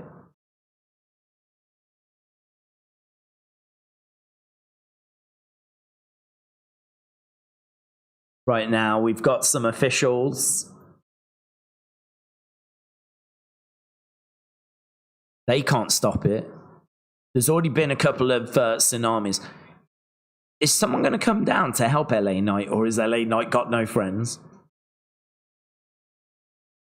I mean, in all fairness, do you want to get involved? Do you want to put yourself in the crosshairs of this group? Someone like Aleister Black could come down, though, couldn't he? He's not, but he could. He could come down.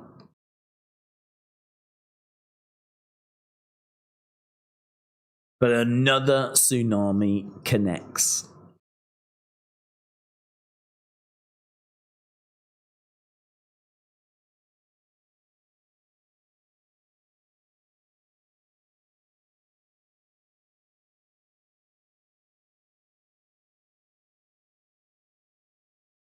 So, Bron Breakker, Bronson, they're looking to... I can't tell if they were going to do a bit more damage or if they're leaving the ring. I think Bron wants to do a bit more, but he's leaving. LA Knight has been destroyed. There we go. End of the segment. So, coming up next, R-Truth, John Cena... our main event. It's been a really interesting show, actually. It's been an interesting show because I feel like there's been lots of stuff that's happened that has mattered. Like, you know, Randy progressed. Asuka progressed. We've seen a bit more with Alexa and Charlotte. We've obviously done a fair bit with Jacob and Solo. We've just done a fair bit there with LA Knight, Bronson, and Bron. I mean, I feel like this is a show that if you missed it, you've definitely missed some stuff, you know? That's basically daytime now, isn't it? But, yeah, I feel like it definitely is a show that's had a purpose, you know? Whether the quality has been good enough, whether, I mean, has there been an OMG moment? I don't think there has there? I can't really think of any OMG moments. So we're definitely missing that, but we've got a John Cena match now. It's going to be John Cena against R-Truth. So, you know, this could absolutely provide something. Austin said, that did get bright quite fast. Daze, you need to show us outside, says Michael. It's not... Well, it's a bit hard, to be honest, Michael, because...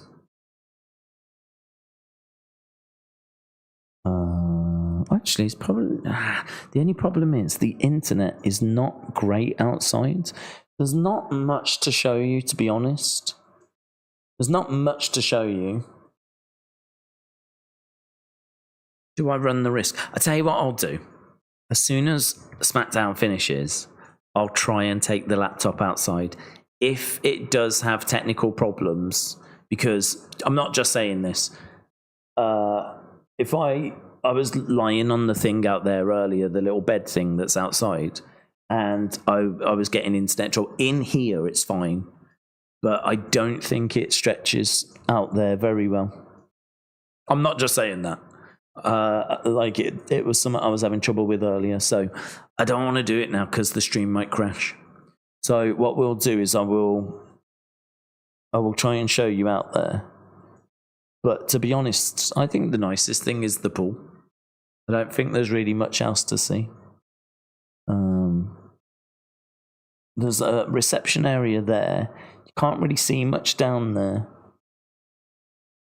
And the water, the best thing is like really in the distance, just beyond this building. You can sort of see a bit of a building that's there.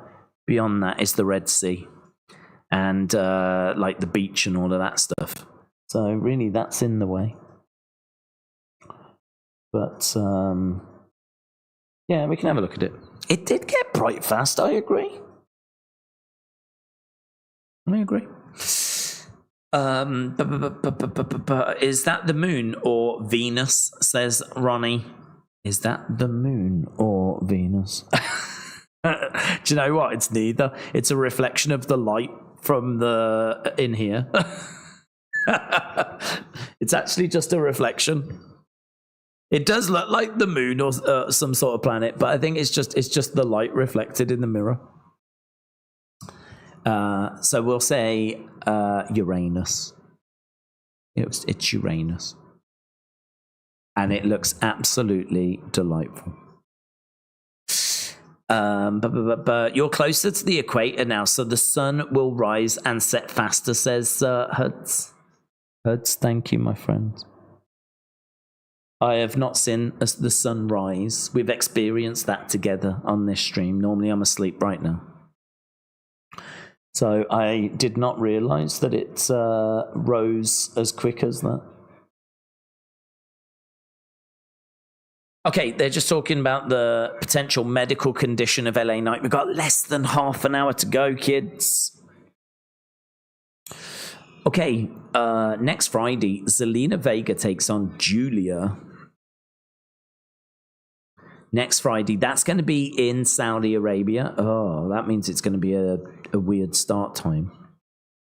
Oh, Wyatt 6 are going to be taking on the Street Profits. Well, I wasn't expecting that. I wasn't expecting Wyatt 6 to get a title match. I thought they'd face, like, Fraxium first. Right, Tiffany against Nia, last woman standing match. That's next Friday. We're in Riyadh. Okay, we're backstage. There's Jacob.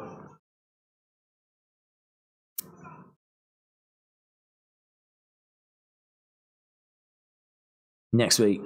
Next week.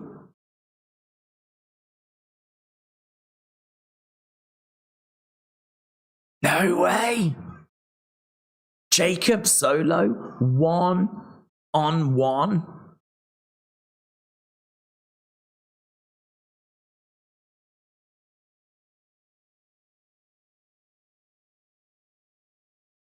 Night of Champions. Dude, there's been a couple of big announcements there. There's been a couple of big announcements. They've just announced that the Wyatt 6 are going to have tag title matches. And now they've just announced that we're going to be doing Jacob solo 1-on-1. Right, R-Truth making his way down. Now, he's coming down with no new music. It's his old theme, his What's Up theme, but he's obviously not doing the rap on his way down. I thought it would be a bit early for a new theme for him. Okay, let's get this done. Main event time. Main event time. Good 92. Yeah, people are not crazy about that. That LA Knight Bronson match, good 92. Chelsea Charlotte, good 93. Been a bit of a lull there with the matches, hasn't there? But can't be down on a John Cena match. Well, you can. We all remember WrestleMania. But, yeah. Pretty fun to get one on a Smackdown. Right.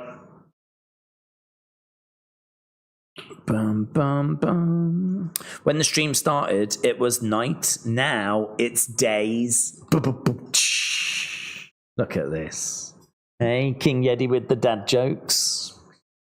Love that for you. King Yeti, very good. I'm just trying to think if there's anything even remotely fun that I can show you, but I just can't think of anything. A few people walk about. I can see a few people in the reception area as well. I think it's mainly staff at the moment arriving by the looks of it, but there is people around.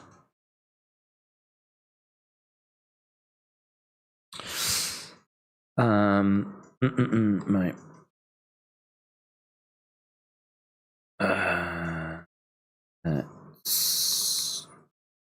How do I get rid of that now? There it is. Lovely. Rich said, you only get a title match if you've won one match in the last 5 years and are retired like Goldberg. It makes perfect sense. Daze, did you shave? Says Nico. Yeah. Well, I just kind of cut it down a bit. I shaved my hair. So my head's not bald, but it was like a grade 2. A grade 2'd it. And I just kind of cut back on the beard as well. I don't like not having anything there, so I always want to keep something. But yeah, I did kind of cut it down. Days Worlds worked Egypt time. Excellent. Final Boomer. Shout out to you, my friends. Sean said it's time for Days to get his pervert on. Morning swims, said Sean. I've actually not done any swimming, not morning swimming, not afternoon swimming, not evening swimming. So, yeah, I mean, to be honest, I didn't think about that. It's probably a bit early, isn't it? It's a good job it's at this time. If it was a little later, you might actually get people swimming past doing their morning swims. Didn't really think about that. In my mind, this was middle of the night and we weren't going to get disturbed or anything. But now that it's getting close to like 6 in the morning, we are starting to run the risk of someone going by. Morning, love. Morning. You all right? Yeah, don't mind us. Don't mind us. All right, John. How you doing, John? Put it away, John. But no one's interested. Yeah, put it. He's always doing that. Put it away, you. John, what's he like? Hey, talking to John, here's John. He doesn't have his penis out, though. It's John Cena making his way down to the ring, and we've got the dueling chants, as always. Do you know, I mean, it does feel big, doesn't it, when John's around? This is another date crossed off. I don't know what we're down to now, about 17 left. How long we got? 20 minutes. That's enough time. Cena! The last time is now.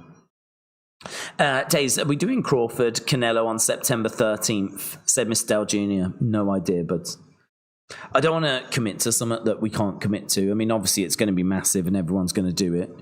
And I'm obviously interested, but I have no idea if that's going to collide with a WWE show. I think you'd be pretty stupid to have it collide with something, wouldn't it? You'd think that they would steer clear of that. But yeah, I don't know. Have a nice vacation, says John. Thank you, John. Appreciate the kind words, buds. That's the same John, actually. John Lammy. Same John. True story. Okay, he's just getting his special entrance again.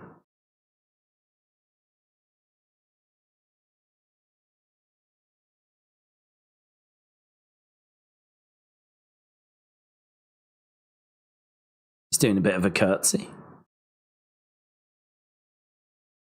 gracing Grand Rapids for one final time. Sign in the crowd says John Cena sucks. So there's a youngster there, seemed like a youngster, that's not a fan. There's Ron Killings. I don't know how this goes, man. I don't know how this goes. Vikings Wolf said, do we see the Wyatts winning those titles? I think they probably get cheated. I think it would feel a bit quick to me. Like they'd been away for so long and now they're back and they beat one team and then they win the tag titles. I don't know. I don't know if we've not made it a bit too... It's all a bit... It's weird because the whole Wyatt Six story is so slow because we've been waiting for them, and now they're back. It seems to be going really quick. So, I don't know. Is it because they just want to get the belts on them quickly? Or is it a bit too soon? I think it might be a bit too soon. I think I'd rather hear some vignettes about what being champs would mean to them, you know? I think I'd dig into that a little bit. I don't feel like we've done any of that. They've got a great chance, yeah. They absolutely could win. But should they win?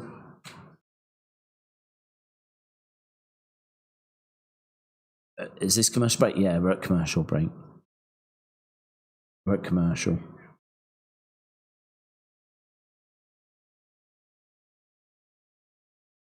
Right, let's try and get back to the chat. Boom, boom. Hey, it's held really well, hasn't it? It's held really well. I did not think we were going to get through this whole stream like this. Shot coming in there by Ron Killings. Shot coming back there by Cena. Truth. Nice. Okay. Is he going to do 5-knuckle shuffle? Duck underneath. He's got him up. Bang. Lovely. Truth throws his arm in the air. You can't see me. Okay, but Cena actually rolls out the ring. Cena gets out the ring, goes over to the barricades. Cena looks exhausted.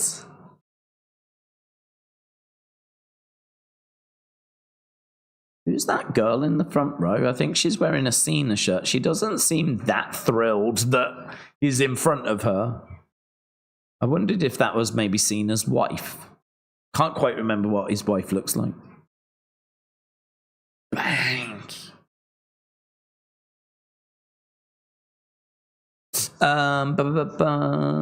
Daze has a nice new background, said I'm a villain. Jim said it's interesting that no one has mentioned that Ron Killings is a 2-time NWA World Champion. Have they been talking about NWA? I mean, I think they would talk about any achievements in TNA, but I don't know if they would talk about NWA. They might do. Kit coming in. I have no idea what their relationship is like. I think it's pretty much close to non-existent. But they did send Natalia, didn't they, to NWA? So there must be some sort of relationship there. So it's a good point, that, Jim. It's a good point. Shoulder tackle by John. So John back in the ring. He delivers a shoulder tackle. Truth looking to try and get back up to his feet. Another shoulder tackle. It's very slow, this, isn't it?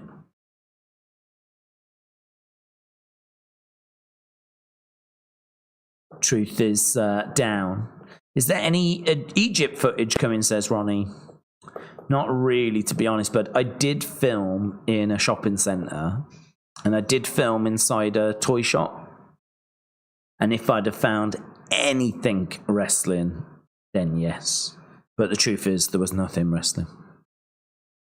There was nothing wrestling at all. So it doesn't really fit. It doesn't really work.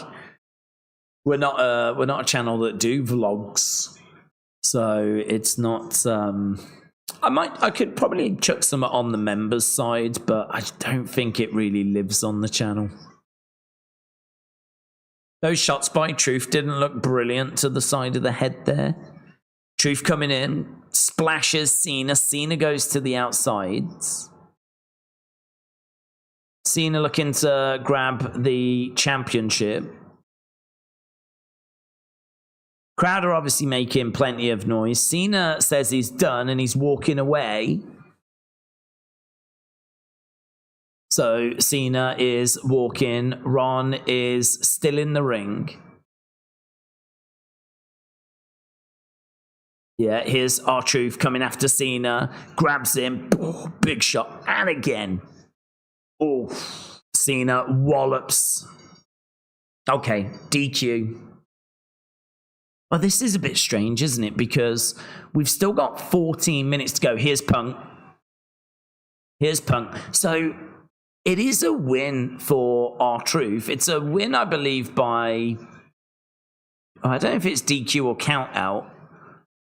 The bell was rung as soon as he used the belt. But he might have been counted out. I mean, he might have been out there for 10 seconds. We've still got like 13 minutes though, so I gotta say, I think that match between Cena and R-Truth was pretty poor, to be honest. It was quite slow. And, a low blow there by Cena to CM Punk. Punk goes down to his knees. Punk goes down. Cena's grabbed the championship. I don't know where R-Truth has gone. Can't see him in the entranceway. Cena's going to look to use this belt on Punk. Here we go. Connects. Punk goes down. Yeah, we've still got quite a bit of time here, haven't we? Hits Punk with the belts.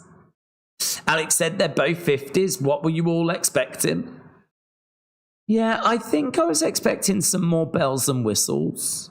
I think if you do have people that have got, like, limitations because of their age, I think I was expecting a little bit more, a few more spots and stuff like that. I know we had, like, the R-Truth going for the 5-knuckle shuffle type thing, but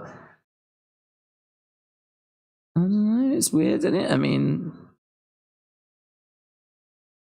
could have just been a promo and Punk could have just come down.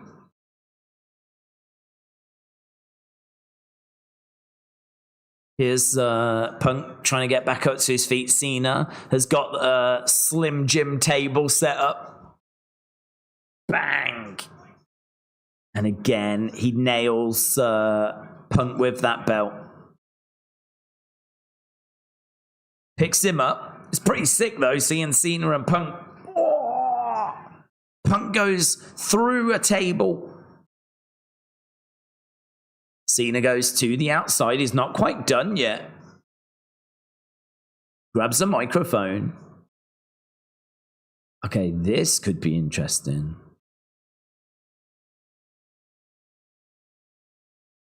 He laughs.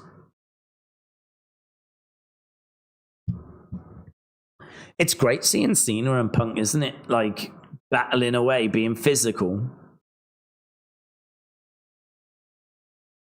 As you lay there.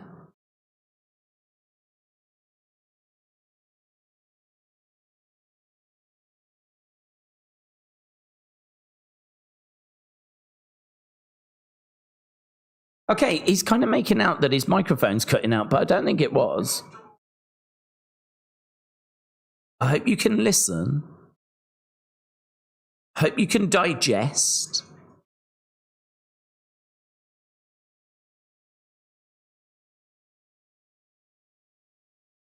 He wants to get a lot off his chest here, Cena.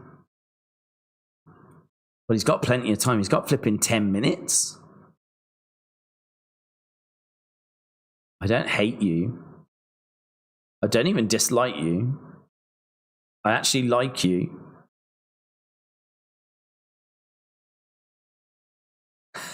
I like you more than anyone you've ever shared a locker with.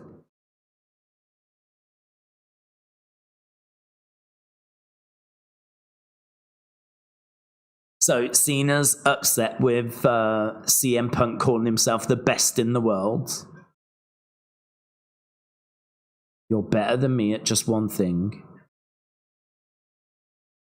BS.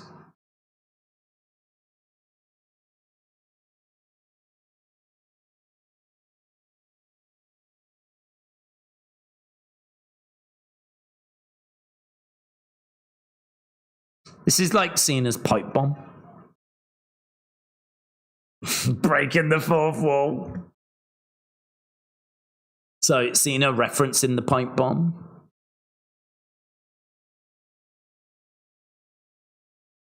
The truth is, I'm jealous of you. Because of AJ Lee.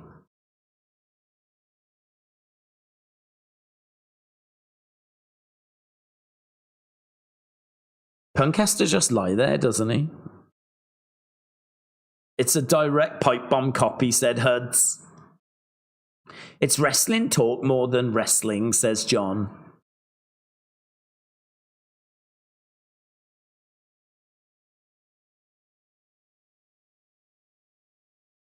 I didn't know what to expect from this segment. We've had a match against R-Truth. We've had a little brawl with CM Punk. And now we've got a Cena promo. And we've still got 8 minutes.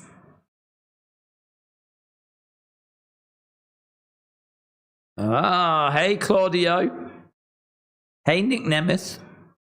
Hey Matt Cardona.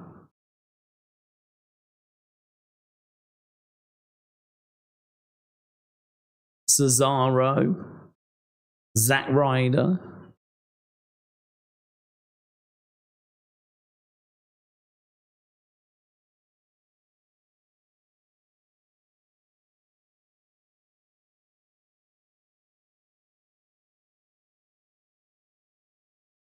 I'm your only friend. No one's going to cut my mic. It's fun, isn't it? Fun spot.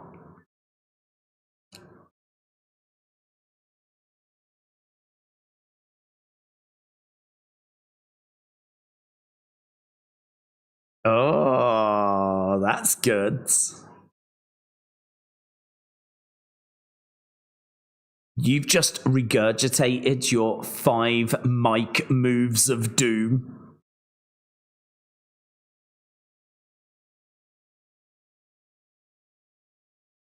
You're not Punk, you're capitalist.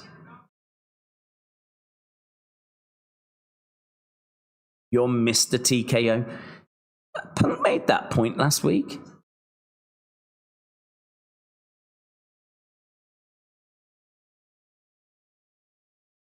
Your tweets are strong, but your actions are weak.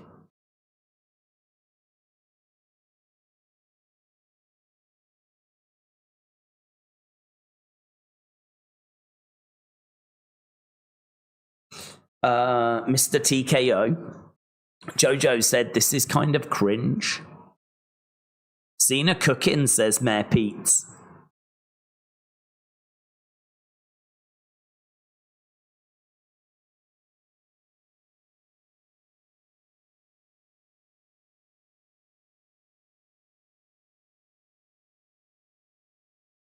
Cena, is there Cena chance? Is Punk dead, by the way? What happened to Punk? Why is he not back yet?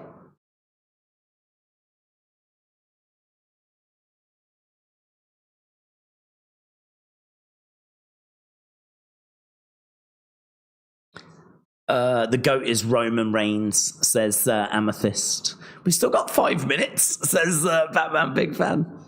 Punk's sleeping?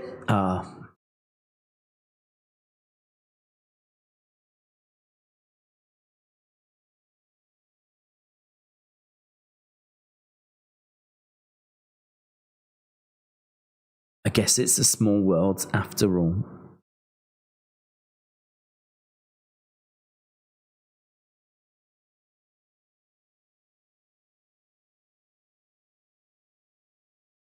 How are we wrapping this up?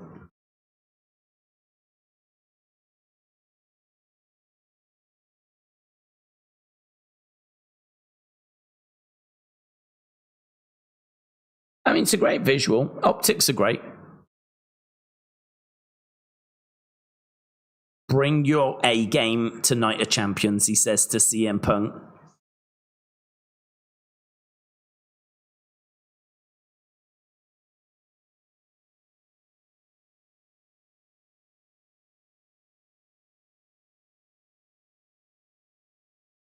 We love you, Cena.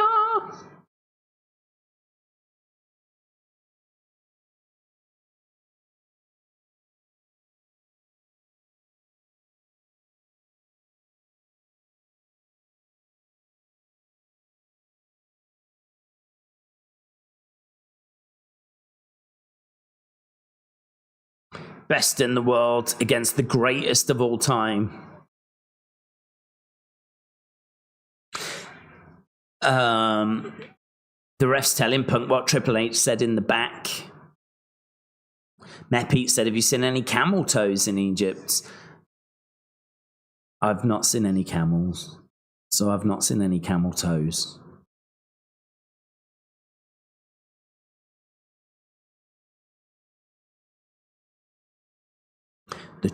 The champ is here.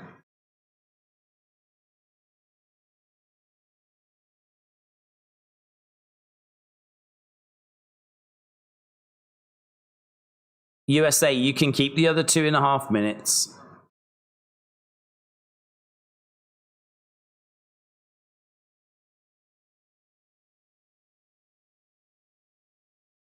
I ripped off your promo to make you look even more foolish. But it's pretty fun. Honestly, I think the internet's going to react well to that. I think the internet all will have really enjoyed that. I think that was fine. I don't love it. It's not one of the best promos I've ever seen. It was good. It was a reference to the pipe bomb. It's a nice moment. I think I'm just a bit confused because really the big takeaway from this final segment is that Cena ripping off the pipe bomb. But obviously we went into it thinking about R-Truth and what this was going to mean for him and what's next for him and where we go with that. And it's kind of like, I feel like that match just got in the way. Didn't need to happen. Inconsequential. I feel like we were sold one thing, but actually what we received was something else. We was sold a match with R-Truth. But really what that segment was Cena cutting a pipe bomb type promo on CM Punk. So I think I'll be quite interested to know what people thought about that. I don't think it was bad. I thought it was entertaining. I'm just not going to get carried away about it, you know? It was fine.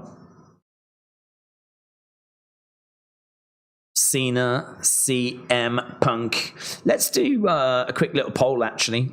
We'll do a quick little poll, see what people thought about the promo. I like how WWE have like, John, you might have said to USA, keep the 2.5 minutes. We're actually not going to let them keep those 2.5 minutes. We're definitely going to make sure the show ends bang on the hour mark. Thanks, John. Thanks, though, mate. What did you think about Cena's promo? There we go. All time. Did you think it was? And that was Smackdown. That was Smackdown.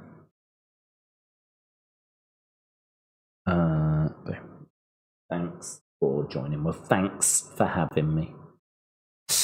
Right, get your thoughts in. I'll have to wait for the stream to end before putting up the question about feedback in regards to the show on Twitter. But we've got all... Oh, did we get all the match scores? I don't think I've got one for Cena or Truth, actually, so I might have to just do that. Cena pipe bomb, said A. Jobson. I felt like we needed that kind of promo against Cody for Mania, said I'm a villain. Wrestling fan said I thought it was great. Metal Mama says Daze the pool. Yeah, it's right there, buds. It's been there the whole time. It looks so light now, said Ethan. It does. I will show you out there just before we go. That promo. Have we got some internet? Oh, I promise you, I'm not doing that. I'm not doing that. That little wobble then was legitimately nothing to do with me.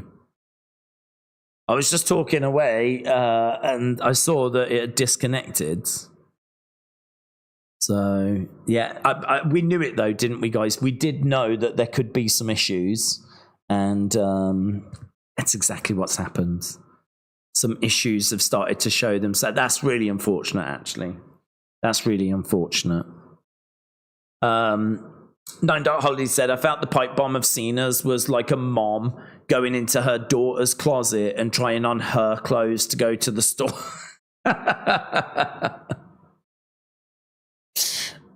I mean, look, I think it's a fun, heelish little reference to the pipe bomb.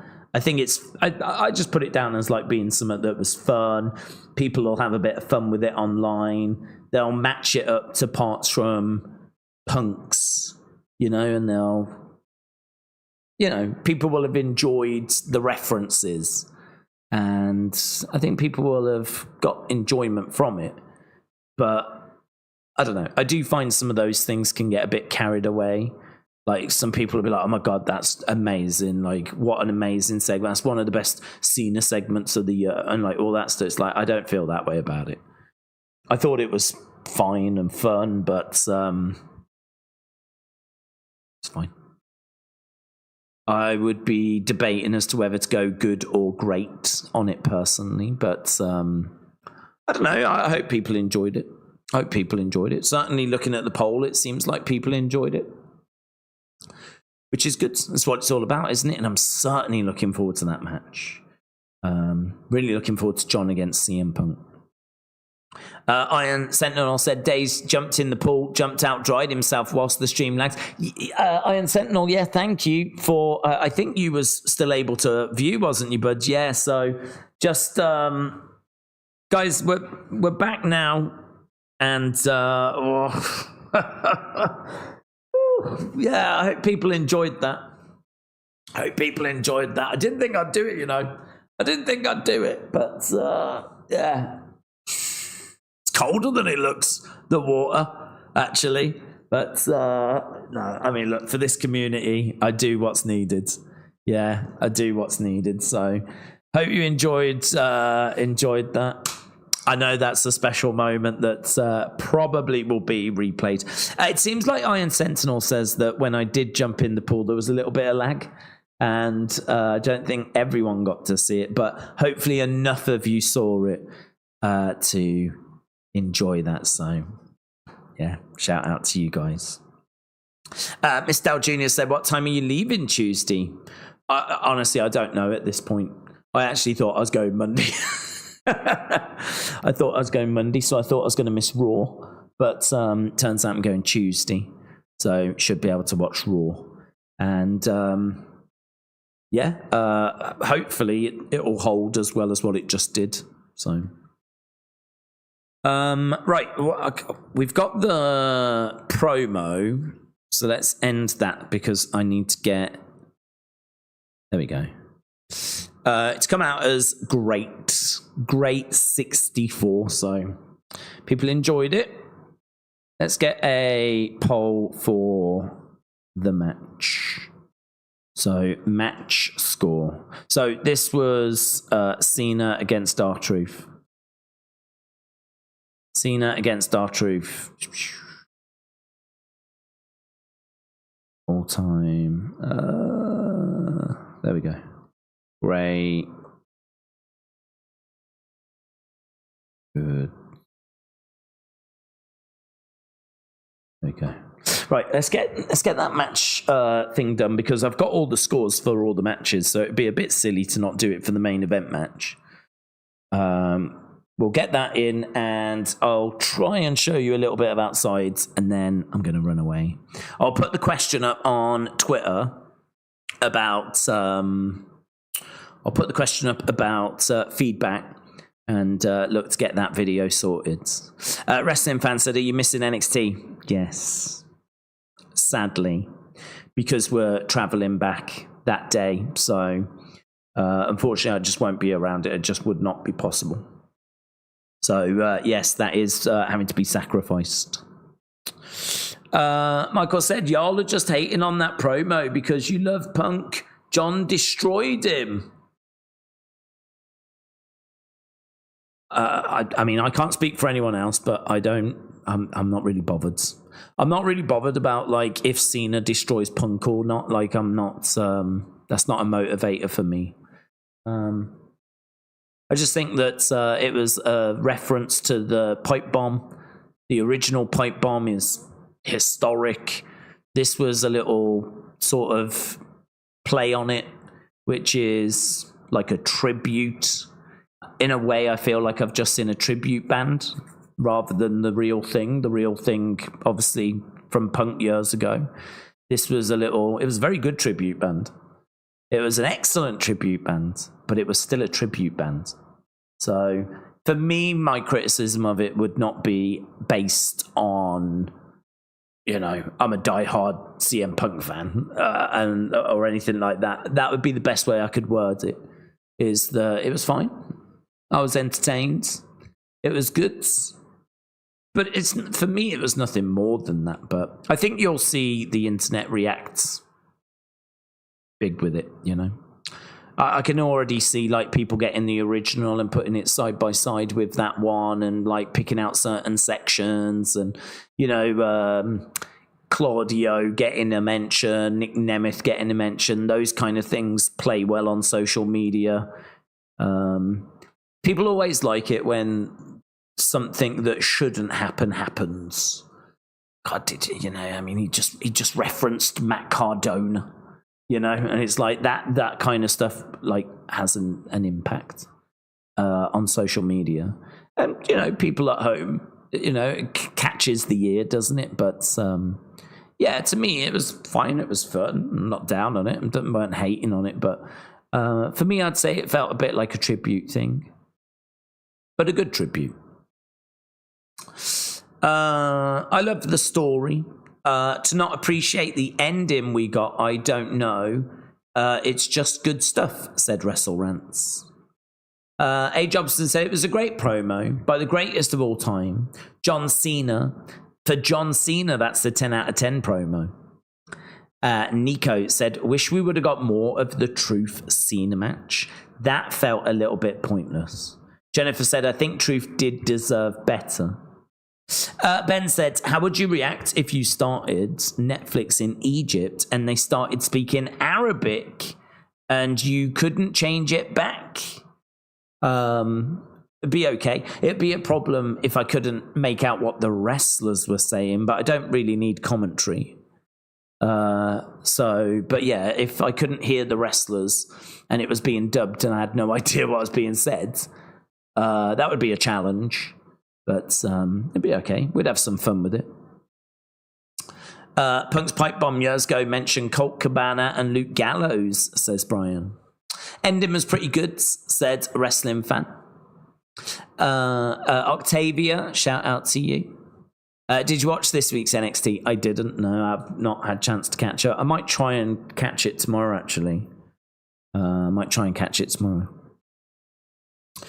Daze, I am going to meet John tomorrow at Fanatics Fest. Are you, Dub A Clips?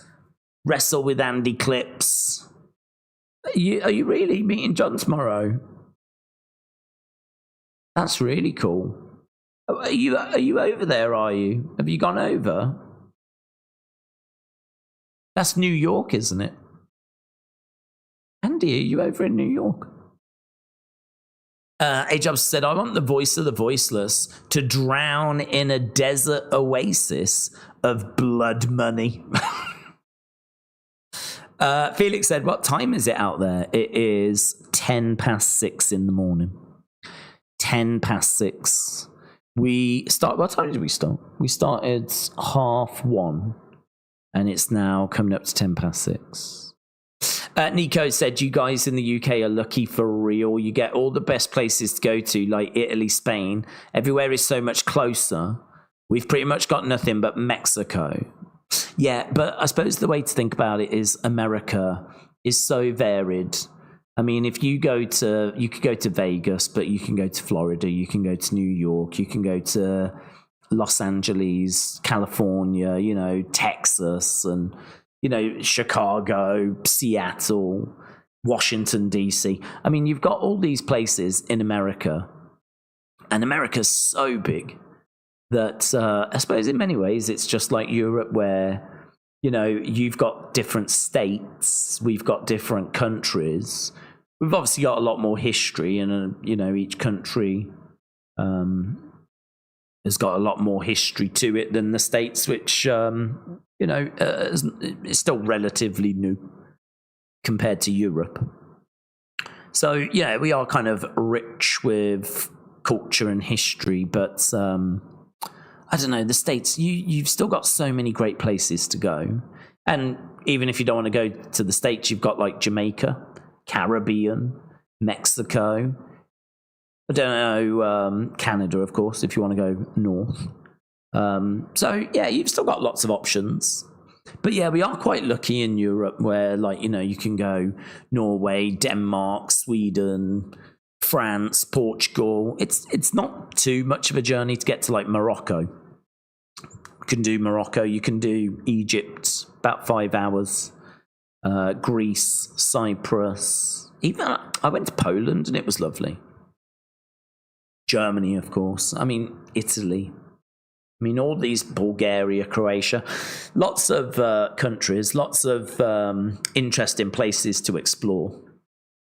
So, yeah, I agree. We are lucky. But I think America has got lots going for it as well in that regard. Lots of places to go. Right, let's end this poll. Let me open the door and I'll tell you even how hot it is. I can still see, I can see a waiter kind of setting up the restaurant. I don't know what time the restaurant opens. I don't think you'll be able to see it because of the sun. I'm gonna flip this round.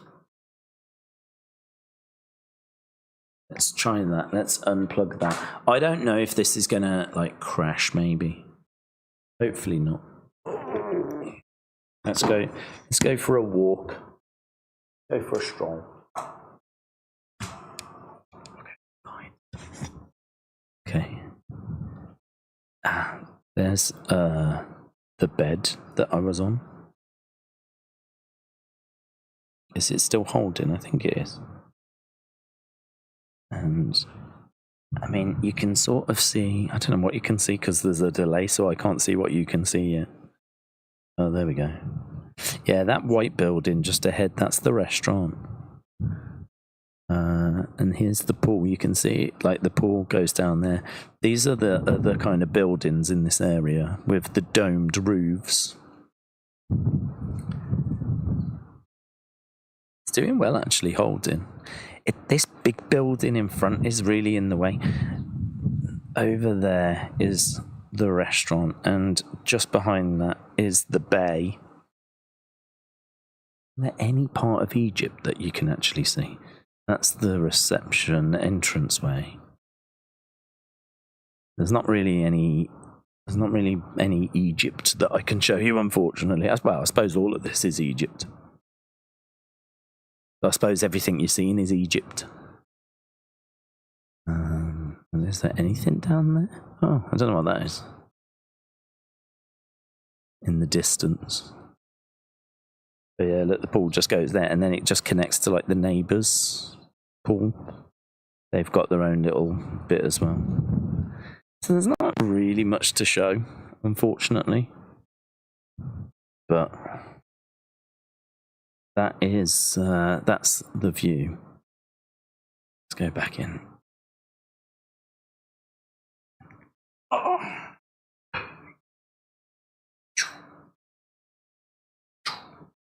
And we can do it all again on Monday. It's actually not that warm, you know. I thought it was going to be warmer than that when I went out. Boom. You can have a pool party with the neighbours. Yeah, that's true, yeah. Beautiful. Looks awesome. Enjoy yourself, said Rich. Thank you, my friend. And yeah, thank you for joining us. I don't think I'll be able to show you anything different come Monday, to be honest. Actually, what's out the door? I don't think you can see anything out this side.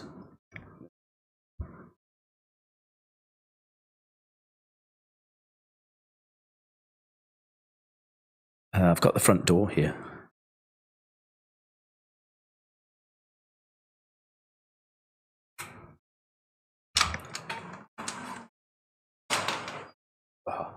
I don't have my key, so if this closes, I'm in big trouble.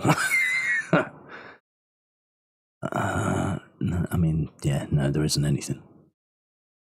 I'm having to keep my foot on the door. There's more up there. There's more of these kind of apartment things. It's the final level. If you've got one of those, you can actually see the sea. Like that, they are better, to be honest, but they're more expensive. Because you actually get like a sea view if you're up there. So you can see there's not loads to look at. Well, not from here anyway.